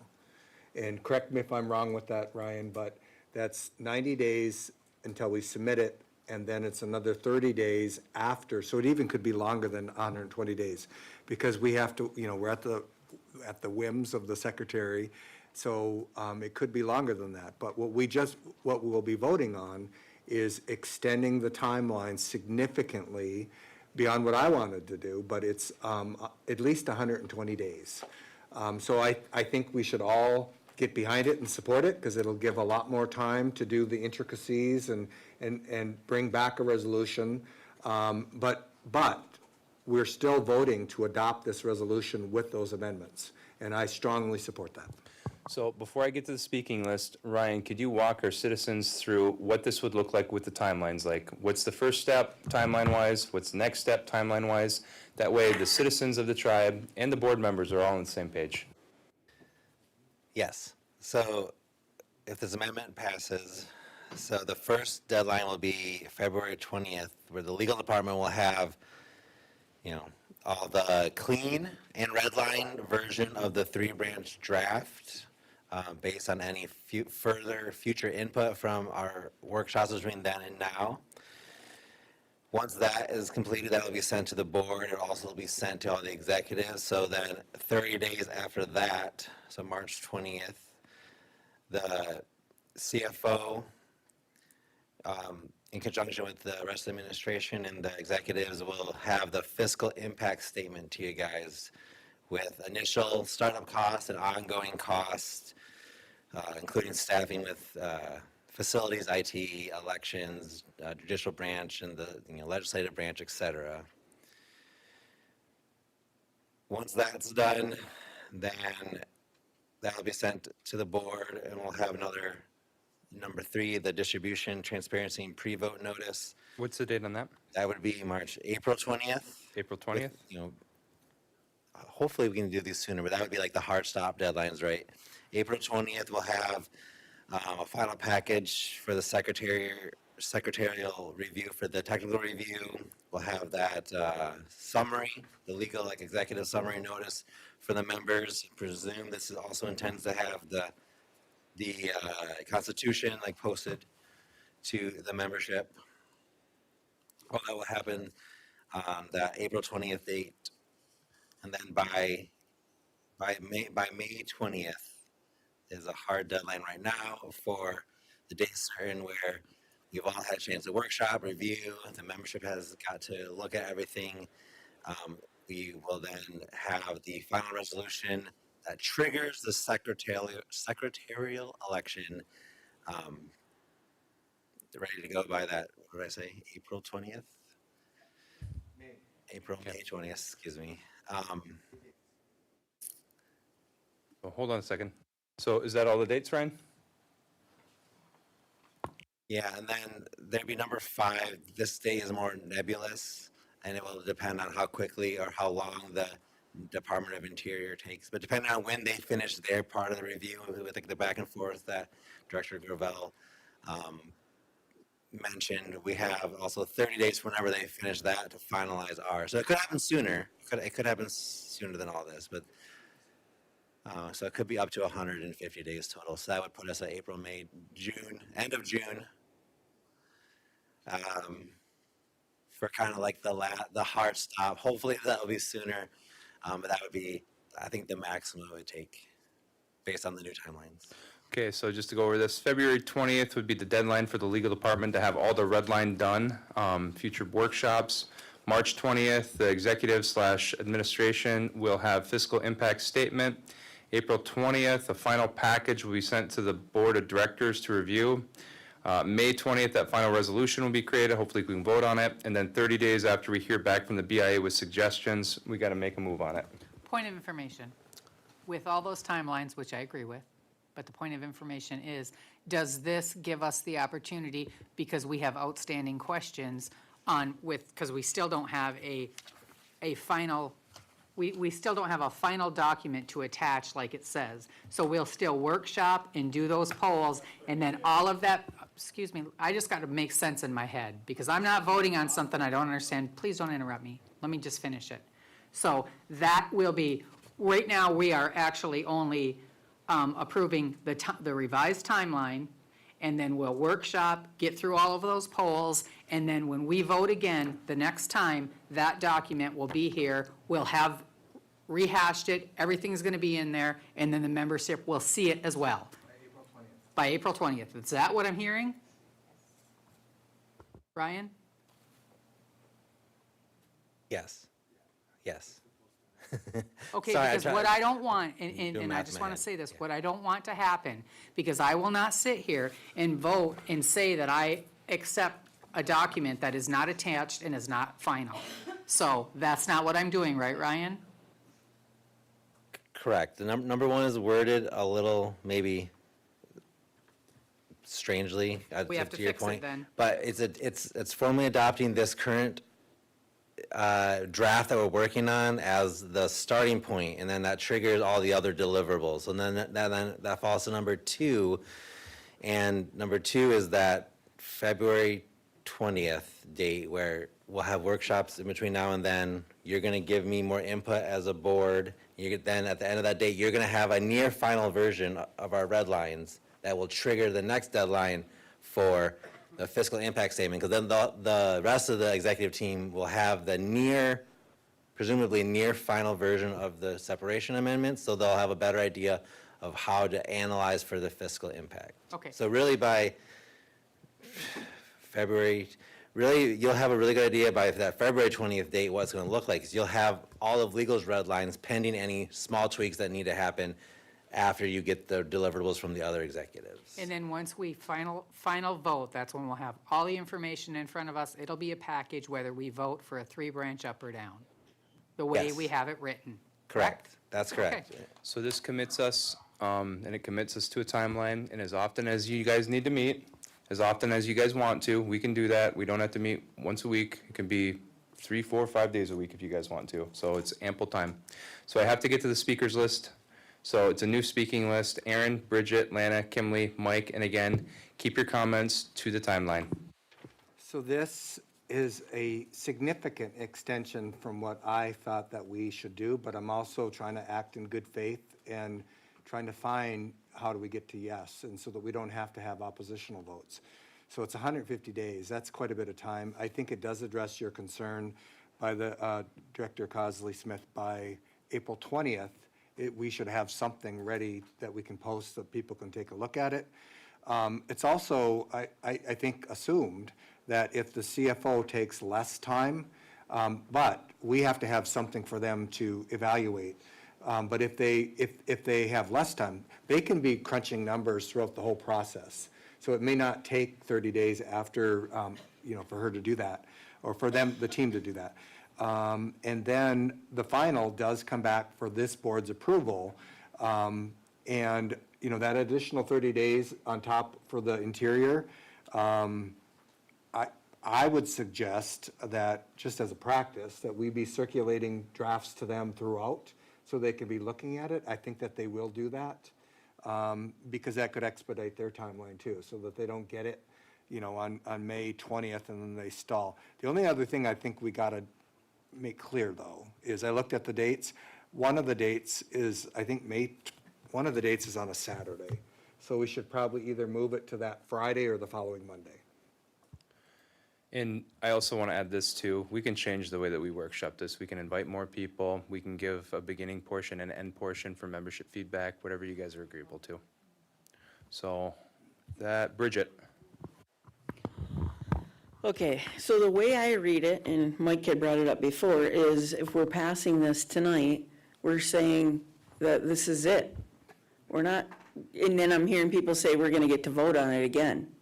So I don't want any gameplay and sneaky stuff, because that happens, because the way it's written, it sounds like, yep, we're saying right now it's a 3-branch and we're not gonna care how much it costs or what cuts we're gonna have to make or any of that. We're just gonna go along with it, but now we got a good old timeline for it. So, Ryan, how is it worded? Are we going to be able to vote again on it when we have all this information? Or is this saying, regardless, we support a 3-branch? So in that number 4, that date certain scheduling, which is now, April 20th? What's that? May, submit. You'd have to vote on the final. Can you let You the have to staff vote, talk? you have to, you're all gonna have to take action on the final resolution. That's, even after you get all the draft how you want it, this resolution mandates, and we, by federal regulation, we have to, it's mandated too. You have to do a resolution to trigger that secretarial election. So you're going to have to vote on it. Right. At least that one time, and if it passes, to trigger the election. And that's at the end of this time, that's at the end of this timeline. So tonight, we're not locked into anything. You're only locked into a commitment to continue to workshop the 3-branch draft amendments and the timeline that you're setting up. That's the only thing you're locking yourself. We're not locked into saying we support a 3-branch. Not as I read this, no.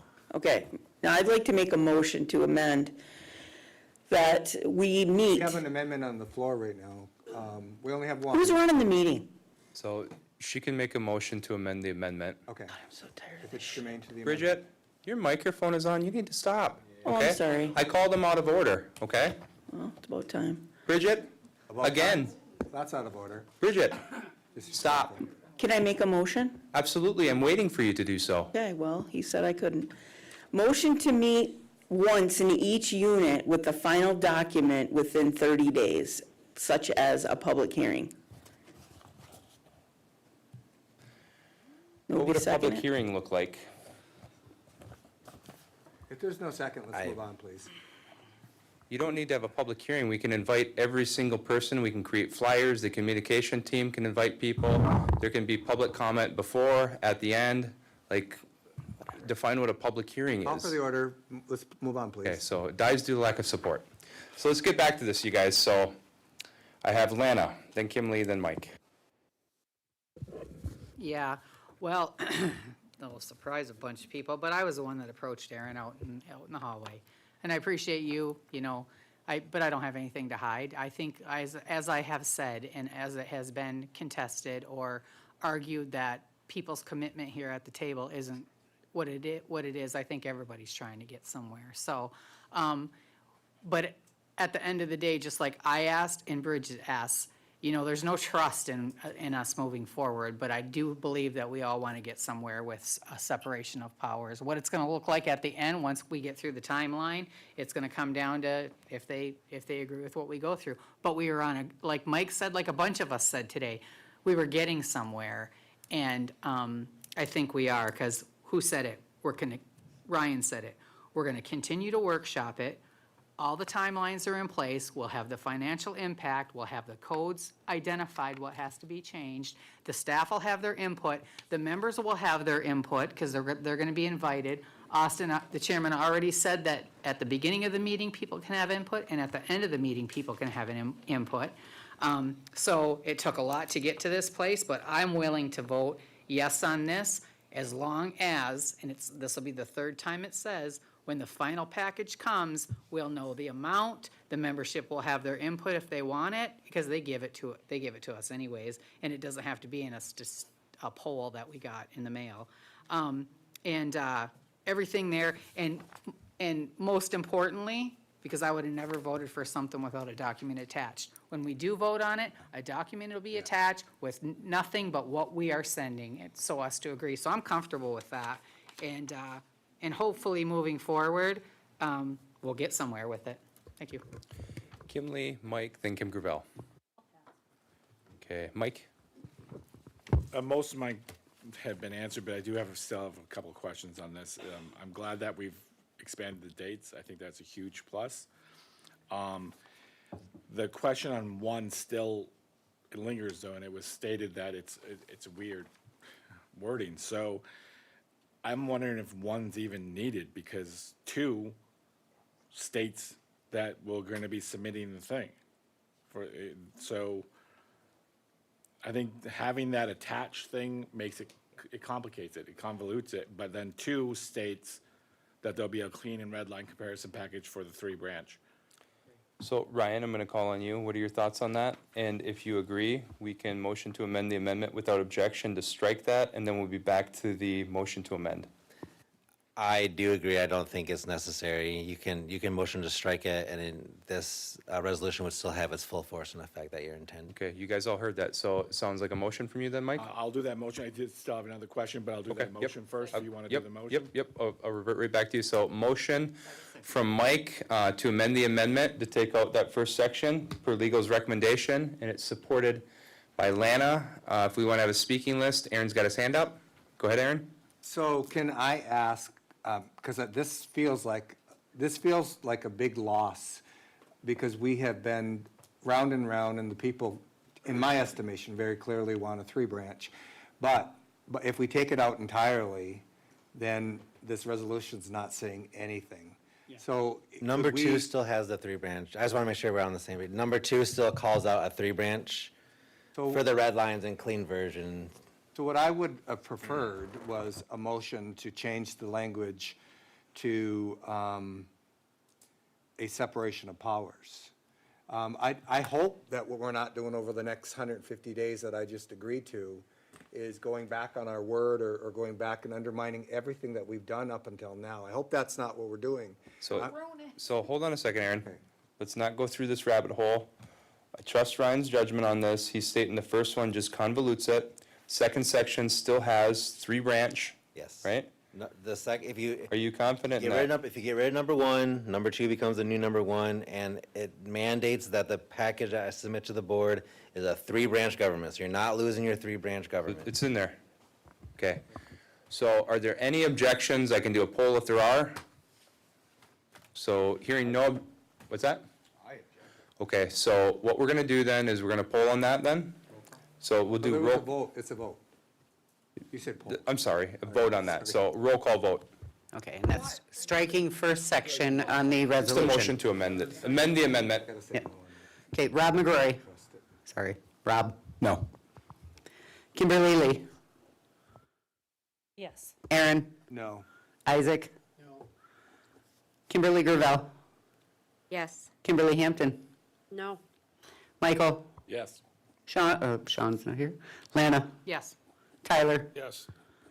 Larry. Yes. Bridget. Yeah. 7 yeses, Okay, 4 so noes. the motion to amend the amendment passes. That's been stricken. So we're back on the motion to amend. And I'm going to call on Mike because we told him we'd give him back the floor. And we're on that original or that motion to amend speaking list. So Kim Gravel, you're next. My second question comes to when Tyler, Director LaPlante has suggested doing the 30 days, and it's been clarified a couple times on here. But I think Lana expressed some concern on it too, and the way it's written, it's still a little problematic, but I think I understand what it's trying to get across with the submission, because I think it should get submitted to the thing, but I too don't want to be stuck in something that if we get something back from the BIA and it says, hey, you should change this, this, and this, and then we can't agree on something. I didn't want this number 5 to, well, no, we're going to send it to the BIA anyways, even if we can't agree. I know, even with the 30 days, though, at the end of the 30 days, if we don't agree on something, does this reso saying that we'll send something after 30 days, we got nothing to submit then, right? If you guys take action pursuant to number 4's date certain, if you voted on that date. Yeah. Then number 5 is triggered. But if the vote didn't go forward because of there was the vote failed or the BIA was taking too long, then 5 doesn't trigger. 5 only triggers if 4 triggers. Does that make sense? Okay. Yeah. I'm comfortable with that explanation, thank you. Okay, so at Kim Gravel, then Aaron, and Aaron, that will be your second time. No, you can pass me. Mine was the number 1 and they removed it. Okay, Aaron, would you like to speak? First, I have a point of inquiry. Are we discussing the amendment with the additional timelines? Yes. Okay, did I speak on that already? You spoke on it once, and this will be your second time. No, I spoke on his other amendment. No, I got you here, Aaron. I've been keeping close track on it. So the answer, I don't think I did, but you're the chair. The answer in the question is self-evident. We can't direct the Secretary of Interior to schedule a vote that isn't going to happen. So I don't know why we would ask that question. I'll leave it there. But we just added 150 days to this timeline. We added 30 days after we do the final review. Actually, it's 60 days. And as the legal counsel just advised, that we don't trigger the next timeline starting until we complete the review and submit it. So we can't order the Secretary of Interior to schedule this within 30 days. You know, it might take longer. And what happens when that happens? We come back to this table and we start over. So I hope that was a good faith question and not adding another 150 more days. Ryan, your interpretation on the record? My interpretation of adding an additional 150 days? No, I'm sorry, I didn't hear everything. Okay. All right, Lana, this will be your second time. Yeah, well, I didn't hear him say that, but, you know, that was a comment. What's gonna happen when we get the technical review back? It's automatic and trigger that we're gonna look at it, and we're gonna be able to make comment on that. So, and that language is clear, right, Ryan? Yes. And we don't have to change nothing in there. I believe the amendment that passed and the amendment on the floor, if that passes, it's sufficiently clear that the legal department and the executives at the government level, we all understand what we're tasked with, and you're not triggering an election. You're just setting the timelines for technical review. The election will get triggered if and when we come to that at the end of this timeline, after all the input, after all the workshop, after all the deliverables are met, then you have to vote again. So nothing is triggered with an election right now. Okay, thank you. Okay, we've concluded the speaker list. We ready to? Okay, Rob. Well, I guess everyone could always depend on me to call it like I see it. And I think we just did absolutely nothing. What we did was allowed a board, which probably was a minority, to extend us voting on a 3-branch government by another 150 days. That's all we did. Our members aren't dumb. They just watch what you guys did. Our members showed up today to watch us vote on whether or not we are sending a 3-branch government to the BIA for a secretary election. That clearly is not happening today. So we were just buffaloed into another 6 months of stall tactics, and that's it. So if he wasn't talking about the timeline, I'd call him out of order. I am talking about the timeline. And I'm getting real sick of being Rob, object. we're just talking about the timeline right now. I'm elected by I know, and I by said you my can speak. unit to speak my mind because they are getting sick of waiting. And that's all you guys just did is extend it. And then said, we'll vote on it again in what, 5 months? That's ridiculous. This thing's ready to go. It's been ready, 17 years. And you're gonna tell them, hey, wait another 6 months. What, so you guys could lobby some more no votes? Rob, that's out of order. So I think Kim is going to be the last person, and we're just going to go there, so we don't need to do another vote? Okay, Kim, and then I ask that we vote on this, you guys. I think the timeline is necessary because we made so many adjustments and changes. It's not a 17-year-old document that has been looked at for 17 years. It's completely different. And we have not allowed the membership to give us their input or their feedback, something that they're going to be essentially stuck with. Not just us, them too. So do we all need a little bit more time to make sure that we are doing this exactly the way it needs to be done for the best interest of the membership? I think they are worth it. We are worth it. Rob, let's finish this, please. All right, so I don't have anyone else on the list. So right now, we're going to do a roll call vote on the motion to amend, and all this does is change the resolution to add the increased timelines, okay?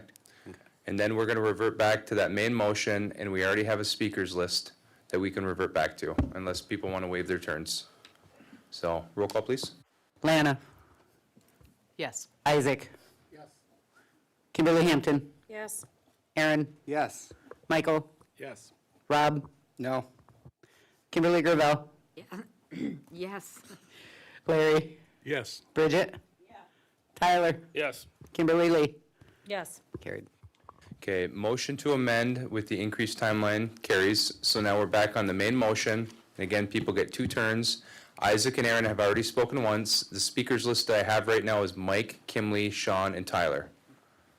And then Lana. Sean's not here, but. I'll yield right now. If it- So Mike is going to yield, so that won't count against your turn if you need to speak again. Kim Lee is going to yield. Sean isn't here due to his family medical emergency. So Tyler? I don't have much else to say. I think this is a stronger version. I think the timeline is adequate to get us the information we need from my primary concern, which was originally the budgets, but reducing the court, the sizes of the court, I think helps impact that a little bit as well. The reduced side of court and the guarantee of a Sioux Tribe citizen on the Supreme Court, I think, is one of the most beneficial things that we have in this new version of the separation of powers, as well as removing the secretary from tribes business. So right now, we have to ask the secretary for approval to do this, which makes sense because we're one branch government right now. But moving forward, if this does pass, if we do agree, that's already been poll voted, that we're removing the secretary, that we're expanding the membership's ability to make their own amendments to our Constitution. Granted, that rate is high level of signatures returned, but it's not unachievable. But it'll allow our tribe to operate more sovereign and more independent from the U.S. government, and we don't have to go back and ask the Great White Father whether or not we can change our structure of government or something in our Constitution. So I think those things are very beneficial. Also, one of my primary concerns has always been redistricting and having membership representation on the western end and equally throughout our tribe. And I think having a separated court system is going to fix that in and of itself if the tribal board cannot agree. Okay, thank you. Lana, then Isaac, and then Isaac, that'll be your second turn. Oh, I'm gonna be done after that. Yeah. Well, I think it was pretty painful, but we achieved everything that everybody's been asking for since we started those workshops when you very first started those in our first meeting. We asked for financials, we asked for a timeline, we asked how long it was going to take, and we all had plenty of input thus far because we still have a couple of outstanding polls that Ryan didn't get to today during the workshop. And right up to today, it was changing. So this gives us time to figure it out in time that we have that package in front of us. Again, I sound like a broken record, but the members will see it. They can speak before the workshop, they can speak after the workshop, and they can have input. Because I don't think the document's out there. Have anybody seen it yet that we worked on today? Was it passed out? No. So you haven't even? There was a hard copy Okay. left back there, so. So the next time when we do actually vote on the changes that we made, and there's half a dozen or more, maybe a dozen changes we made for that three-branch government from the 2008 draft, you'll be able to have input on that and see the things that we have changed. And then the board will finally vote on it. And I have said that there is some good changes, and I'm sticking to that. And I've said there's some that I don't agree with, but I sat at this table and went through that process to get somewhere. But it gives everybody, hopefully everybody is in good faith when it comes, and hopefully everybody can recognize that and we move forward. You know, because if we really want a solid change in our government, if we really want a change in our government, this is the way to do it. Not have something that didn't have a document attached, the staff meeting for a half hour, 45 minutes just to figure out how they can figure out how they're going to do it. That was kind of, I'm not even going to go there. But anyways, people seen it, and I think that this is moving forward, so maybe we'll get somewhere. Okay, Isaac, and then be Aaron. Put your hand up if you guys want to talk. Don't be reactionary. Who wants to talk on this? That way we can be done and vote on this. So You're done? you've already Oh. talked, so I have Isaac, Aaron. Does anyone else want to talk on this? Okay, then hopefully we can vote on it, because I think we're going to get a pretty big applause once we finally do, because people want to get on with business and go home. So Isaac, then Aaron. Hey, Rob, I feel for you, I understand, but, compromise does hurt. So at least we're moving somewhere. This is the furthest it's ever moved in 20 years, 20-plus years, if you really think about it. They were talking about constitutional reform back when they wrote the Constitution. Only reason I know that is I know the guy that drafted the Constitution. So I think, hey, I didn't want to see the 150 days, but compromise, it hurts, but I'm going to accept it. Okay, Aaron, and then we're at the end of our speaking list. So at the end of that 150 days, my hope and prayer is that we don't start over again, that we didn't extend the timeline just to waste everybody's time. So that's my hope and prayer. Somebody mentioned how many people are watching. There has been over 120 or 30 people throughout the day today watching either online or in person. So people are watching. Mr. Chairman, I appreciate your good faith offer to, when we hold these, we invite and allow people to have some say. We should not allow that to be an abused sort of process, because we've seen that in the past. No, it's not going to be everything that we poll on. We're going to have people come up. It's going to be speak before the meeting and then right afterwards. So you can talk about, what you envision happening, and then at the end of it, you can give your feedback. But it just didn't work the other way when we tried it that way. I'm encouraged by where we're at, because throughout this process, I did think we were further along than we were today. But I'm encouraged because several people on the board who I imagine would never, ever support a three-branch separation of powers have participated in the content, in the review, which suggests to me that they are considering, you know, the will of the people in a three-branch, because they gave a lot of input. We picked this apart. It gives me hope that people aren't just entrenched and they're not going to support a three-branch, which I believe the people want. So I hope that's where we're at, and I think that's it. We ready to roll call, guys? This is on the final, right? Yep, roll call, please. Larry, Yes. Michael, Yes. Bridget, Yes. Tyler, Yep. Kimberly Hampton, Yes. Rob, Yes. Kimberly Gervell, Yes. Isaac, Yes. Kimberly Lee, Yes. Lana, Yes, ma'am. Aaron. I'm the last one to vote. Yes. That is 2026-01. All right, nicely done, guys. So I'm going to give you guys a 5-minute break. When we reconvene, I have a couple proposals to help speed things along. Can we just? Hold on a second, guys. Hold on, guys. So, you guys, when we come back, this is the way I want to handle it, because people have been patiently waiting for us to conclude this meeting. We waive the readings unless requested. That will shave off quite a bit of time. We've workshopped these resolutions. And then unless there's a request for a roll call vote, we vote via consensus. That will speed things up as well.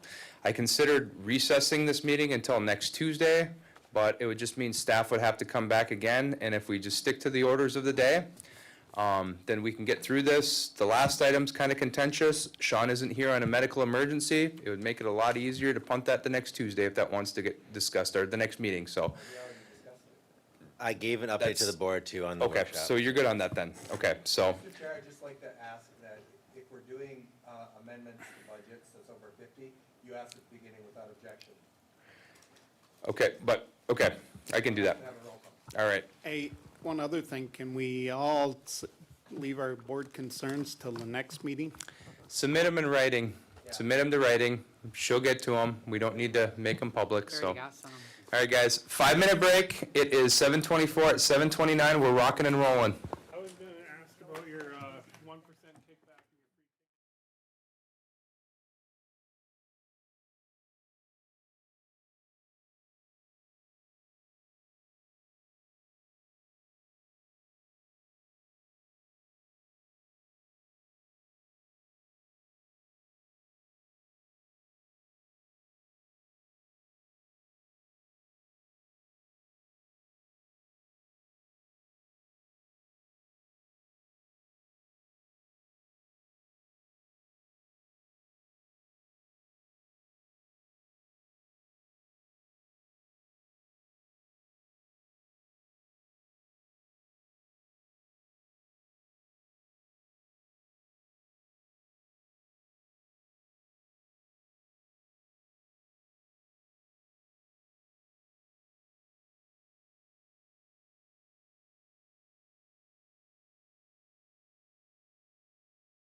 Where's the board of directors? We need Larry, Kimley, Isaac, Aaron, Lana.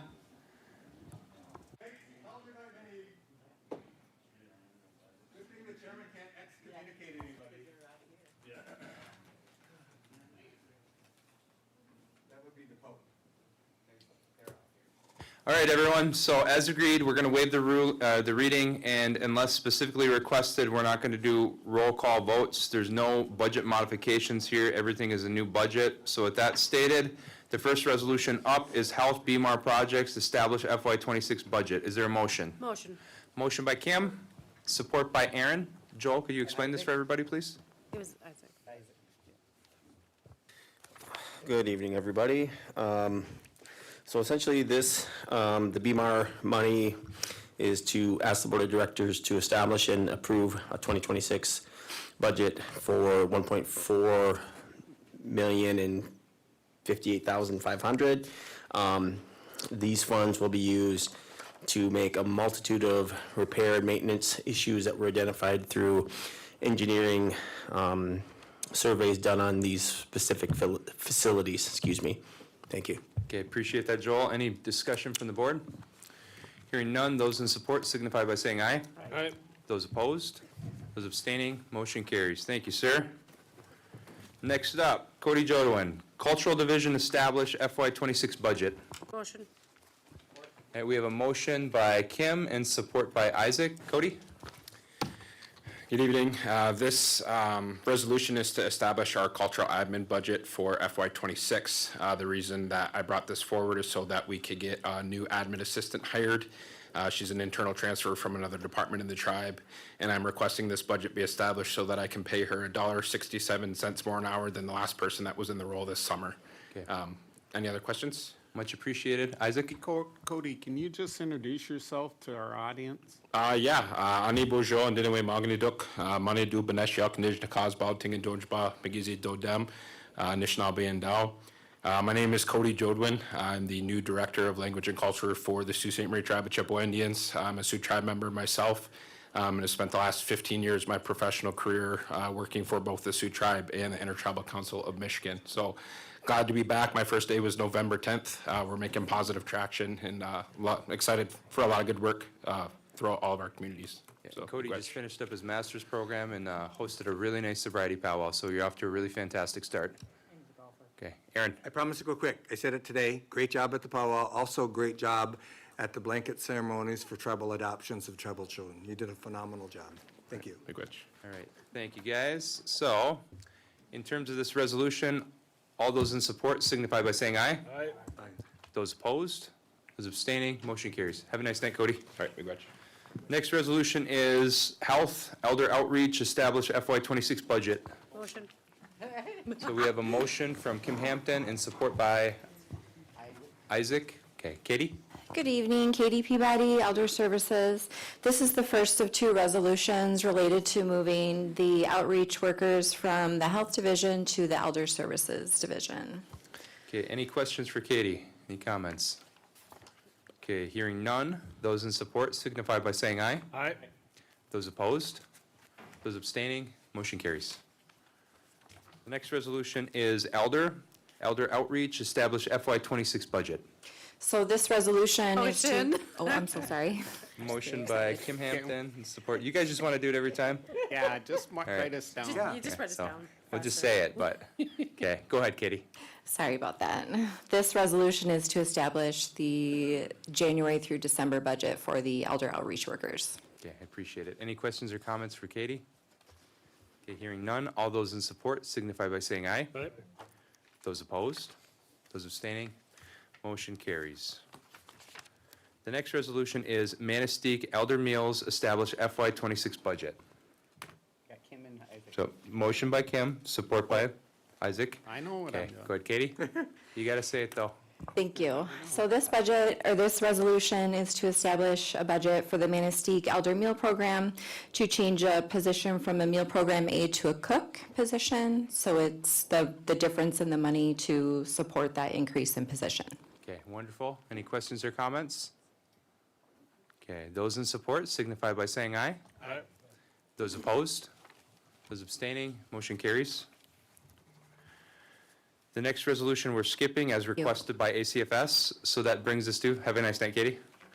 The next resolution is ACFS 2024 set aside, establish FY26 budget. Motion. Motion by Kim and support by Isaac. Jamie? Tonight, we're here to request the establishment of a fiscal year 2026 budget for our 2024 TVSSA grant, which is necessary to sustain shelter staff. Okay, any questions or comments for Jamie on this resolution?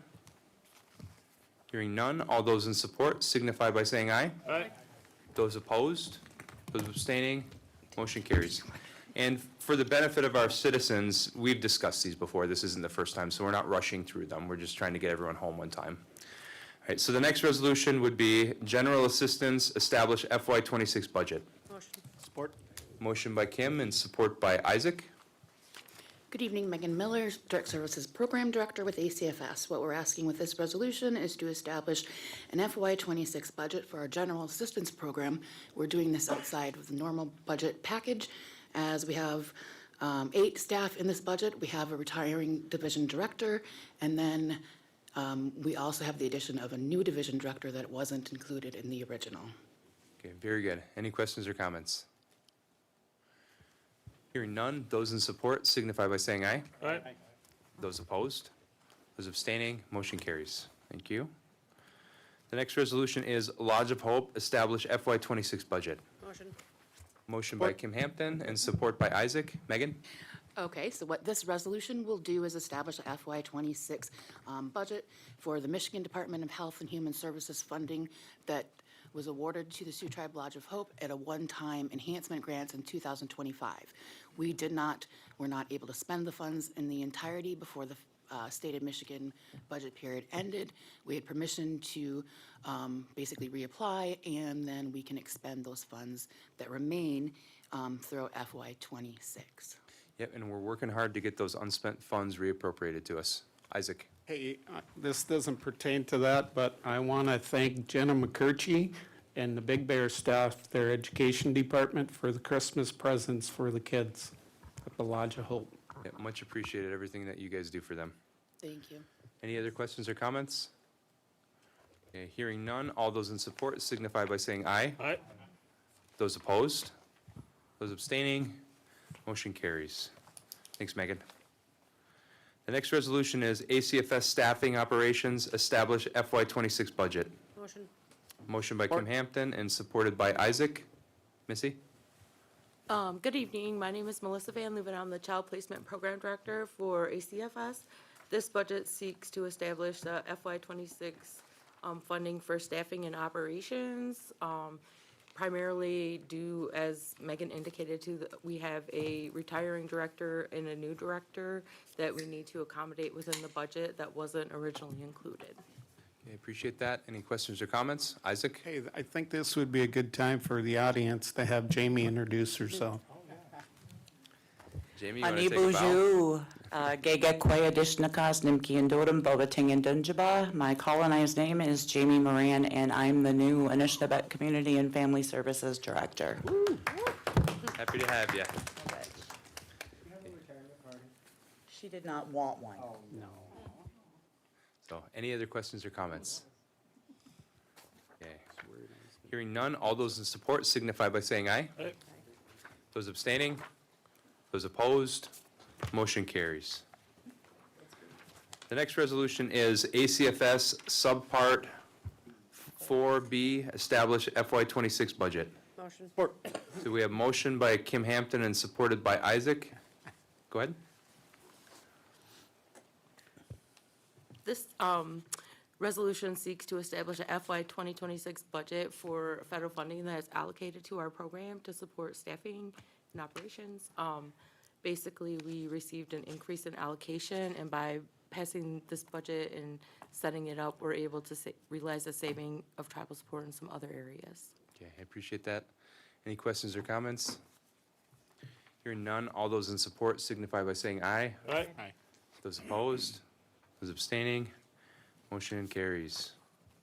The next resolution is adolescents treatment, establish FY26 budgets. Motion. Motion by Kim and support by Lana. Go ahead, Missy. This resolution is seeking to establish an FY '26 budget to support our adolescent and home assistant program and administrative support. Okay, I appreciate it. Any questions or comments from the board? Hearing none, those in support signify by saying aye. Aye. Those opposed, those abstaining, motion carries. Have a nice night. Thank See you. ya, thank you. Next resolution, continue housing director interim appointment. Motion. Motion by Isaac and support by Kim Hampton. Jess, whenever you're ready. Jessica Dunback, Governmental CEO. This resolution is requesting approval to extend the interim appointment of Maria Mangine as the interim housing director for a period not to exceed 6 months. Okay. Any questions or comments? Maria, you're doing a great job. You're doing a good job. Okay, Kim. Maria, are you still good with this? Oh, we should have asked her. Miigwech. Okay. Anyone else?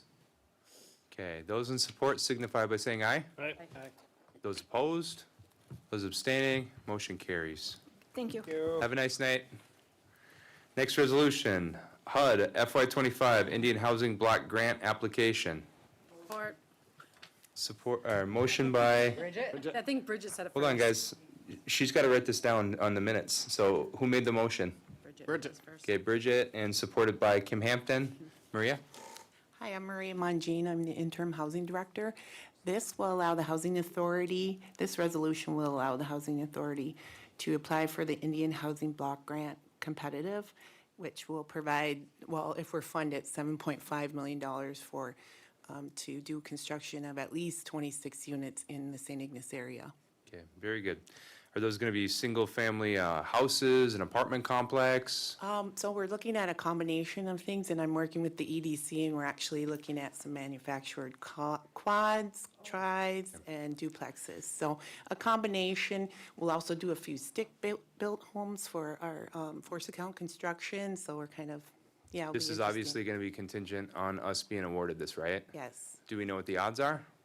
Usually we have really good grant applications normally, and we've gotten a competitive grant before, so I'm pretty confident we have really good staff capacity out there, so. All right, very good. It'll help us develop that property. Anyone else? Any questions, comments? Okay, hearing none. Those in support signify by saying aye. All right. Aye. Those opposed? Those abstaining? Motion carries. Thank you so much. The next resolution is approved contract Minburn Technologies. Support. So motion by Kim Hampton and supported by Isaac. Mr. Travitz, whenever you're ready, sir. Good evening, Board. Bill Travitz, Chief Information Officer for the tribe. This contract is actually beginning the execution of our new Zero Trust architecture. We, pursuant to the resolution that happened back in October, discussing the approach, we've been able to carve the price down on this from $800,000+ down to $399 for the first year. And we'll be able to leverage those funds otherwise for other things that will help us build a modern cybersecurity infrastructure. Very good, very good. Happy to hear that, and thank you for your hard work lowering that price. Questions, comments? Okay, hearing none, those in support signify by saying aye. Aye. Those opposed? Those abstaining? Motion carries. Nicely done, sir. Thank you, Board. Next resolution, approve NRD cooperative agreement with the BIA. Motion by Isaac Support. and support by Kim Hampton. Danny? Hi, everyone. My name is Danny Fagan. I'm the Director for the Natural Resources Division. We're seeking approval to enter into a cooperative agreement with the Bureau of Indian Affairs, specifically related to wildland fire, fire prevention, fire education, and related causes on Sioux Tribe trust lands. Entering into this agreement will allow the BIA to compensate us for time, equipment, and training spent on these efforts on tribal trust lands. Thank you so much. Any questions or comments? Okay, hearing none, those in support signify by saying aye. Aye. Those opposed? Those abstaining? Motion carries. Thank you. Thank you. The next resolution is health colorectal screening MOA with ITC. Motion. Motion by Kim Hampton, which is supported by Isaac. Joel? Good evening again. Joel Lumsden, Assistant Health Director. The Sioux Tribe Health Division is seeking the board's support and approval of entering into an MOA with the Intertribal Council of Michigan to increase colorectal cancer screening. This is a up to 5-year endeavor with Intertribal Council. There's no technically award to us. They will be hiring a navigator to manage the internal screening and looking at the data. The only cost to us is $2,500 in IT equipment like a phone and a laptop. Okay, thank you. Any questions or comments from the board? Hearing none, those in support signify by saying aye. Aye. Those opposed, those abstaining, motion carries. Thank you. Thanks, Joel. The next resolution is amend interim appointment policy. Motion. We have a motion by Kim Hampton, which is supported by Isaac. Good evening, Ashley Samuelson, Governmental Human Resources Director. This resolution is to amend the interim appointment policy, changing formatting, the title, and the main change is the 5% compensation is changed to the min of the position that they would be interim for, or 25% of their current rate of pay, whichever is higher. Okay, appreciate the explanation. Any questions or comments from the board? Hearing none, all those in support signify by saying aye. Aye. Aye. Those opposed, those abstaining, motion carries. The next resolution is amend overtime / compensatory, I have a hard time saying that word for some reason, time policy. Motion. All right, motion from Kim Hampton, which is supported by Isaac, or Aaron? Aaron, okay, Isaac, sorry. Okay, go ahead, Ashley. This resolution is to amend the overtime and comp time policy, and the main change here is instead of 240 hours being able to use whenever, with no time frame, it's limiting it to 20 hours used within the first 30 days of accrual, and you cannot transfer it with you to a new position, and payout if you leave is also 20 hours. Okay, I appreciate it. Any questions or comments from the board? Larry? I have I'm just thinking here with what we got going on with the decree. I talked to biologists and I understand there's comp time, overtime. These guys, you gotta understand, are getting up at 2 a.m, not getting home sometimes till 4 or 5 at night. And I believe, Ryan, we need that data, right? So is this gonna limit our biological department as to what they're doing so we can achieve the data that Ryan's gonna need to go to the Supreme Court if we get selected? So mainly, usually, I can't speak exactly for that department, usually they flex their time. So if they're, if they normally work, obviously, a 40-hour work week, instead of working Monday, Tuesday, maybe they'd take those days off and they'd flex during the weekend or whenever they're supposed to work. Or if they worked 10-hour shifts, for the last 3 days, they only have to work 10 more hours. They're not Okay, working. I just wanted to make sure that we're not neglecting what's going on with our decree. It should not affect it. Yeah, and just to weigh in quickly, Larry, because you and I have spoken about this multiple times, and I've spoken with other Conservation Committee members about it, and Danny Fagan and I are working very closely to make sure that we can take care of staff, but also get all the data we need. The Natural Resources Department is very aware of what the legal department is going to need, especially if we're litigating not only this Supreme Court case, but into the future potential litigation. So we got it covered, and we're working real close together. I just want to make sure the board is aware of that, too. Right, thank you. Lana, then Mike?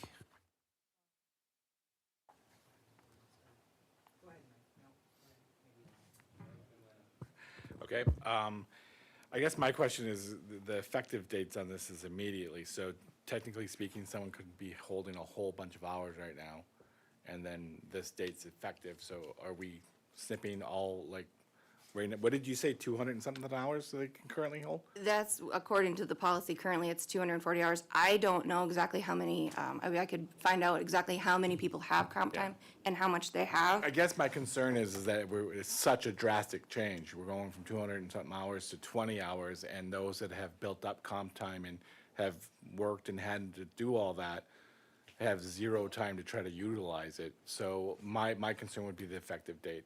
I'm not opposed to limiting it to 20 and making people use it, because I think, well, we get carried away with comp time, so obviously we're reducing it that much.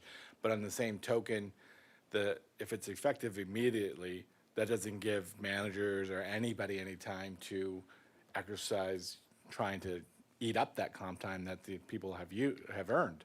So, I guess I would make it, I don't know what would be enough time to go from 200 to 20, so I guess I'm looking to hear from you is what would be an adequate time for a manager that does have several staff that has got a bunch of time? What would be an adequate time frame to do that rather than immediate? So I would still recommend doing it immediately, and then I can look into, reach out to all the directors and find out who is on who has comp time accrued, how much they have, and then we can figure out a plan on how they can use it. Still using their time, being able to use it, but I'm thinking that people who have a significant amount, we're still talking a couple, not a lot. So I guess- don't think it'd be a problem to use it. I'm not sure how that, if this is effective immediate though. Accumulating, they wouldn't be able to accumulate going forward more than 20. So if they have it right now, I'm not saying that they're gonna lose it.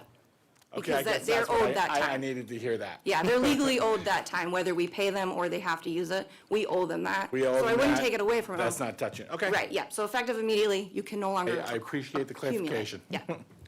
Lana, then Aaron. Yeah, and that makes sense, because they're not gonna lose it, they're gonna get to use that out, but, the PRG committee, do you guys have, like, first of all, how is it gonna be, told to the people? And you're saying there's only a couple? I know that, this is something like YEA, Yeah. I can't say that word. I'm saying there would Accumulate. be only a couple that probably have a lot. People do use it, more than a couple have hours. I'm just saying, I wouldn't bet there's a lot that have a ton of hours, is all I'm saying. Yeah, because from 240 down to 20, that's drastic. We're gonna get home and our phone's gonna be ringing off the hook saying, what the hell did you guys do? So it's not gonna be the case of that. I don't think so, no. The last time I did I can't remember the exact date when I did it. I would say it's been at least 6 months though, where I asked all the directors, it's probably been a year, to let me know who all has a comp time and how to use it. Most people, have it regulated pretty well, where they, this person has it, but they're using it within a week or 2 weeks. They have So 30 days to use it. this will make it 30 days, yes. And right now, they only have a week to use it?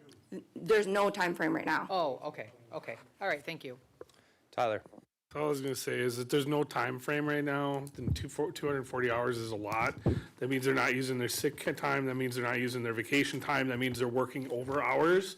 Most organizations, if you're flexing time, you have to do it either in the same pay period or 2 weeks after, so even 30 days flexing 20 hours is a pretty big time frame. And that makes sure that they're not burning out or making themselves sicker anyways. Like, we should have healthier employees that are taking time off and shouldn't have 240 comp hours, so. I mean, it's great that we do have employees that have that many, because that means that we have that many dedicated employees, but still, we shouldn't be allowing that. Aaron. I'm surprised to hear that there is no time frame, because unless the policy changed when I was chairperson, we always made sure that people used their time within that 2-week pay period. I think think that it was is the just practice, implied. what people do now. But the other side of this coin is, it's not only the team member that isn't taking their time appropriately, it's a supervisory problem with supervisors who are not minding the till and making sure that they're scheduling people to take their time off so that they get the time that they need. So I would say, when you look at that analysis, if you could work up through the chain of command to bring to the attention of the appropriate executive when the manager is not minding the till. Anyone else? Okay, all those in support signify by saying aye. Aye. Those opposed? Those abstaining? Motion carries. Thank you. The next resolution is adopt 2026 schedule of tribal prevailing wage. Support. We have a motion by Isaac, which is supported by Kim Hampton. Ashley? All right, this resolution is for the prevailing wage per tribal code, chapter 97. This is supposed to be redone every 3 years. The last study was conducted, was for 2023 through 2025. So this is giving the new wages for prevailing wage positions effective January 1st, 2026 through 2028. Okay, thank you. Any questions or comments from the board? Bridget? I hate to belabor our night here, but I see that the market rate that was conducted on January 1, did we call, like cold call some companies to get what the wages were? Or how did we figure out what the market was, I guess, for these positions? So, like, HR conducted we researched different resources that we have. We looked between like state, local, tribal. A lot of them were like local comparisons, like if, what's a painter paying in this town? And then I also met with construction and housing, and then people that work within that division, and we all discussed it to make sure that it did seem appropriate as well. So was it basically the market of Sault Ste. Marie, or did you reach out to other units? The state, like, it's not just here. Okay. But at All the right. same time, here does drive it as well, because you don't want to overinflate it because, or underinflate it too, because sometimes wages could be higher here than different towns. Thank you. Anyone else? Okay, see no more hands. All those in support signify by saying aye. Aye. Those opposed? Those abstaining? Motion carries. Good job, Ashley. Have a nice night. The next resolution is amend Chapter 21, Special Circumstances Transfer. Motion. So motion by Kim Hampton, supported by Isaac. Clarence? Good evening, Clarence Hudock, Sault Ste. Marie Tribe, Chippewa Indians Conservation Committee Chairman. The committee requests the Board of Directors to add language to Chapter 21 regarding special circumstance transfer of elk and bear permits. One of two ways. The first would be an elk or bear permit may be transferred to an eligible immediate family member in the case of the death of the permit holder. And then after this afternoon, on the suggestion of Director McCrory, Josh added, if there is no immediate family member to transfer the permit to, the permit may be transferred to a member with an advanced illness under this section 2. If there is no member with an advanced illness to transfer the permit to, it will be issued to someone on an alternative list. The second way is a person who received an elk or bear permit may transfer the permit to any eligible member who has been diagnosed with an advanced illness. Advanced illness is defined by public code and requires a physician certification of the advanced illness. Okay, questions, comments from the board? Motion to amend? Okay, so we have a motion to amend from Isaac, I assume to reflect the changes that Rob suggested? Yep. Okay, and it was supported by Rob. Any discussion on the motion to amend? Okay, hearing none, we'll vote on the amendment. All those in support signify by saying aye. Aye. Those opposed? Those abstaining? Motion to amend carries. We're back on the resolution. Any further discussion? Okay, hearing none. All those in support signify by saying aye. Aye. Those opposed? Those abstaining? Motion carries. Miigwech. Good job, Clarence. Thanks for hanging out. Next resolution is amend election commission bylaws. Motion. Motion by Kim Hampton, supported by Isaac. Good evening, Letitia Willett for the Election Commission. I'm the secretary, speaking for the commission and behalf of the chairman, Mike Larson. This resolution will amend the bylaws to reflect the approval of the new code for the amount of members we have. We raised it from 5 to 7. Also to define the quorum definition from 3 members to include majority, including the chair.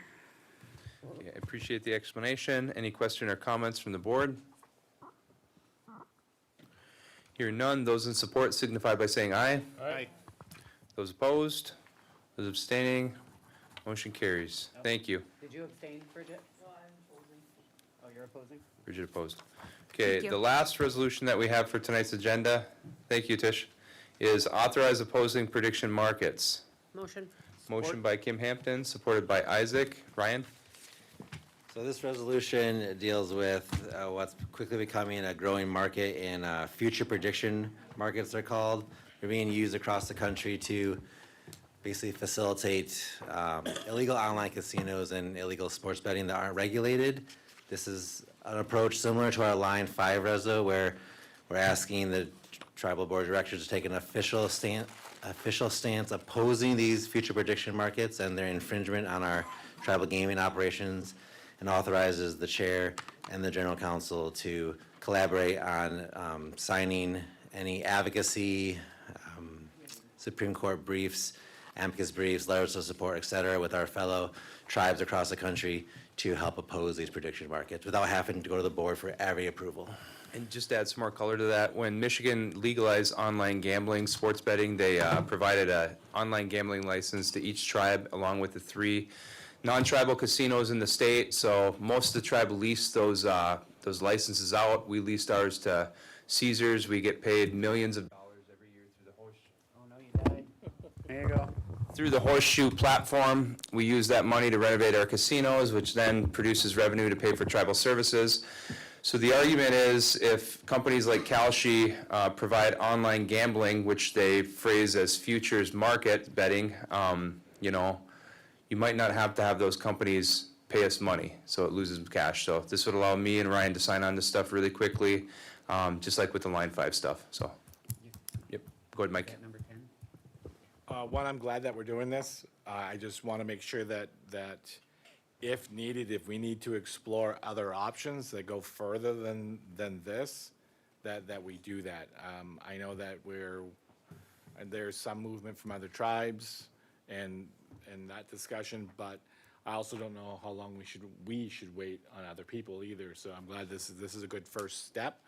But if we need to explore other options to do further than that, I guess we should revisit it in like 30 days or something like that to see if this is going to be adequate, or 60 days. Yeah, and I know Chairman Lowe's is keeping a real good pulse on this, and so is our legal department. And so if we need to take steps as a tribe, if we want to initiate a lawsuit, or there's something we need to do separate from what this authorizes, we're keeping tabs on that, and we will come to the board as necessary to do that. Okay, thank you. Aaron? So I don't want to preface, I don't mean this to sound negative. We were behind the 8 ball on this.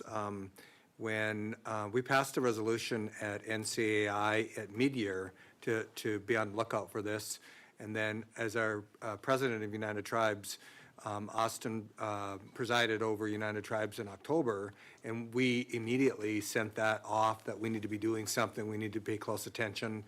I wanted to draft some resolutions for NCAI. We didn't do that. But, and there have been some steps that have already been taken that we're not part of. So I'm glad that we're passing this. It becomes the official policy of the tribe to be in opposition. We were also in opposition to Line 5, but we had contractors that support Line 5 that were working in our EDC, and that's how we lost one of our really good tribal team members, because we had a policy, but we weren't following our own policy in our own organization. The other thing, this is similar to what Mike has asked for, is this is really similar to the major threat we had with Slate Gordon in 1990, no, older than that, when he was trying to tax Indian gaming. So we're actually going back to like 1990, 1991, and we had to save our sovereignty. The thing is, we really need to engage in this because the threat is significant. The president's son serves on an advisory board for this company, the president's son. And also the president tried to appoint, the US president tried to appoint the executive for one of these futures companies to become on the regulatory body over whether or not this proceeds. So that means that we have a president that supports this new venture for whatever reason. I won't impugn his integrity. But it's real, it's significant, it's real, and we need to mobilize. We're the largest tribe east of the Mississippi. Actually, that's not true now. Lumbie's larger than us. But we need to mobilize our people to contact their members of Congress, and as each step of the way, as they try to creep in regulatory. Yeah, so I'll just All the mics are down. Let's go. talk for a quick second. So we're developing white papers on this. This is something we're going to talk with elected officials in Lansing and DC about it. Aaron's right. It is a huge deal. If you go to Kalshi's website, it's fascinating and disturbing at the same time. So like futures markets were developed initially so people could bet on like the price of grain. But you can place bets if Donald Trump's going to be impeached, if Donald Trump's going to go to another football game this year.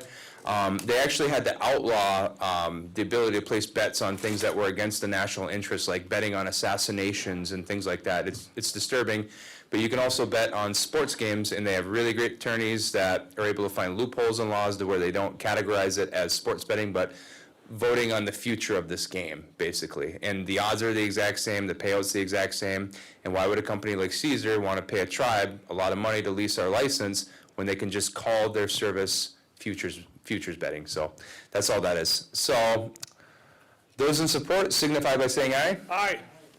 Those opposed, those abstaining, motion carries. That concludes all the resolutions. We have one item under committee appointments. With that, I'd like to entertain a motion to appoint Harold W. Hilborn II to be an alternate on the Unit 1 Elder Subcommittee.